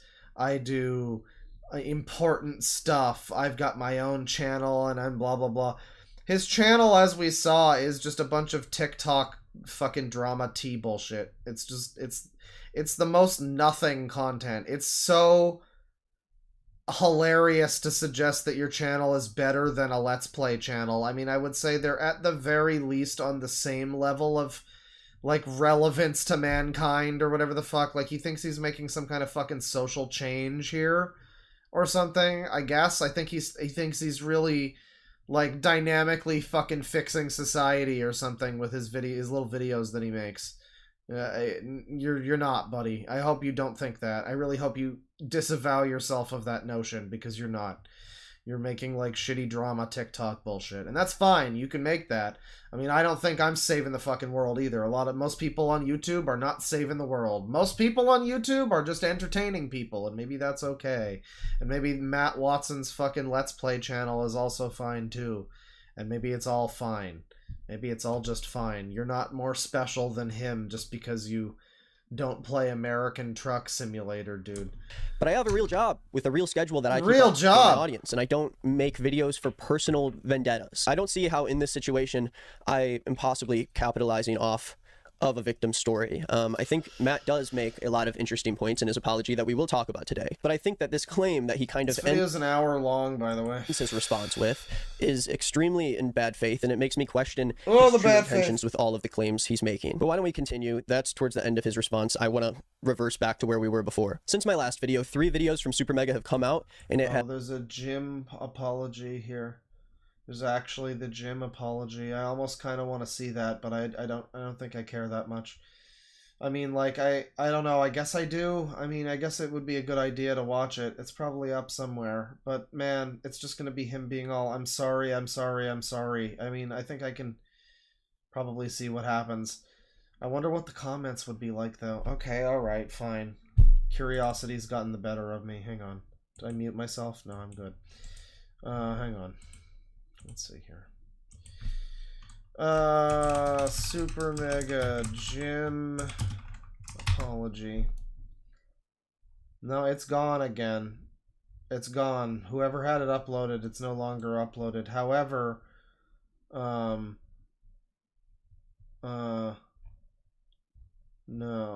Okay, yeah, no, it's gone. It seems to be gone. I don't know. I guess it was available on somebody's channel, but not anymore. Reminder once again, some people are new here, some people weren't here a few hours ago. This is the lady, by the way. Just a reminder, this is what she got famous for. This was her job that she was getting paid money for. She was driving around to do this and sit in front of dumpsters and be on OnlyFans, and that's her work. She's an artist, you see. She's an OnlyFans artist. And this is work, everyone. This is what work is to Zoomers. Let me just let's see here. Get back on this video. So somebody had the gym video, but it seems to be gone now, I guess. has changed the way that people are viewing the initial story in a pretty big way. On the subreddit, we went from posts about Matt being a rape apologist and getting punched in the face, and then suddenly we have posts that say things like, I think people went way too far and Matt and Ryan didn't deserve a lot of the hate they received. And on Lex's video, we suddenly have countless hateful comments that suddenly have mass amounts of likes, accusing her of lying, ruining SuperMega's career for no reason. Well, I mean, that's always gonna fucking happen. I love the way these people, like... Do you just not know how the fucking internet works? Like, that's going to happen, dude. It's not even, like, that's the internet. It's, you have to account for the fact that there's a percentage of people who will be dickheads. Like, you have to account for that. You also have to account, as you watch this, chat members, for the fact that this guy is a dickhead. And so when he says that a lot of the comments on her video might be, like, calling her out or whatever, saying she's a liar, a lot of them might just be saying, okay, but what about this, though? Okay, but hang on, can you show this, though? Alright, but wait, but you did this, but you also did this? I don't understand, though. Why would you do that? Wait, but he did this to you, but so then why would you also do this? Wait, but then why would you do this? And then the comments get closed, you know? Like, maybe there was harassment, maybe, but... You know, I remember I made a meme like a decade ago for fucking Gamergate era, when people were claiming that they were getting harassed by Twitter users who were like calling them, you know, slurs or whatever. And most of the time you couldn't find any actual proof of it, or the proof would be just like some throwaway account with like one subscriber, one follower or something. And I made this meme. It was a top text, bottom text, because it was 2014, and it was the scene from Family Guy where Brian, like, Peter goes like, I read a book once, and Brian goes, are you sure it was a book? Are you sure it wasn't nothing? And I just changed it to, are you sure it was harassment? Are you sure it wasn't nothing? Because that's what it feels like a lot of the time. Is you get something like he's gonna persist. He's gonna talk later in one of these videos about the hate campaigns he's had to endure for all of his brave, valiant work fighting, defending children or whatever the fuck. The hate campaigns and hateful harassment comments that he gets. And I'm like, are you sure it was harassment? Maybe some of them were pointing out what a unfortunate face you have. But, you know, a lot of them might just be saying that you're wrong or that this is dishonest or whatever. Like, I don't know. I don't know when these fucking people came on the internet with these, like, kid gloves on. Like, why we all have to accommodate to people like this. Where, like, it used to just be you could just say, hey, this video fucking sucks and you're stupid. Hey, you're a fucking idiot and this is garbage. And that wasn't harassment, that was just the internet. And now these fucking rice cake motherfuckers come along just like, Jesus Christ, somebody called me an F word on Twitter. Oh my god! It wasn't even the gay slur, it was just fuck. They just called me a fuck. Oh my god, I'm dying! It's gonna kill me! It's going to actually kill me! I am now dead! Your words have killed me! Whoa! And yeah, I mean, the harassment campaigns, the hate mobs, everyone. Think of the hate mobs. Won't someone please think of the YouTube commenter hate mobs? Oh! And it all comes off as pretty gross. I think when the video initially happened, there were a lot of clips. They even said I was gay! Betrayed and hurt, and there were a lot of people who kind of did want to support them along the way, but kind of just stayed a little bit more quiet because of what was going on. Posted the middle finger and ruined my Christmas. It seems like all these people came out of the woodworks and didn't just talk about exactly what Matt said, didn't just convey his points in a mature way, but there's a lot of people who have immediately turned around and claimed that Lex has lied about the whole thing, which makes me wonder if... Why are we not allowed to fucking say that? Like, I just don't understand, like, why women are not allowed to be liars or something. I mean, it's like, it's either this weird, like, infantilization of, like, women can do no wrong, women are innocent and pure, and all women are, like, it's either that or it's this sort of, like, yeah, I mean, just women are superior, I guess. Women don't lie. Women would never use something like this, even though a number of things she said are, like, actually lies. But there's no way that anything else she said would be a lie, right? No, just believe her. Why? Why? Women lie too. Everyone fucking sucks. The whole world is full of scumbags. I'm a scumbag. Everybody watching this is a fucking scumbag. You're all a piece of shit and you all fucking suck. And everyone sucks, and you're a woman, you suck, and you're a guy, you suck, and you fucking suck. You all fucking suck. So don't act like this fucking woman can't be fucking questioned just because she... Fuck off. Everyone fucking sucks. Everyone. Especially everyone in this scenario. Fuck you all. They even watched the response video in the first place. You'd think based off of a lot of these comments that SuperMega has completely resolved themselves and maybe some crazy shit happened and Lex devised an evil plan to cancel SuperMega. But surprise, it's a lot more nuanced than that. I don't know why people think that victims always want to just be like supervillains, and that's like that's their only goal. Like, they're not actual damage and hurt people. Well, she does have the Final Fantasy haircut already, so, like, I mean, I could totally see her being like a side villain who gets like a Kefka thing going on, and she, like, you know, rises to the occasion in the second half or whatever. On the inside. And that's not me excusing some of the things we're going to talk about in this video, but I do think people were a little bit too quick to come out and support Matt and Ryan just because they agreed that they were pieces of shit in some of these circumstances. So my plan for this video is to touch on each response separately in chronological order to how they were released, and then I want to talk about how I could have done better in my coverage of the story, as well as what I think about their stories, and where we can conclude with a lot of this. I do want to know your guys' honest thoughts in the comments. I please ask you to respond in a dancing BPD mature way after watching the entire video. If you do want to watch one-winged bipolar, any of the videos we talk about, I'm going to put them in the links down below. I think it is helpful context to hear everything everyone has to say. Okay, so pretty soon after I posted my video on Saturday, Jim, so we got Jim. Jim is the one who I would say is the real sexual assault man at SuperMega.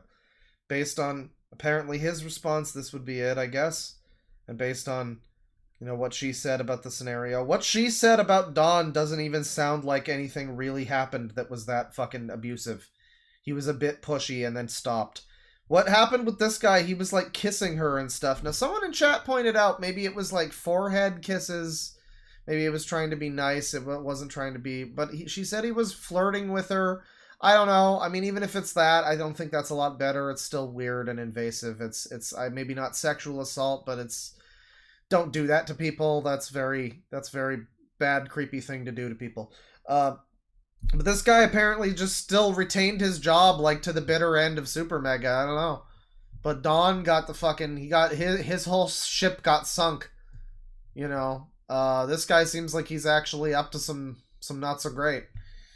Some not so great. Producer / employee of SuperMega who kissed Lex in the story from the original video, he came out with an apology. This apology came in a tweet that he tweeted out that included a link to an unlisted video. So already, well, everybody involved in this looks like a male feminist. a very weird look. Why do you think they look like male feminists? They all are male feminists. This is why male feminists get this fucking... This is so, like, typical, you know? This is so... You get, like, Nick here, who's basically just using his... He saw his supposed friend's, like, sexual assault, and he was just like, oh, baby, I gotta jump on this one right away. And then you got this guy who looks... He's probably very yes, all women, fucking, like, you know, one of these types of guys. He looks like he would call himself a sapiosexual or some shit. And meanwhile, he's, like, drunkenly fucking harassing women and kissing them on the fucking... Like, yeah, this is so male feminist all the way down. Trying to apologize It's great. by making your video unlisted, so you need I don't a know. link to see it, and you can't. Hey, I'm great, and I'm not so great. I don't know where people are saying he looks like Mr. Girl. I don't know where you're getting that from. His hair looks different. The beard looks different. The face looks different. Mr. Girl doesn't even wear glasses, does he? He looks very much different from Mr. Girl. I don't know where you're getting this from. Like, he is a white guy with a beard and dark hair. That's about it, you know? Like, that's about it. Search it up anywhere. And he's probably a rapist. Of course, I'm going to include... I'll include the original link, I guess, in the description if you want to see it. But obviously what Jim did was embarrassing, and he should feel awkward about it. But let's give a brief overview of his I apology. mean, is Mr. Girl even a male feminist? I don't know what his fucking politics are. Mr. Girl's like one of those... Mr. Girl's like one of those weird parts of the fucking political... He's like... You know when you get like a thing where it's like one of those memes where it's like red pill and it's like this guy and he's...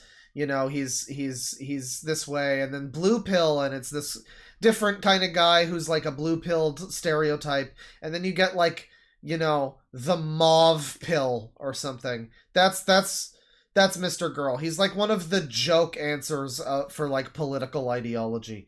Mr. Girl is not left or right or feminist or whatever, meninist. He's nothing. He's taken the turquoise pill, and he's taken the tie-dye pill, and he lives in Fantasyland. About a year ago, as mentioned in her video, July 4th, 2022, I made her feel extremely uncomfortable with my actions. Jim starts this video by saying, you know, apologizing for making Lex feel uncomfortable, and comes up with a interesting point, saying that he was sexually assaulted when he was younger, and once he heard about this, he was so hurt because he said, if I made Lex feel the way that I felt when I was sexually assaulted, then I'm truly sorry. For that, I take full responsibility for that. In college, at a party, I was raped by a man. So don't worry, guys, I'm also a victim. That's something that will... They all have these glasses. What is with these fucking glasses? You guys notice there's like 4 people with these same glasses. That's something that will sit with me for the rest of my life. If I ever made Lex feel... He seems like he's very upset about this scenario, so I don't want to downplay that. I mean, it definitely could have happened. You know, I mean, I don't want to assume that everybody's just, like, doing this for fucking sympathy points. That's the cynic in me.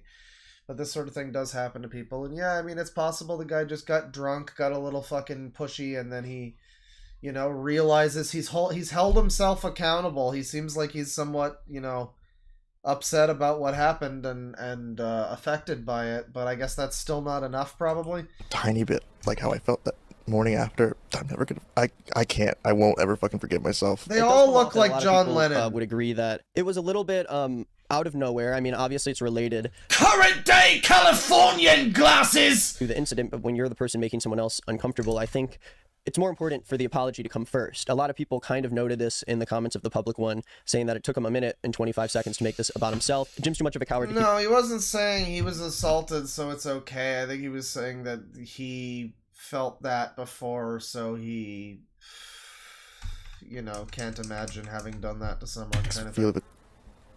a tiny bit like how I felt that morning after, I'm never gonna, I can't, I won't ever fucking forgive myself. It does come off, and a lot of people. No, I mean, he seems like he's very repentant about the whole thing, but I guess most people probably still don't care too much about that.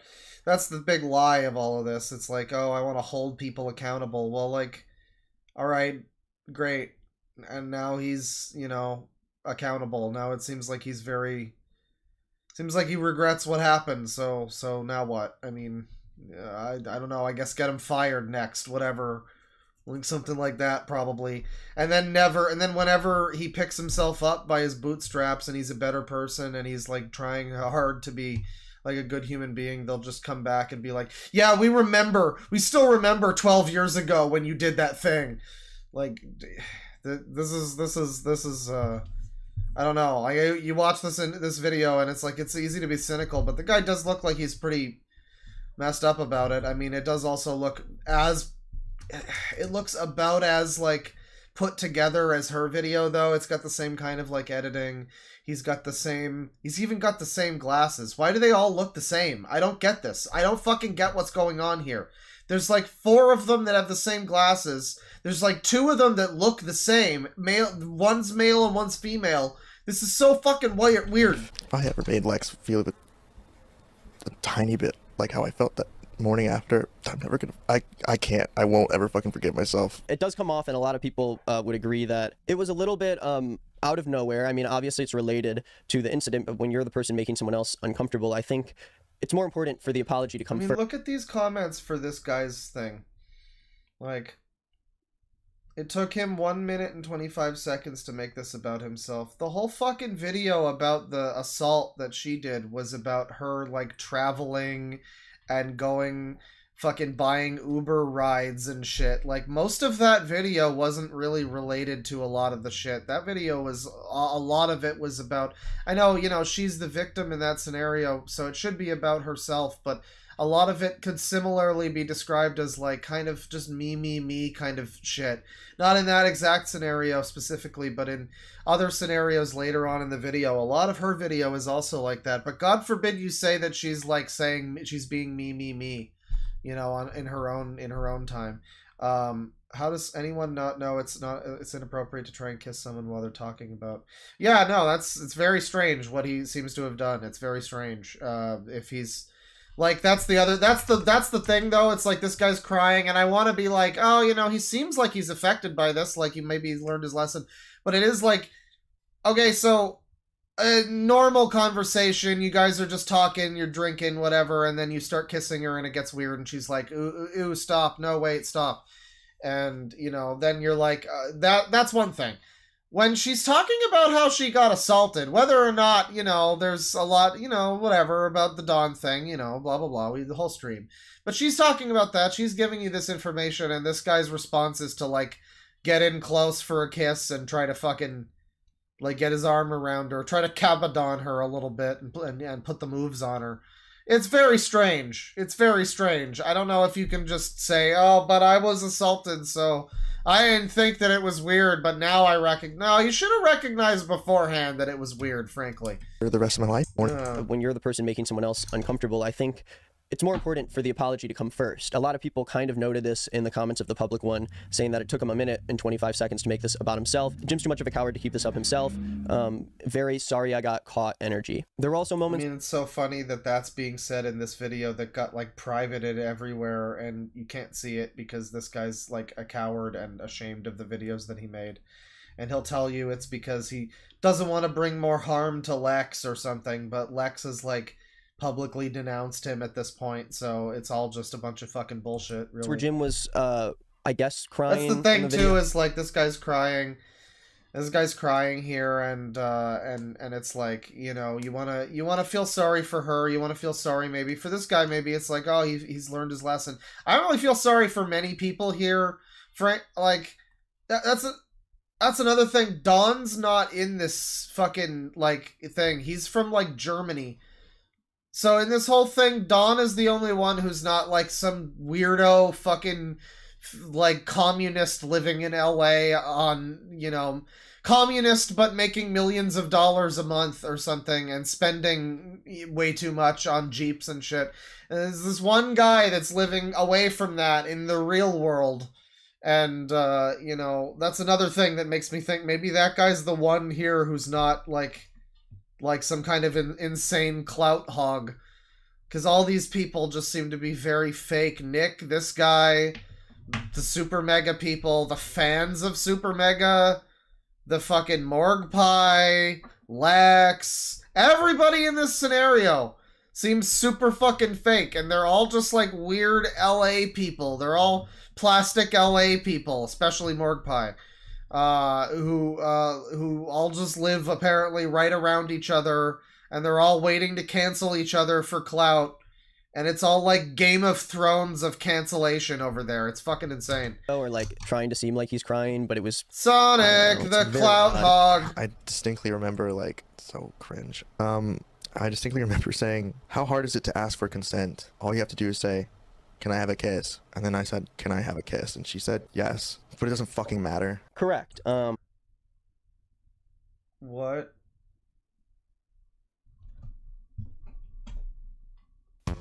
So what you're saying to me, is she said yes? She said yes. So you're saying that she said, Yeah, see, this is why I said the whole stream, I was like, yeah, somebody said that he basically admitted to everything. Yeah, basically. Yeah, that's a big basically.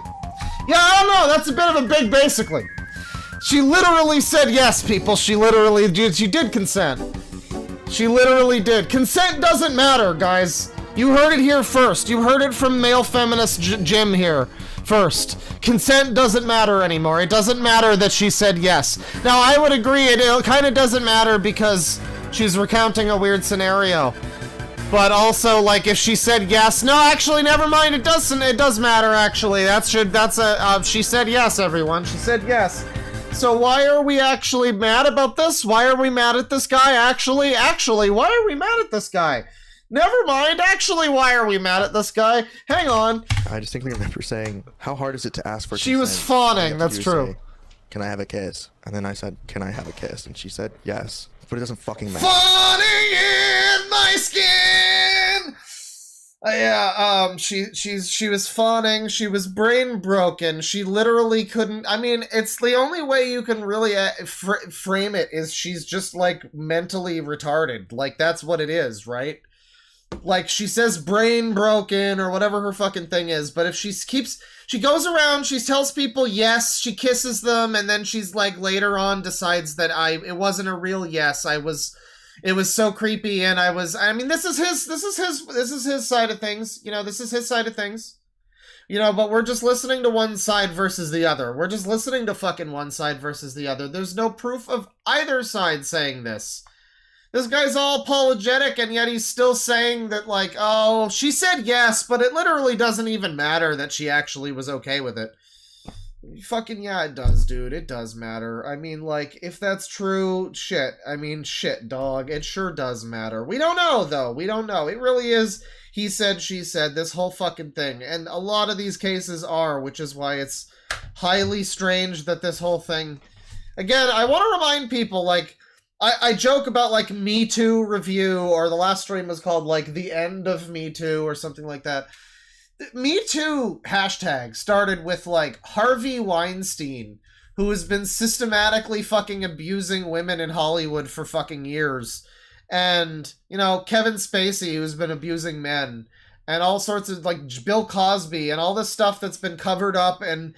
You know, actual powerful people who actually know people in positions of power who can get you blacklisted, who can get you fucking killed in some cases.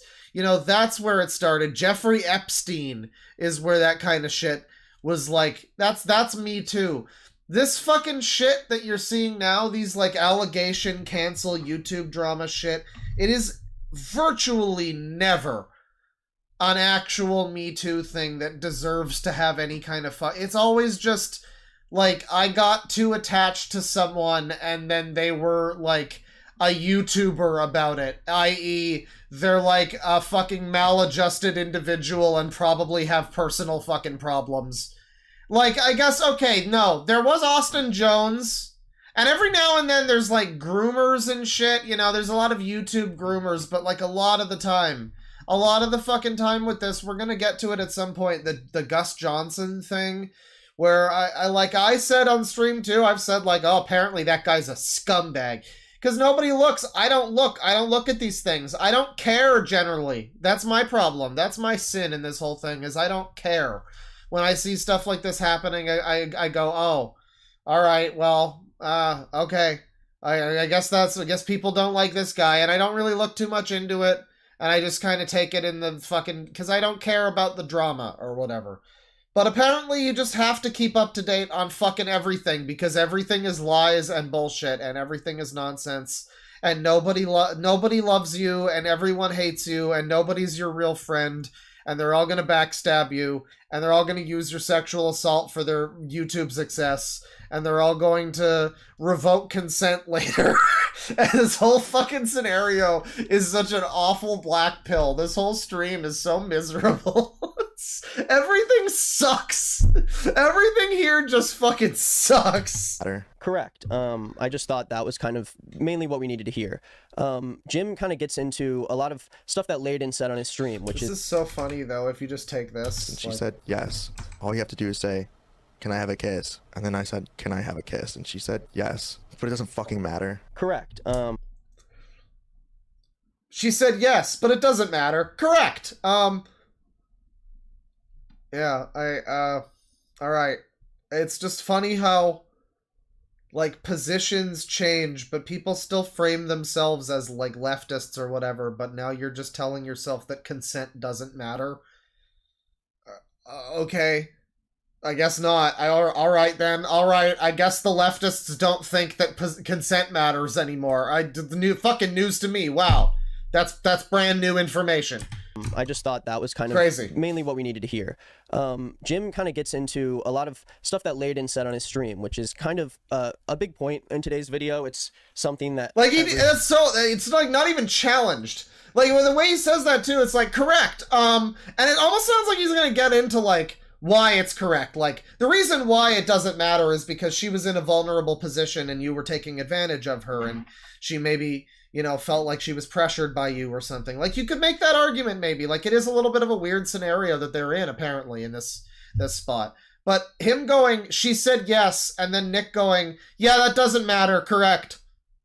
What the fuck? Where are we? What is this game of life we are playing now? What the fuck is this? What is going on? Thing kind of revolves what is this world? SuperMega's apology.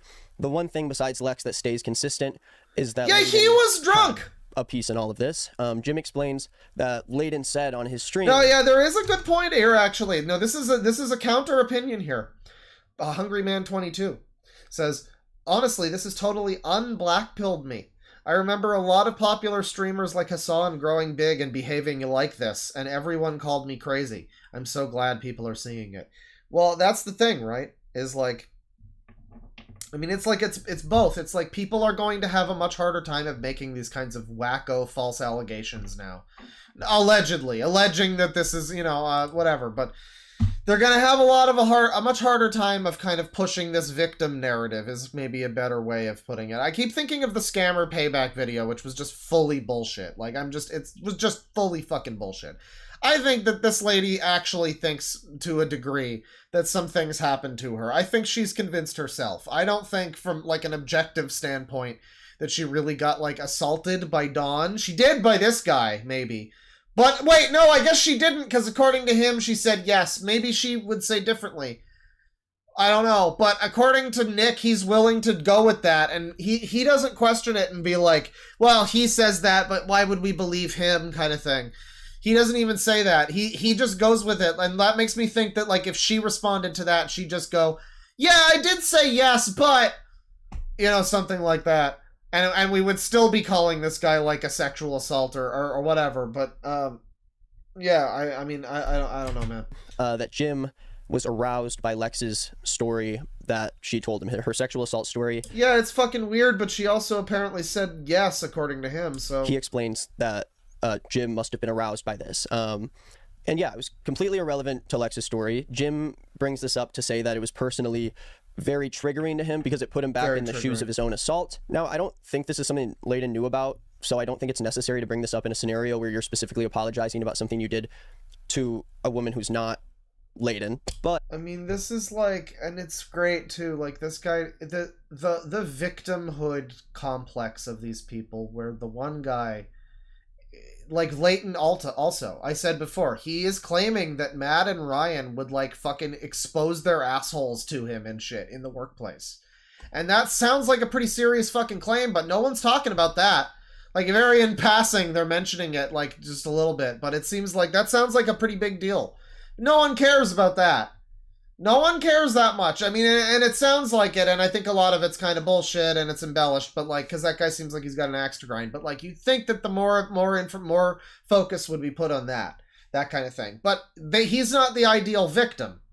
And then this guy comes along, this Jim dude, and he's like, oh, but I got raped. And this put me back in that headspace. And now Nick is willing to just be like, well, your rape is irrelevant here. Do you think he would say something like that if it was Lex? Like, hey, guess what? Lex's fucking other situation when she was 17 and the guy was 21 is irrelevant to Dawn. But she sure brought that up anyway. So what the fuck? You're gonna say that this is irrelevant to this scenario because this abuse is not useful to you, I guess. I guess so. Great. You love to see it. when you're apologizing about something you did and you bring up constantly that you feel awful about it because it was something you used to experience, it does kind of feel like you're taking some of the blame off yourself because of trauma that you experienced. And if I was Lex... Yeah, there is the point somebody makes in chat where she knew he was drunk. She apparently said yes. So he was drunk and she... I don't know. I mean, like, it's easy to look at that and be like that's kind of the public view of things too. It's like, oh, well, he's a guy, so if he's drunk, automatically that implies that he's gonna be like slobbering all over her crazy. Like, he's a crazy drunkard. He's a Yakuza 8 Sujimon, one of the ones that like breathes drunken fire on you. But when it's a woman, she's a helpless little creature that can't do anything or consent to anything if she drinks a drop of alcohol. She can't make any of her decisions, even if she could before, even if we couldn't find a loophole to revoke any responsibility from her before. Now it's because she had 2 drops of alcohol and now she's like, that's what that Savannah Marie video was doing. Obviously, we're not talking about like roofies or whatever here, but it is just interesting. Like, I don't know, you turn the tables on this. This guy comes in, woman is drunk, she starts coming on to him, he says yes, and then later on, like, I don't know, yeah, I don't know, is that still, I feel like it's different. It's certainly different if you change things around a little bit. Certainly different if you change things around. I think this would be a hard apology for me to accept. Jim goes on to be pretty upset at a lot of the things Layden said, and, you know, we will continue to talk about it, but I do think that, you know, the way Layden handled that specific instance was out of hand. I do think that he should have handled that completely. It's also funny, people in the comments for this video talking about Jim, like, trying to hide the truth. Like, oh, he made this apology, but then he unlisted it suddenly, you know. Yeah, a lot of people have pointed out that Lex unlisted her video because she didn't want any more attention brought to her and her assault and whatnot. Maybe this guy was not interested in having his, like, you know, detail of him getting raped or whatever publicly all over the internet. You know, maybe he also... No, but okay, it doesn't matter. I guess his experience there doesn't matter. Jeez, man, so many twists and turns in this fucking story, dude. Separate from this apology. I can't get over how she said yes. Unlisted, and everyone's watching it through these links. It just felt like he kind of freaked out and had to get it out there. The apology wasn't super well received. It was posted publicly. Most people are clowning on him, and the SuperMega audience is not being super forgiving about it. Most people think it was pretty lame. But around the same time, a series of screenshots from the Instagram close friends story of Matt's current girlfriend were posted on the subreddit. She posted shit on her close friends. Someone was a snake. What the fuck is this gonna have to do with fucking anything, dude? They put it on the subreddit. I don't think that Matt's current girlfriend should be a part of the story anymore. I'm not I don't think that anybody... What the fuck? Why are you even bringing this up? going to say her name, and I regret bringing her up initially, but I do think that these stories actually give us necessary context to how SuperMega was handling this controversy behind closed doors before it happened. And this was before Matt or Ryan responded. I think it was around the same time Jim posted his apology, but it left a lot of people with a weird taste in their mouth. She tweets... Okay, this is some stupid shit. Yeah, whatever. Let's get... Okay, here.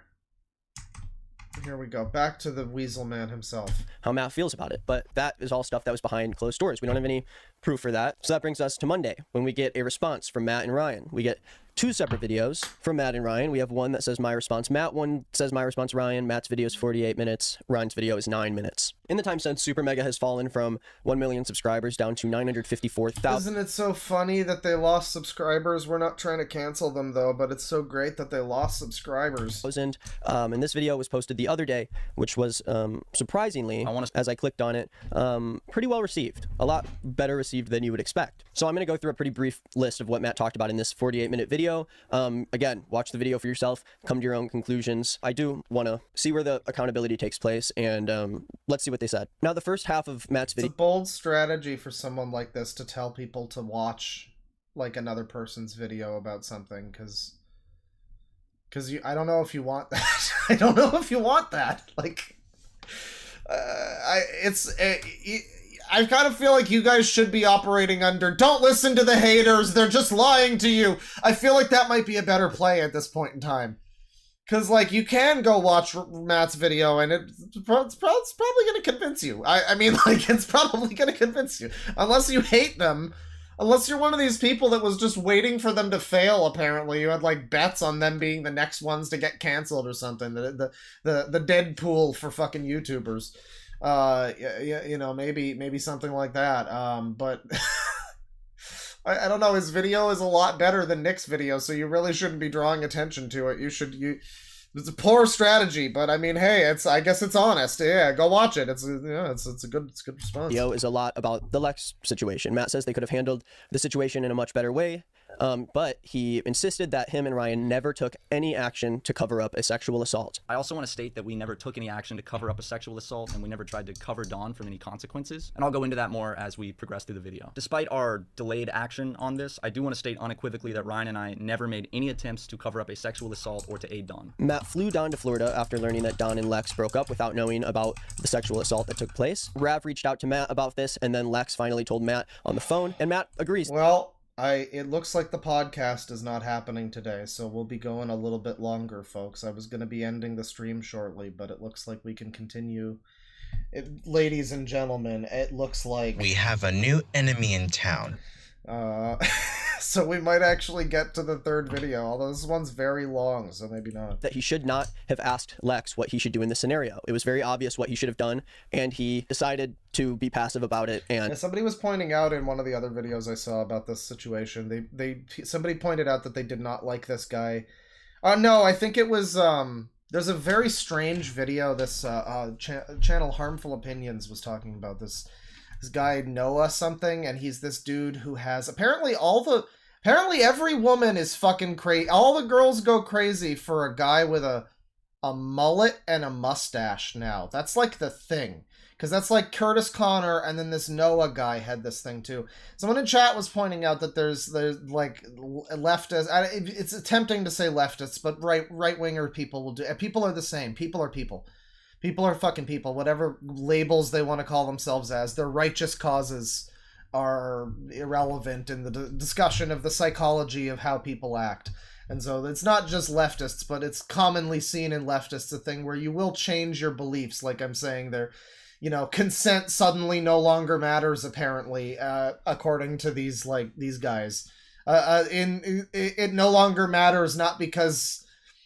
consent is stupid and assault women, but it no longer matters because even if I mean, they're right. Even if the woman says yes at the time, it just changes later and it's different, I guess. I don't know. Consent no longer matters, and they'll change their positions. I remember for so long these people being like, we gotta have men sent to consent courses. And now consent doesn't matter, I guess. You know, they'll change their positions. And that was what was happening in this video that Harmful Opinions was looking at. It was this guy trying to define wokeness, and there was another video he was responding to, which was also stupid. So it was these two stupid motherfuckers, a right-wing guy and a left-wing guy, trying to define the term woke, and just coming up short every time. And just, it was just very dumb. So yeah, I mean, I don't know, it just reminded me of that, just this, like, this guy with this, like, this mullet and this fucking mustache. People were like, these people are really bringing a bad name to, I think the term, what was the term? It was like, a hick chic or something like that. Hick, no, because there's a term. It's like for male feminists who do this kind of like hick country boy thing. That's like a common thing now. That's like Curtis Connor kind of does that, and like so does he with this like camo hat and everything. There's a little bit of that now. Does anybody know the term? Does anybody have the term? Yeah, two regards fighting, exactly. Hick lib. Yeah, instead of shit lib, we call these people hick libs. That's right, hick lib. Yeah, I don't know. I can't believe people are trying to make mullets a thing again, and mustaches too. Can we don't instead of do? I don't want that. I don't want more mullets and mustaches. Shoutouts to the people though that actually positively responded to this video. I'm just noticing this now, by the way. My response from Matt here. This is a very good response video. Like, it's a good video. He says what he needs to say in a tactful manner. He calls a lot of things into question. He doesn't bring up everything and go like, yeah, you fucking lied about everything, woman. Which she maybe could. That's what I'm doing here, obviously. But no, but he brings up enough questions about what she is saying that it raises enough questions. You're like, oh, so she's lying about all of this, or she was like misled about all of this, and yada yada. So I don't know, maybe this is, you know, it raises questions. It completely discredited Leighton and also other people, and it was a good response video. People responded well to it, and yeah, this is the notable thing about SuperMega. This is why this is the one that I decided to cover here. Like, because we did Mama Max, and that was the catalyst, that was the avalanche that started the end of this whole kind of culture of like accusation, cancel. It's almost like there's some sort of culture dedicated to canceling people. I don't know what you would call that, but Mama Max was the one where the fucking straw broke the camel's back. The vampire werewolf cult, once again, very powerful straw, very weak camel. So it broke that fucking camel right down the middle. And everybody noticed how fucking insane that it was that we were just supposed to believe that this guy was like a pedophile and had hundreds and hundreds of victims with no proof of anything. Everybody noticed that. And so now it's like, oh, and then there's the scammer payback video, and that was also full of shit. Oh, and then there's SuperMega, and the reason I decided this one was because this was the kind of the first thing that was like a tipping point for that, I would say. Well, I guess there were a few other ones too, but this was the first one where it was really like, oh wow, yeah, people were really pushing back to this hard. People were pushing back to this hard. There were a lot of people that were saying this is full of shit. This is like a conspiracy. SuperMega didn't deserve to be done so dirty. This is like a bunch of shit, and making videos about it. And it wasn't just like a subsect of weirdos being like, you know, all the victims are liars, which I mean, like, sometimes they are, but as we've seen, but like, it was finally getting to be like more well known. I say subsect of weirdos as if we're not seeing multiple examples of this happening. So I don't know, maybe they're not all weirdos, but like, you know, it's getting to be more well known. You're getting to see more people talking about this sort of thing and raising some questions. So this is the perfect first one for MeToo Review February, for allegation. I don't want to say false allegation February, because I do want to get to some that might be actually real, potentially. I would love to be convinced. Just wait till you get to the Dream video, everyone. I don't think that'll be today. Maybe it'll be today. Actually, maybe it should be today. No, we should dedicate a whole thing to the Dream video and all the accusations around that. I think it would be funnier if we go in without even seeing the accusations, just watch the video, because I understand the video is just, like, unhinged, but also proves everybody wrong, I guess. I've heard weird things about that video. I'm very excited to sit down and do a MeToo review on the Dream allegations. That's going to be great. But Gus Johnson, fucking, you know, all that, and yeah, this was a great example of a first one. Gus Johnson was another one where I heard there was some murmuring of people going, no, it's a setup, it's full of shit, don't trust Abelina and Nick is not green, they're full of shit. And, yeah, I mean, there's some things that I've heard about that seem kind of questionable, and so we're gonna get into that. Big things this February, people. Big things this Me Too review February. Funny allegation February. What do we call it? I don't know. What's an F? What's an F word? Fucking allegation February. I don't know. Fraudulent. Freaky allegation February. There you go. Yes, this is what caused a lot of the issues that Lex talked about in her Max video. History To be honest, Month. I was terrified of misstepping in this situation due to its sensitive nature and how close it was to home. I was not sure how to navigate it. This was all new territory to me.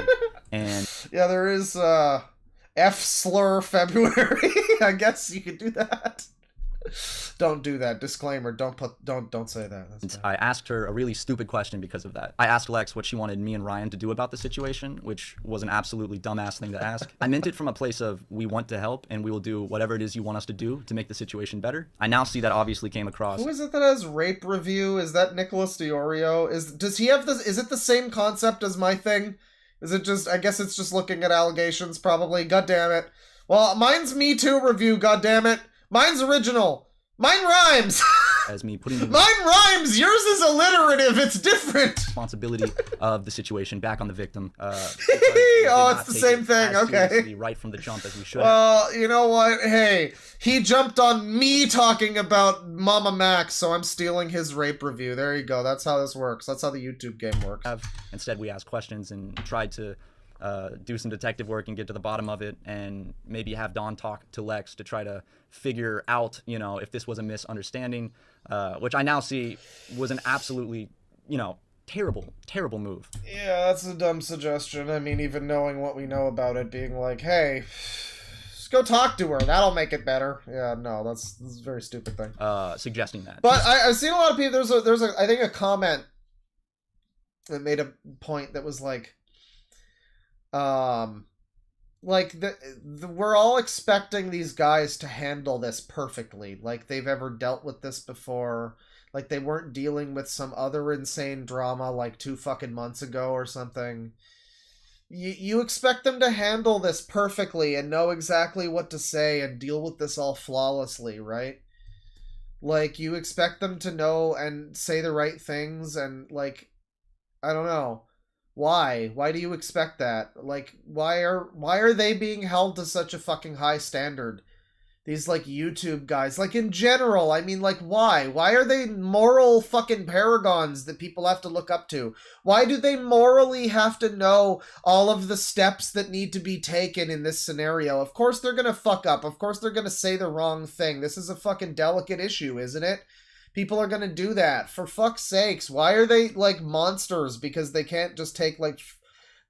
yeah, it's gonna be difficult for somebody, like, oh my god, I've got, like, workplace rape happening, Jesus Christ. Like, and she won't let me ask her any questions about it, because then I'm a rape apologist, I guess. You know, like, we've got this thing happening. What do? Do I fire this guy? He's my friend. Oh god, this is gonna affect everything. My magnum opus. It's my magnum opus, Jerry! You know, like, yeah, it's gonna be a lot. There's a lot to think about in that scenario. So why are we expecting these guys to just fucking, like, immediately know exactly what to say and how best to handle this scenario? I wouldn't. What the fuck?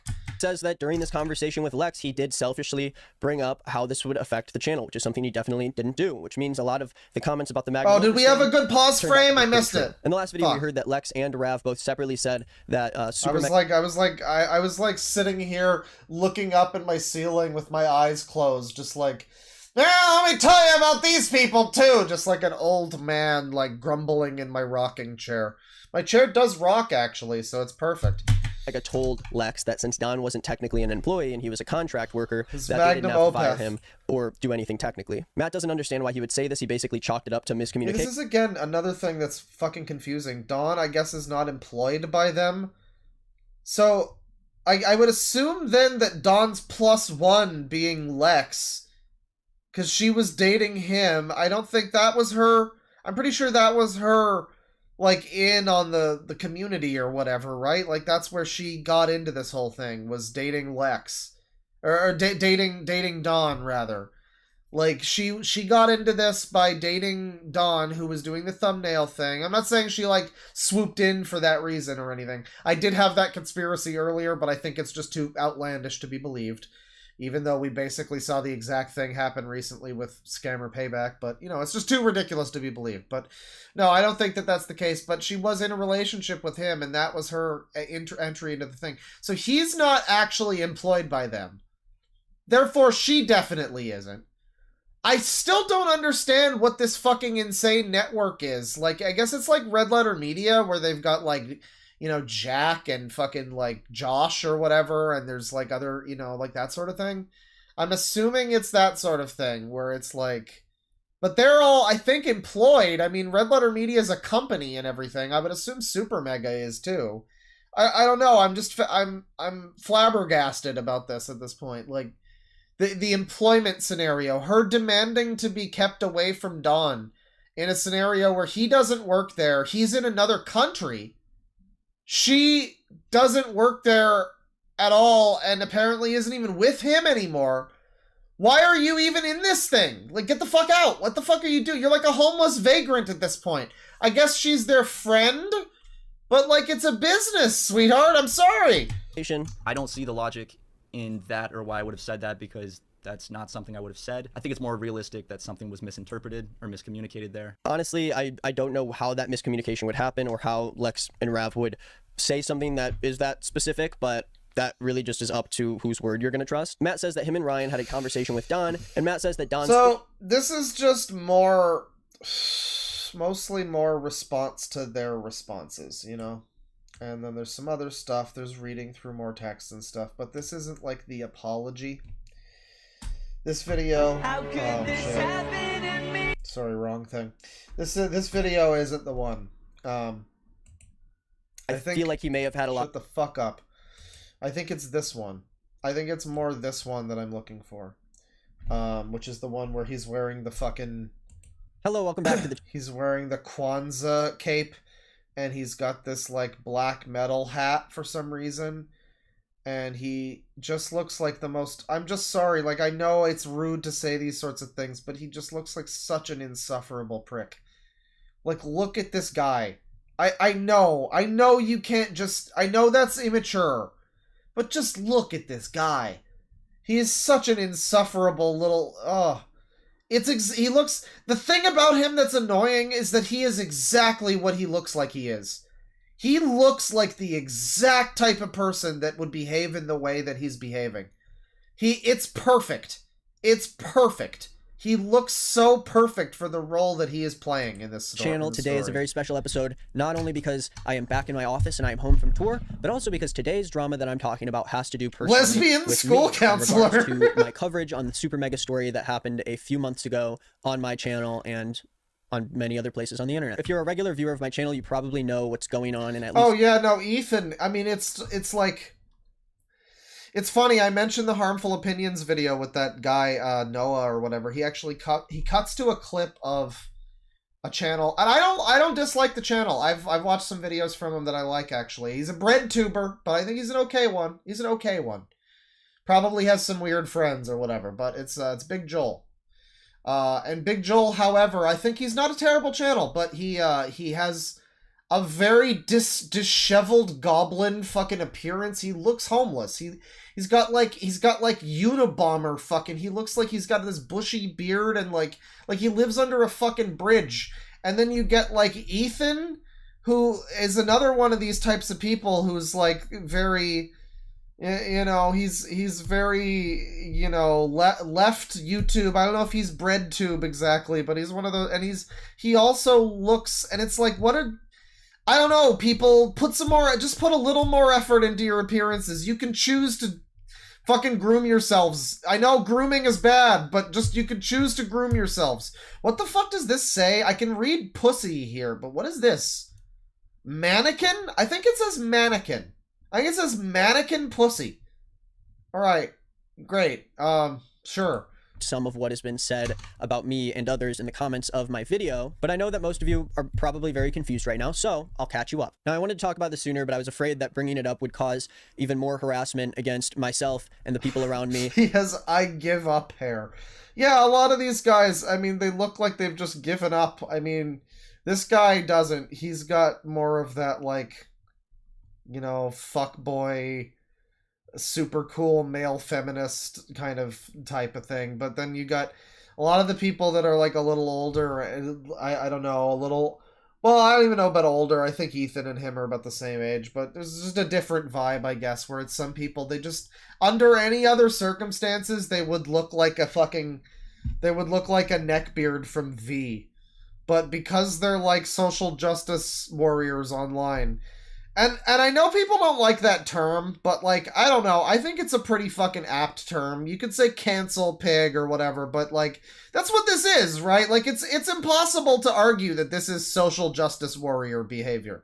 This is somebody who's like, this YouTube channel has made social moral faux pas that I have deemed to be against what is acceptable, and we are all crusading for the knowledge to be out there. It's very SJW behavior. That's what it is.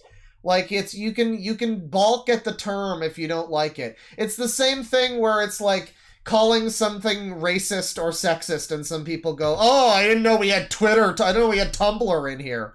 Well, like, some things are racist and sexist, though. It's like, it's not just because some stupid people use the term erroneously doesn't mean it's the same. It's the same with woke. It's a real thing. Like the fucking, like when fucking Gillette makes some kind of fucking ad, which I think was actually what that video from that Noah guy was about. It was about the Gillette body positivity ad, or Dove. It was Dove, but one of those like companies that's like, it's woke. It's just some woke pandering bullshit. And then you get people calling the Mario movie woke, or saying it's not woke and therefore based. And then you have a problem, and these people need to be fucking, you know, they need to have their internet license revoked at the very fucking least. But like, words have meanings, terms have meanings. This is SJW behavior if I've ever fucking seen it. Crusading for these people to be like exiled. They have to be held accountable. Oh, goodness gracious me, they have to be held accountable. I mean, the same people that don't like the term SJWs are the same people that don't think cancel culture is real. I think they might just be SJWs. I mean, it's okay if you are one, I guess, but it's just like, no, actually it's not. That's pretty cringe. And others in this situation, but because of just how bad it has really gotten, I want to publicly and fully explain my perspective and try to resolve it in the best way I can. A few months ago, I made 2 different videos about a controversy that happened with a YouTube channel by the name of SuperMega. The controversy revolved around a sexual assault that happened to an artist and a friend of SuperMega's by another one of their close friends who also worked for the channel. Both people were highly associated. Still no attempt at an allegedly. Nothing has been able to convince this guy to say allegedly. I guess it's not alleged because the guy had his own response, but the guy's response differs from her account of things. So yeah, it's alleged. The guy had his response that said that something like that happened, but it was very, very slightly different in some important ways. And so, yeah, I would say it's an alleged sexual assault still. Nobody's been able to convince him. Even up to now, I think. Like, we're so far beyond it, I guess it doesn't matter anymore. Don no longer has power. Isn't this punching down at this point? You're still calling him a sexual abuser? He already lost him his job and everything. Guy's probably on the fucking street now. So, like, you could probably... I mean, you saw his weight and everything. That guy's not going to be able to fucking sustain himself. People are going to crack him open like a piñata and eat what's inside. So, good job. You held him accountable, but I think that's punching down now. You guys might want to be careful. This is the vicious cycle of like, no, now you're punching down. Now the exposed video is going to be about you for being racist or something. I don't know. Punching down, it's bad. Don't do it. With SuperMega, and the actual instance of the sexual assault happened under Matt Watson's roof. Now, the artist who was sexually assaulted made a accountable, video Red months as after this lynched. incident detailing what happened between her, Dom. Why is it Like a Dragon Infinite Wealth woke, by the way? I know you say that in chat, like you're joking, but like, some people were saying that it is. Like, there were videos that were being made that were calling it woke. I think I might need to watch some of those, because I'm really curious to know what it is that they think is woke in that game. I mean, like, Jamie, I don't know what it would be, other than maybe the, like, kind of healthy, mature, adult stuff about relationships in the beginning, and how, like, telling a woman, I'll do my share of the chores too, is, like, kind of implying that the chores are the woman's work, and it's not a good thing to say to someone. You know, there's like a whole segment like that in the beginning of the game. I'm assuming that's the woke part. Is that what's woke? I don't know what's woke in that game. Her assaulter, and the rest of the SuperMega team. Now, Lex, the English artist at the center dub? of the story, is dating a close friend of mine who you are all familiar with. That would be Ethan is online. Lex posted her story, and I was Yeah, she's dating Ethan. Which, good for Ethan, I guess. Good for him. You know, people would look at someone... You know, Lex is an attractive woman. People would look at her and be like, oh man, I wish I was dating her. And then you think back to Dawn, and you're just like, yeah, maybe it's for the best. Yeah, no, Ethan is dating her, and he looks like a marshmallow. And I know that's not really relevant, but I just like to bring it up. I feel like it's relevant. He looks like a bloated piece of gnocchi. He looks like a large ravioli as a person, and he's dating her, and so he's part of this, and he was also instrumental in like pushing forth the message that SuperMega is over party, along with this guy who's also friends with him, in a band with him, with Ethan. This guy here, Nick and Ethan are in a band together. Apparently, it's called Queef Jerky is the name of it. They're in a musical project together. So they all know each other. So again, there's reasons why people think it's a conspiracy. There's very real reasons why people think it's a conspiracy. They also all apparently knew Leighton to varying degrees. Leighton claims Nick was like his good buddy. Best friend I've ever known, god damn it. And Nick says that he hates Leighton and doesn't like him and doesn't support him and, you know, isn't friends with him. Once again, I'm reminded that this is all basically just like fucking like train people drama. This is basically Super Origami Kingdom by any other name. You know, it smells just as sweet, you know? asked by her and Ethan to potentially talk about it on my channel because I've talked about similar situations in the past. I watched her video, and a few days later, I posted a video covering everything she said in the video, including the reports of 2 other people who spoke out about SuperMega. I guess they made it more appropriate for foreign markets, so it's woke. All right then. One of them being a former They put employee. the word they put puppers in there, or I think it was doggos. There's doggos. I think that was what it was. I gotta say though, the dub has some incredible lines where it's like Kiryu, because I mean again, Kiryu's like got cancer. He's dying, and so the plot, there's just parts where people will try to start shit, and he'll just like look at them, and he'll just say something like, "I have no time for child's play," and it's just like, man, some of the dub lines, yeah, they have Ichiban say something about puppers or doggos or whatever in one of the songs, but man, when they need him to like when they need Kiryu to say a line, they sure get Yang Ye to say that line and ruin it for everyone. Of theirs Let me tell used you. to be friends with Ethan and Lex at the time of her video releasing. Now, after I released this initial video, SuperMega released 2 videos detailing their side of the story, where they admitted their faults in a lot of areas, but also provided evidence as to why they believed that a lot of these claims were made in bad faith to hurt their channel, specifically targeting Bad faith count 1. Leighton's response as a highly falsified story that could not be trusted. I hate the term bad faith too. It's like it made in bad faith. Well, what faith are we supposed to fucking have in you? Like good faith? Why should we? You've already proven that you're like kind of fucking pushing shit for like drama's sake and kind of making a spectacle of things and pushing shit before, you know, all the information is out there. Why should we have faith in you as like a YouTuber? What do you mean in good faith, in bad faith? It's just one of these fucking buzzwords that these types of people love to fucking use. It's one of these like neo-speak fucking buzzwords they all have to use. It's so fucking annoying. In one of these videos, Matt Watson claimed that a lot of these channels speaking out against them were directly tied to Layden, and even made the false claim that I am close friends with Layden, pushing the narrative that he was just a disgruntled ex-employee who orchestrated these people to speak out negatively against SuperMega and ruin their career. Now, I want to expand on my feelings on Layden and the way that I think Pushing that narrative was perhaps because that was what happened. he hurt Lex's story and the reputation of so many people around him, but I will come back around to it after my summary. A major point of SuperMega's videos also focused on comments made by Lex and Layden about Matt and Ryan's late friend. I hate the fact that this guy can't figure out how to say the dude's name. It's Layton. He keeps saying it like there's a D in there. Layden. Which, like, these people are all weird Zoomers who live in California. There probably is a guy out there named Layden, and that's just his fucking name. Osama bin Laden, that's him. He's hitting the waves at fucking Venice Beach. But say the name right. Come on, Daniel, man. who took his life several years ago. Specifically, Well, Lex he and did Layden with made idiocy. claims about hearing Matt and Ryan call Daniel a coward, among many other things, and talked about how it changed the way they looked at SuperMega. But in their response, Matt and Ryan talk about how their feelings of Good faith and bad faith and even a bear. We got blue spheres and red spheres and spheres everywhere. grief around their late friend should not have been a part of Lex's Welcome to sex assault. No, sorry, hang on. Sorry, YouTube. Welcome to my essay.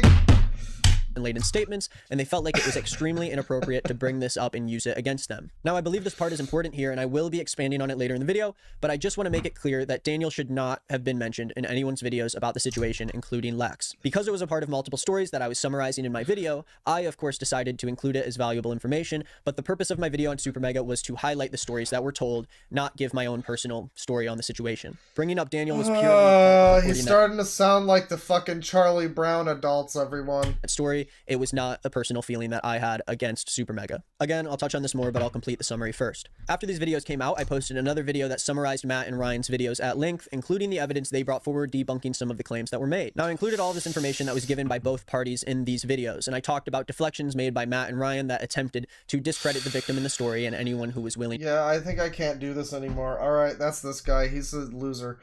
He's a loser, he's a user, he's a big time... Oh, I already said user. Well, anyways. That's Nick. I guess he has one more video. Maybe we should look at a little bit of it.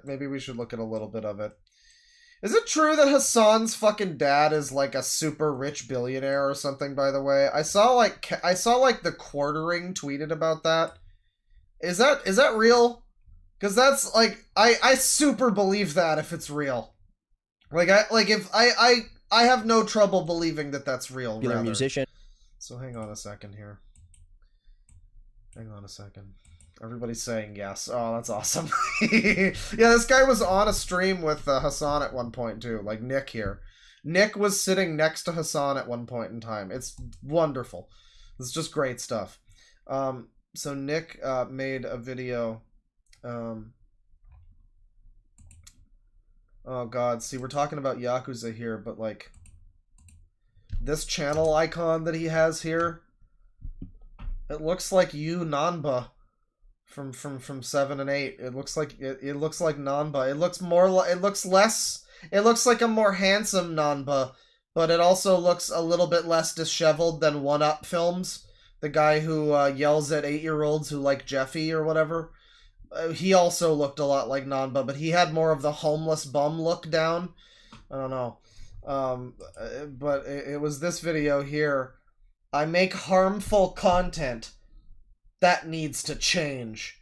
And this is going to be like his actual apology, I guess. In this video, I want to So address all the other how I've ones made my were content throughout my time on this platform. It's my time on this platform, and it's responding to this unpoetic justice woman. I've seen her stuff recommended here. I haven't watched any of it, but the white liberal paradox, Curtis that might be funny, actually. Maybe I should watch that. Yes, Queen, dunk on Curtis Connor, yes please. But more specifically with a series of videos I made regarding SuperMega. If you're unsure about what happened, I'm going to be talking about a lot of my specific actions. Was that another good frame? I missed it. God damn it. Alright, maybe I'm like not the king of, maybe I'm like the jack of fucking pause frames. This is, I'm slipping. But if you want a more detailed overview, I would watch this video by Unpoetic Justice that summarized and documented a lot of what happened since July. I'm going to be linking that video in the description. For the past 6 months, I have been defending myself against criticism for how I used my platform in a series of videos I made attacking Matt Watson. And Oh yeah, I mean, we already knew that Hassan was connected to fucking Cenk Uygur or whatever his name is. So, yeah, I mean, I don't know why people are that surprised. That's why I'm like, wait, did we not already know that he was like a trust fund baby? Why, like, it's like, I thought everybody was on that, I was already on that page. Damn. of Right. SuperMega, I stubbornly persisted and posted videos thinking that I was somehow the victim in this drama that was stoked by YouTubers that friends of mine had a bad experience with. In December, I decided to take a step back from posting videos, and over the span of the last month or so, I have slowly processed and realized... What's wrong with Curtis Connor? He's just annoying to me. I don't know. He's very much like this guy, in my view. Like, the same thoughts that I had about this guy are the ones that I have about Curtis Connor. Like, before any of this, before I watched any of this, when I first was watching some of this guy's videos, like a year or two ago, I immediately was like, oh, this guy reminds me of Curtis Connor.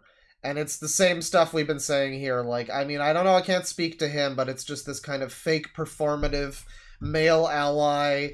Look, girls, look at me. Aren't I a sexy male fuckboy? I mean, ally. I just love women so much. I just support women. And then, you know, you're using people's fucking assault claims so that you can make a video like 2 days later.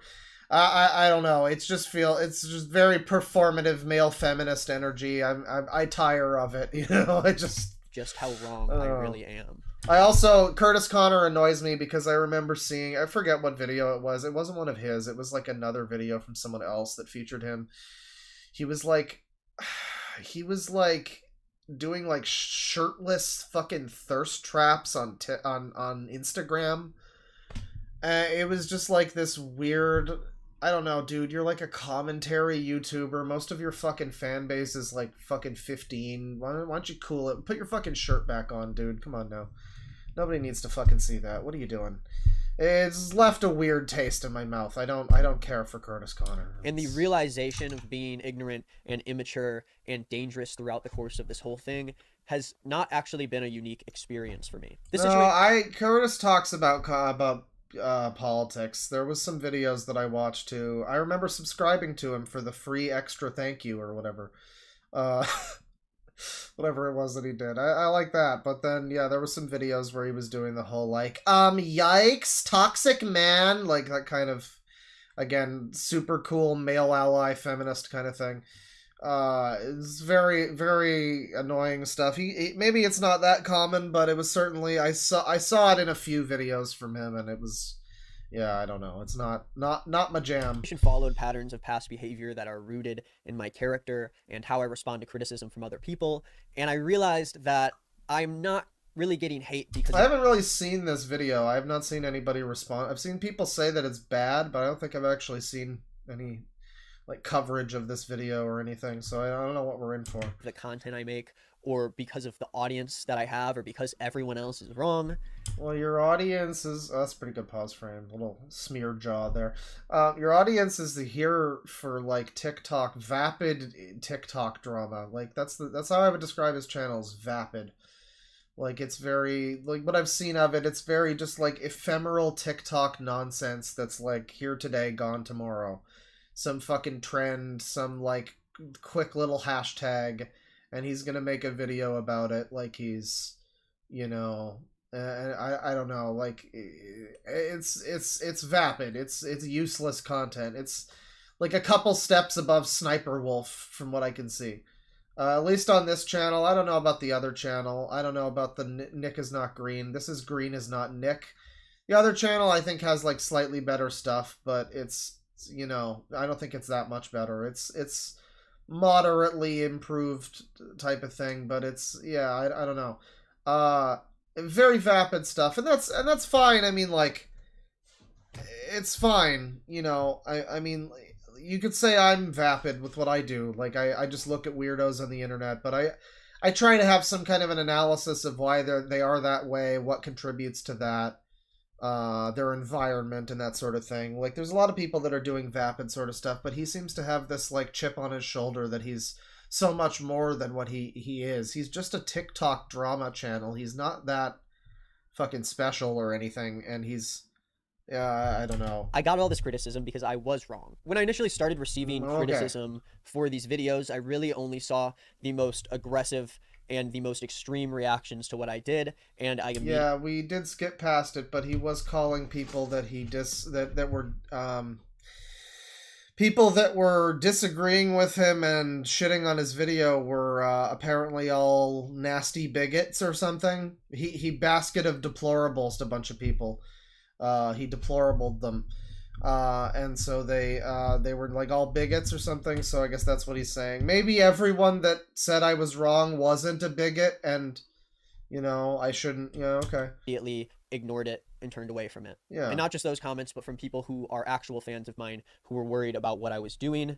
I would see certain content creators making countless videos against me who I didn't like, and I would not take it seriously at all. I would see disgusting comments about me and my friends, and I would turn away from it and refuse to give it any validity, and I would keep working through it and doing my job as if I had nothing to apologize about. Which I guess is ballin', but it's also easy to look at that and just say you're very fucking arrogant. I mean, these people, again, political fucking weirdo Twitter online people, you know, they have this thing, and it's both sides, obviously, but they have this thing where it's like, you are the wrong politics, so I won't listen to you. You are morally incorrect and not aligned with me. So anything you say is inherently wrong and incorrect, and you're doing so in bad faith or something. And it's like, maybe you should listen to some of these people you don't like. It's probably politics, right? Like, it's probably like somebody who's politically not aligned with you. It's probably not any personal thing with, I mean, maybe it is. I don't know who he's talking about necessarily.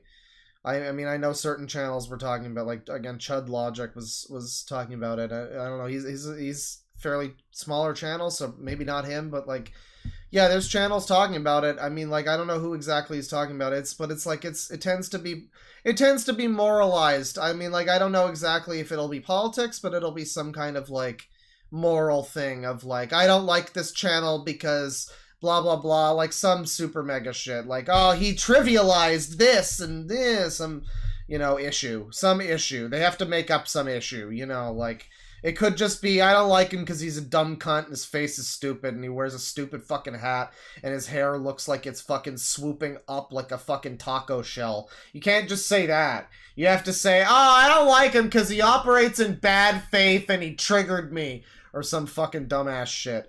But anyways, you know, he's talking about channels that he doesn't like making videos about him. Well, maybe you should fucking watch, like, just one of them some point in time and see what they have to say, and maybe just take accountability and ask yourself if any of their complaints are true, because they might be.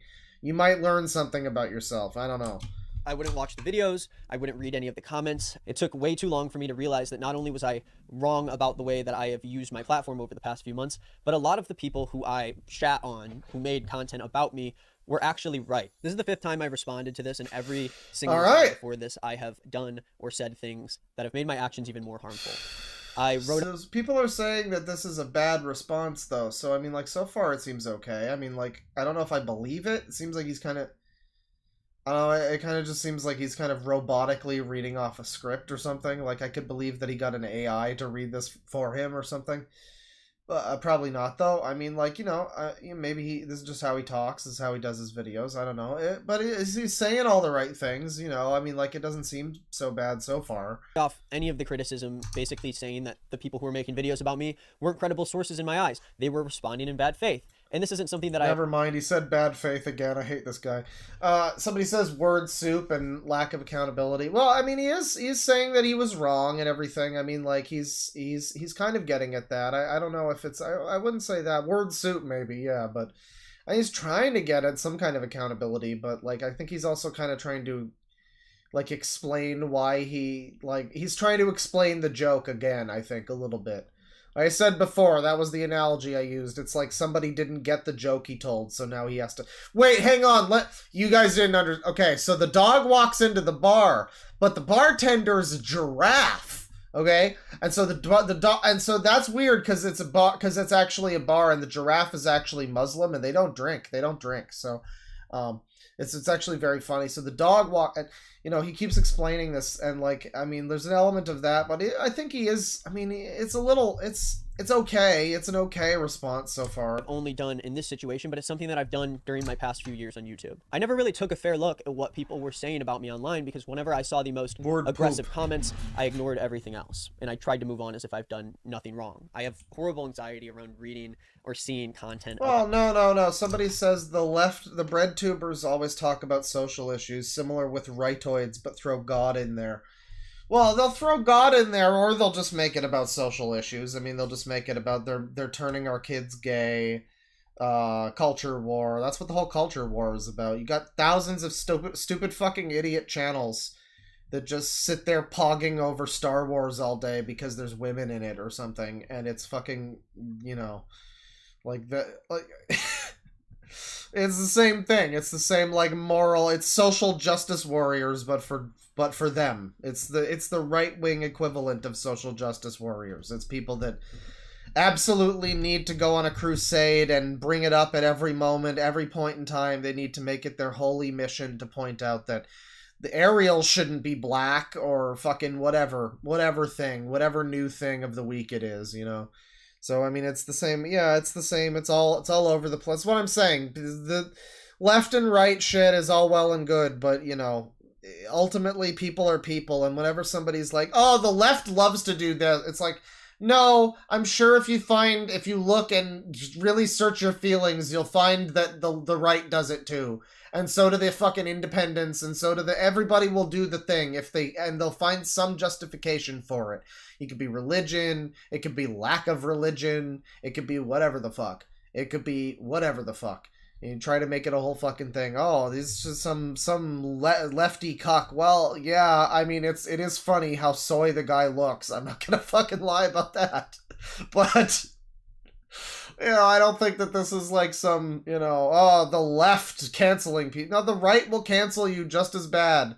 The right will cancel you just as bad, but for different reasons. And it manifests in different ways, About me, and it caused me to do some very ignorant things. But without making those videos and receiving the kind of criticism I did, I don't think I would have come to this drastic of a realization. I think I would be making the same exact videos I was making before if none of this had happened. I surrounded myself with validation and people who insisted that I wasn't doing anything wrong. I wasn't comfortable telling people close to me that I believed I could have been wrong because I was afraid to face reality. Yeah, well, no, but Nerdrotic is a terrible example. Chat member, that guy is it's a grifter. I mean, he's a grifter. I mean, I get that you try to consume stuff from all sides, but that guy's a grifter. Like, they all are. They will sit there. I did streams about this before. Maybe you missed it, but like, okay, so I'm a Doctor Who fan. Multiple of these people, I think he was one. I don't think I watched his video, but like Ryan Kinnell and all of them, that crew of people. I watched a bunch of videos from that group of people talking about Doctor Who when it was coming back a few months ago. And yeah, there's some stuff in the Doctor Who's first special that's like woke and kind of cringe. They made such a fucking fuss about it, and some of them admitted that they just never watched it. They weren't fans of Doctor Who, but they go into this whole thing and they show clips and they have no context for the way characters act or the way the series is written or anything like that. So they'll bitch about like something that they have no context for, and it's like, yeah, they do that shit all the time. I'm not being like, I've watched enough of these fucking people. They talk out their fucking asses about stuff just because culture war bad, because it has like, and it isn't like usually like, oh, they just have a black woman in here. It'll be like more than that. It'll be more than that, but it'll be like, yeah, they'll, I don't know. You can watch, like, I've seen enough stuff from them that like I'm pretty thoroughly convinced that whole segment of, I mean, like the pronouns guy and everything, that guy, That guy knows fucking nothing. He's a fucking moron. You hear him talk about anything other than, like, pronouns or whatever. Like, you hear him talk about a TV show. He's a fucking moron. I don't know. Somebody's trying to be like, oh, don't just, watch stuff from, like, Big Joel and also Nerdrotic. Nerdrotic specifically is, and his crew of people. I don't have a problem with watching stuff that's, like, right wing or whatever. That's fine. The problem is that specific crew of people are a bunch of fucking grifters that are just like their entire career is based around like stirring like problems for fucking like just waging war over fucking Star Wars and getting people upset about fucking Star Wars, and that's like where they get their career from. And I don't know, man. People are just still somehow real mad about like Ghostbusters 2016 or whatever. I don't know. Watch what you want, but that guy, those people are grifters. I don't know. And I see how it could be. There's a lot of grifters on both sides for sure, but I don't know if this guy's grifting necessarily, but like lots of grifters left and right. Expected that I would. We just watched Anita a few months ago. She's a good grifter. Come into this video Allegedly. blaming the people I surrounded myself with who enabled this kind of behavior. I could talk about how I trusted. So it seems like he's talking about more than just SuperMega in this video too. It seems like he's talking about stuff like his whole channel is suspect, I guess. His whole channel has like well, there's also Abelina Sabrina, who he also blindly supported without questioning anything, even though she had a bunch of sussy stuff as part of her story, which I'm sure we'll get to on stream at some point, but there was that too. So I mean, maybe he's talking about a few of the scenarios, but certainly the main thing at this point is SuperMega, and he's kind of dodging, like, specifically that he's talking about that. I think everybody knows he's mostly talking about that. Wrong people in my life, but the reality of the situation is, despite who I was friends with, despite who I chose to publicly stand with, I was the one that made the decisions to act in the way I did and react to the criticism I was getting. And when I was trusted to be a responsible content creator who is doing things that other people won't do on this platform, I turned out to be a coward. I have full control over how I edit and write and do everything on this channel, yet these mistakes still happened because they are rooted in who I am as a content creator. And I mean, it sounds like he's saying the right things to an extent, but I mean, like, I don't know. There's an air of it that doesn't feel like it's just kind of like, hey, ChatGPT, what should I say? Like, I don't know. Again, I'm cynical. But, I don't know. The realization that in order to use my platform in the most responsible way I could, I needed to have a complete overhaul of my behavior, and I needed to make major changes to how I make my videos, including how I receive and respond to feedback. And that's something that I need to start right now. The way that I treated online controversy and the people involved was gross, and it is cruel, and not just in the SuperMega video, but in a lot of my videos in the past 3 years. I've made a career off publicly shaming people for mistakes that they may have desperately regretted. And of course, it's ironic that I have spent hours over dozens of videos laughing at people's mistakes and the way they respond to criticism when I myself have been closed off to any criticism or feedback that I receive on my own videos. It's an alright response. I mean, I don't know, people were down on the response. It's a lot better than I assumed it was going to be. I mean, I figured he was just going to continue to just be like, no, you guys are the problem, but no, I mean, he is saying that, like, he's, it's rooted in who he is. He's got problems and everything. I mean, I guess it's words. It's just words, and the actions, that's still to come, I suppose. But, I mean, I don't know. I guess it seems like the right words. I mean, I guess. I'm aware that I've had content in my past that people have considered harmful and that people have spoken out about, specifically my J-pop idol group video, my Love Surge video, my video about that couple breaking up. Even more of my videos have received criticism for being too mean and promoting hate towards people who do not deserve it. So yeah, he's like a bully. I guess that's what ultimately made him decide to make an apology. It might have been like Destiny. It was Destiny and Tom were talking. And Destiny apparently said, I didn't watch it, but I watched Destiny. I watched Tom and Gokunaru talking. And he mentioned that, like, yeah, Destiny said something like, this guy is just a bully, but he looks for targets that, are morally okay to bully. And so maybe that, like, Destiny's a pretty big voice, like, maybe that being said was a thing that got, some attention here. Maybe he was like, oh god, I can't have people think that I was, oh my god, I can't have people think that I was, you know, I can't have people thinking that. I can't have people thinking that. So I have to come out here and say I'm sorry for bullying. I'm sorry for essentially bullying people, you know, for years, and just like doing like a drama tea channel. It's the same thing with, it's like those people that say they're like positivity, positive vibes, and then they watch shit like this where it's just, it's over for him! He's a scumbag! Like, this is your positive vibes, huh? Alright. And for that, I am deeply sorry. I know that I've been defensive in the past when people have criticized my channel for having opinions that are too surface level, or making videos with not enough effort. People were hurt by what I was saying and what I was making. It sounds like you're a pretty shit YouTuber. That's a good pause frame right there. Good one. That's a good one. Pucker up, buddy. It sounds like you're a pretty shit YouTuber. I've heard other people say that your videos are very surface level. I think it was Turkey Tom mentioned, like, your videos are really surface level. He just talks about drama and doesn't really have much to say about it. And that's what I've seen too. I mean, what does he say about SuperMega? He says they're gross. They're bad. He makes like shitty jokes. He plays gifs of them getting punched on repeat and says, and I remember back during the Gamergate era, I remember there was like a thing that people started to notice was like a lot of this type of person would say things that would be like, it would be like this weirdly infantile kind of vocabulary, where instead of talking like adults and, you know, like problematic is a great example. Instead of saying like what's the problem about it, you just use this like shorthand problematic. And you get that too with this guy. It's like this, these guys suck. They're icky and gross. They're bad. They're problematic. They're shitlords. Like, it's this kind of like schoolyard, like 12-year-old tier vocabulary that's very simple. And so he doesn't have much to say. He doesn't say it very eloquently. He's not a very good YouTuber overall. I mean, from what I've seen, you know, just even in this situation alone, his coverage of SuperMega, it's not even entertaining, really. He's just a very boring individual. Like, it's kind of funny to laugh at him here, and I think it's the whole situation's interesting.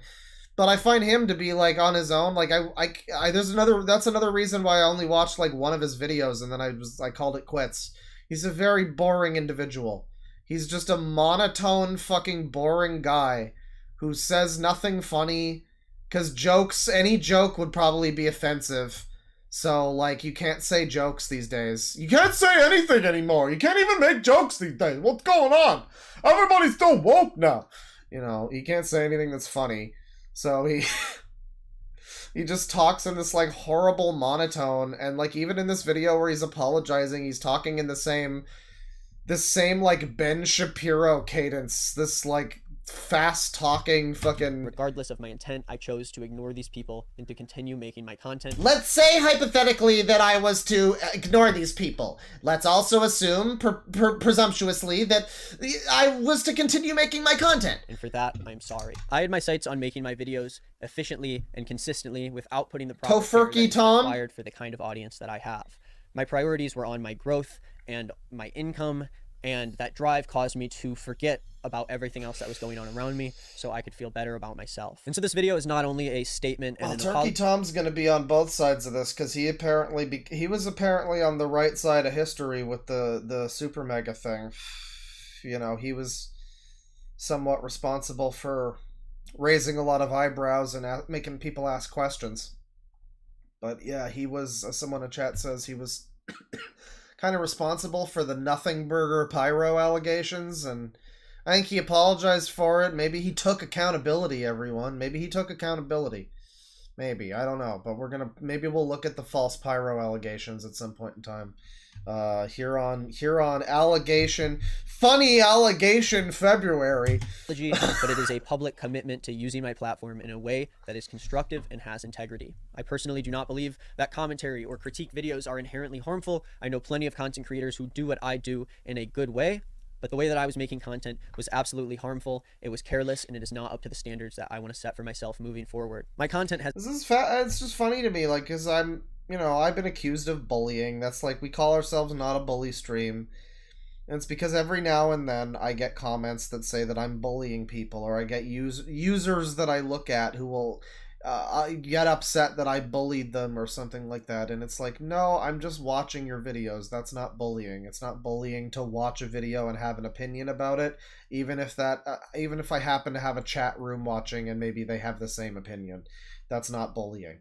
So, like, I'm very firm about the fact that even if I make jokes, I'm making jokes. I might be making jokes about their appearance. I don't think it's bullying. It's not physical assault. It's not threats. It's just me making some fucking comments. It's a roast, you know? That's the worst it ever gets, is like a roast.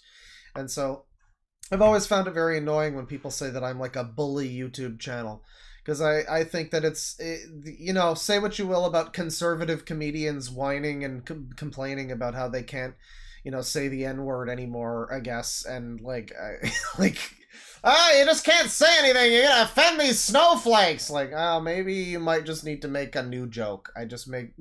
Write a joke that's funny and offensive, and hey, there you go, everybody will be happy. People like offensive jokes, they just need to be, like, funny and new. But then, yeah, sometimes it is, like, you make jokes about people and it's, you're bullying them, you're punching down, all this fucking neo-speak, you know, bad faith, punching down, bullying, blah, blah, blah. I guess bullying's not neo-speak, but yeah, I mean, it's just interesting for me now watching something like this. Like, this would be totally the type of guy who would be like, you know, oh, I can't watch. DeadwingDork is a chud. He's a Republican. I heard he liked Trump. Like, you know, one of these types of fucking people. And like, it's funny now. He's the bully. I mean, it's clear. I look at this like he's reveling in the glee of like taking these people on and trying to take them down a peg. These big YouTube drama fucking scenarios.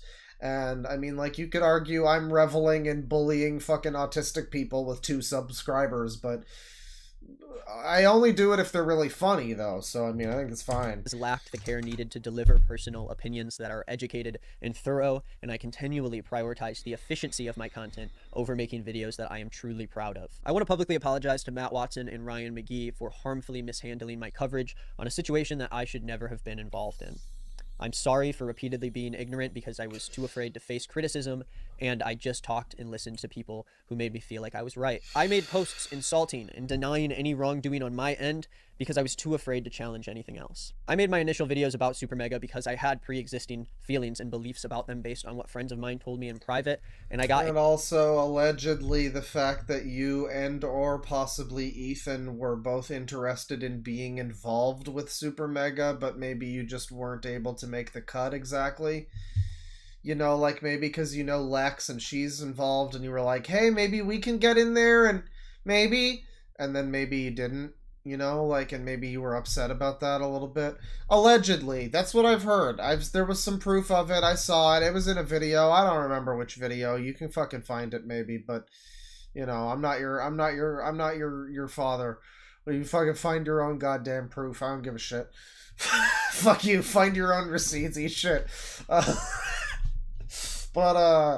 Yeah, you know, I mean, I don't know. It does sound like he's generally, you know, taking accountability, as they say. He's saying the right words, but he's saying it in this boring fucking cadence, you know? So it all sounds the same as any video that he normally makes. It's just very, like, it's so funny to me that this guy is supposed to be like he's got this band called Queef Jerky, and he's all about weed, this, and fucking, like, are you really? Like, you seem like such a boring fucking person. Like, how are you able to take the stick out of your ass and be like not a boring loser? I don't know. He just seems like such a fucking tool. Angry, and I wanted to fight for them. I got my emotions involved in a conflict that I had nothing to do with. I saw all of these comments as harassment to me, my friends, and my family. I know you and did, it caused buddy. me to react in a destructive way. At the time, I believed that agreeing with what people were saying about me or apologizing would be turning on those close to me, and it would make me a flawed person and content creator. but it is humiliating to come to the realization that the content I make is far from helpful or honest or safe. And the way that I deflected blame for my own actions ended up hurting both parties involved. The decisions that I made while covering the SuperMega situation and the way I responded to criticism ended up hurting the people that I was trying to help in the first place because I didn't handle it with the care that was needed. Everyone was worse off. All right, so you're Mr. Gay. Thank you for your time. Thank you for your time in the sun, sir. That's Green is not Nick. He had another response. It was also not very good.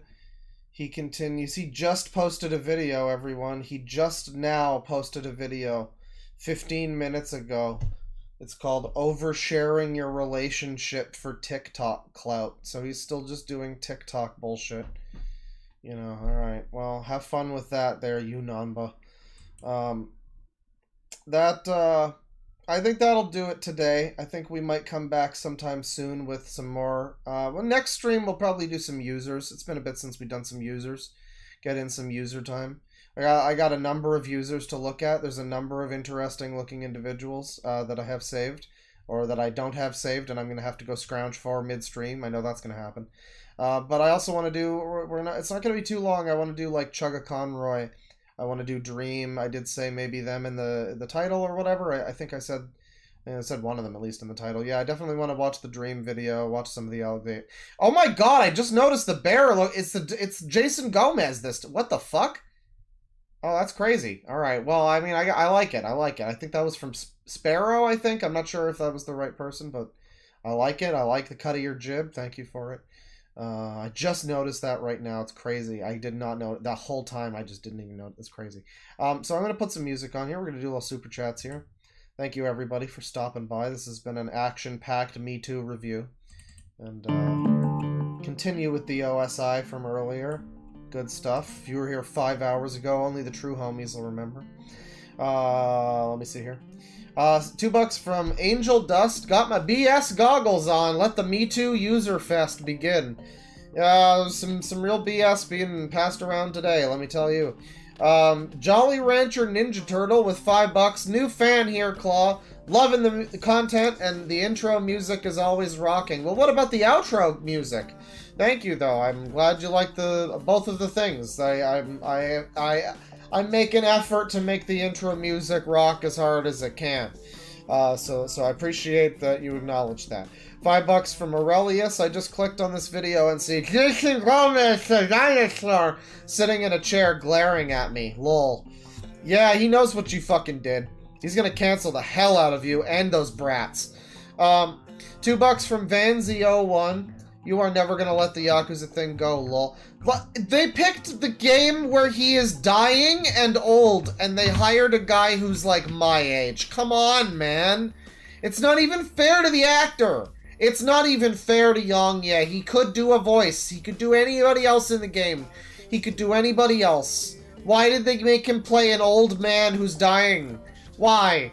In a game specifically where the Japanese voice actor, longtime Japanese voice actor for Kiryu, Takaya Kuroda, is doing a fucking incredible job. He's doing a very subtly more like dramatic performance. Again, like he's had it with people's bullshit. He's not dealing with their nonsense, and he's doing an amazing job.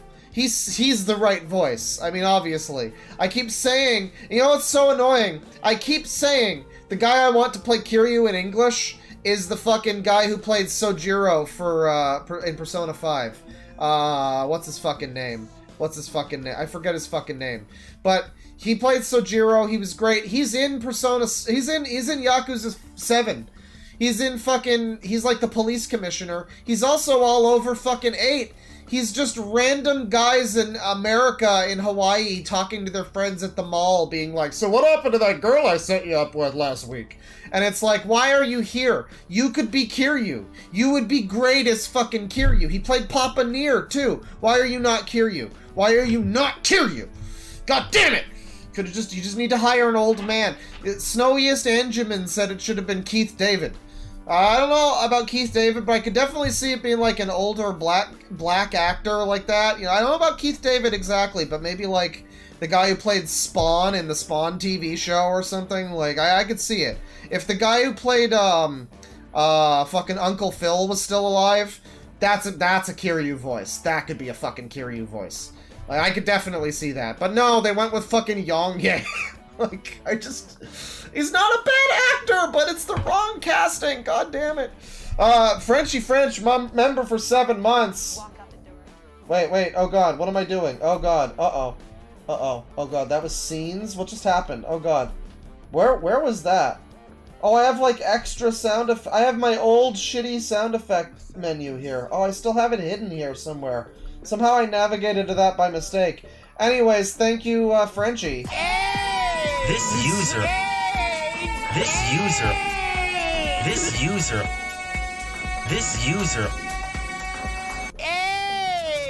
Thank you. $5 from Reverend Cudgel. Insert joke about women in the workplace being the problem. I didn't even make the joke. Don't cancel me, leftists. Yeah, there you go. Make them the problem. Instead of saying the N-word, just say N-word. And then they have to think about what it is, and they go, oh, that N-word! Oh! I thought you meant knitting. $2 from Reverend Cudgel. Respect all victims. I guess. Respect all women. Miss Rabble has become a member. AIDS! Thank you. $2 from HG Mick Cartoons. So glad I didn't end up moving to California. Holy shit. Yeah, no, I mean, current day California shit. It'll get anyone. Green Long has been a member for 3 months. Thank you. Just says, 3 months, hell yeah, soundboard noises. Thank you. $5 from Reverend Cudgel. The last few situations since Max make me worry for the future. Teachers are complaining kids can barely read. These people don't know what evidence is. Well, yeah, they're teaching PragerU in the schools. I mean, like, what the fuck do you want? You're either getting weirdo bullshit leftist nonsense or you're getting PragerU. That's your future. Education has been fully and completely monopolized by the left and right, you know. So that's what's happening. We're still in a society, everybody. It's still happening. Yeah, no, I mean they don't know what evidence is. But I mean I don't know, I look at it as everybody is starting to fucking break the conditioning and be like, wait a second, some people can lie. Oh, I forgot. Like, yeah, that just because it says they say they're a victim doesn't mean that, like, they necessarily are even, or even if they are, that they're telling the truth. That, like, I mean, maybe there's stuff they want to say to protect whatever story, like, I don't know, again, people have their reasons, but it's just like, yeah, there's clearly times here where this shit has been manufactured, and I don't know why we're still so quick to just jump on...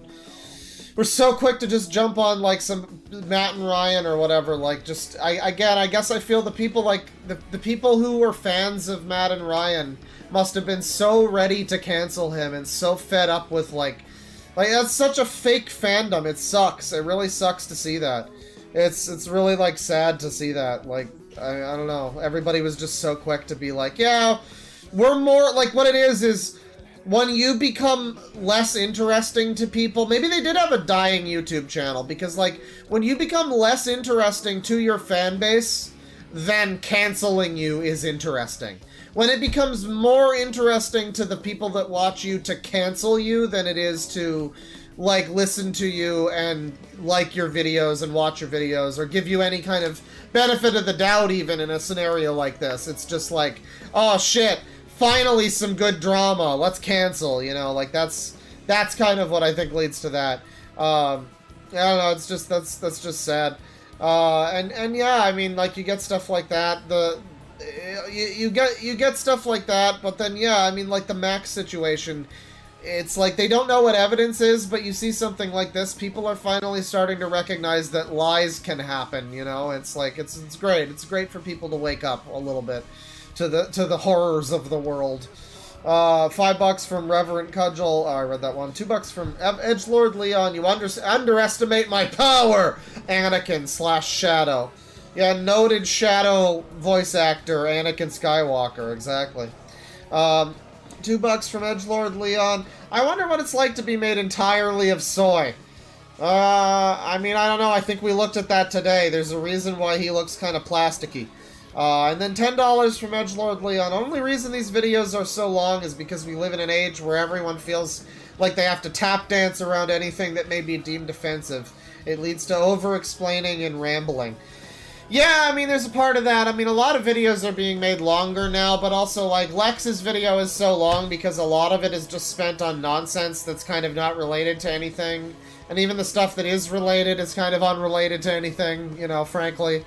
Like, I don't know, a lot of the time there's reasons for it. I like long videos, you know, like, I mean, not this type of thing, but I like a video that's long. I can put it on. I know I've got something playing for a good long time while I, you know, play Civilization 5 or whatever the fuck, but, you know, I like a long video, but a lot of the time it does feel like it's just bloated for no reason.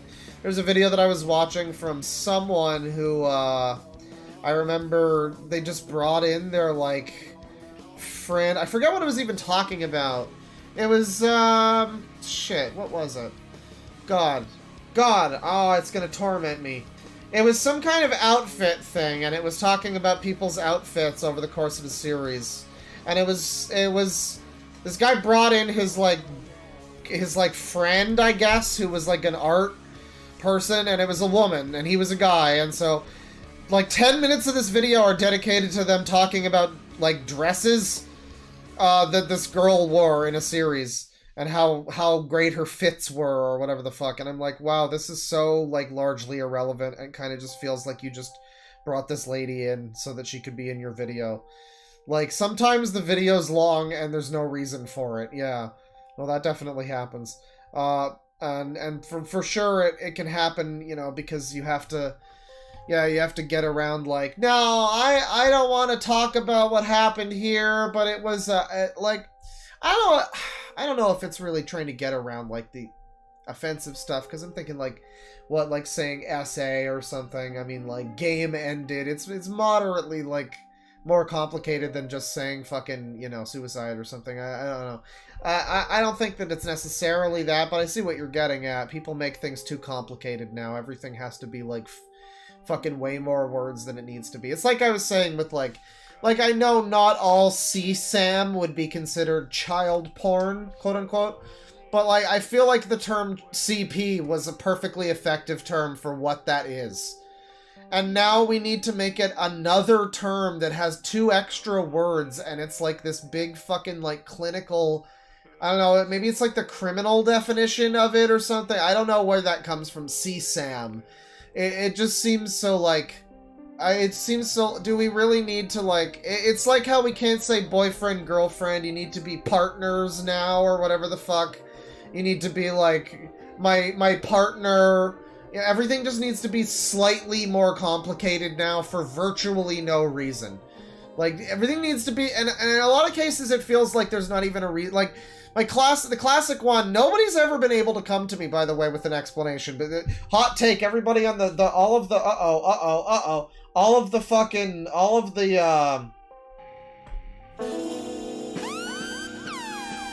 LGBT alert! So, all of the LGBT people are gonna be upset with me, but I've said before, nobody has ever been able to explain to me what the fuck a pansexual is. Like, you're valid, you're a human being, and you deserve to vote and live and everything, but, like, what the fuck is a pansexual? It's just bi, right? Because it's not pan-gender, it's pansexual. There's 2 sexualities. So pansexual means both of the sexuals.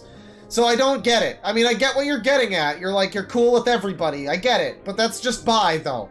So, you know, like, it's another thing where it's like, can we just... We already had a term for this. Do we really need another word for just...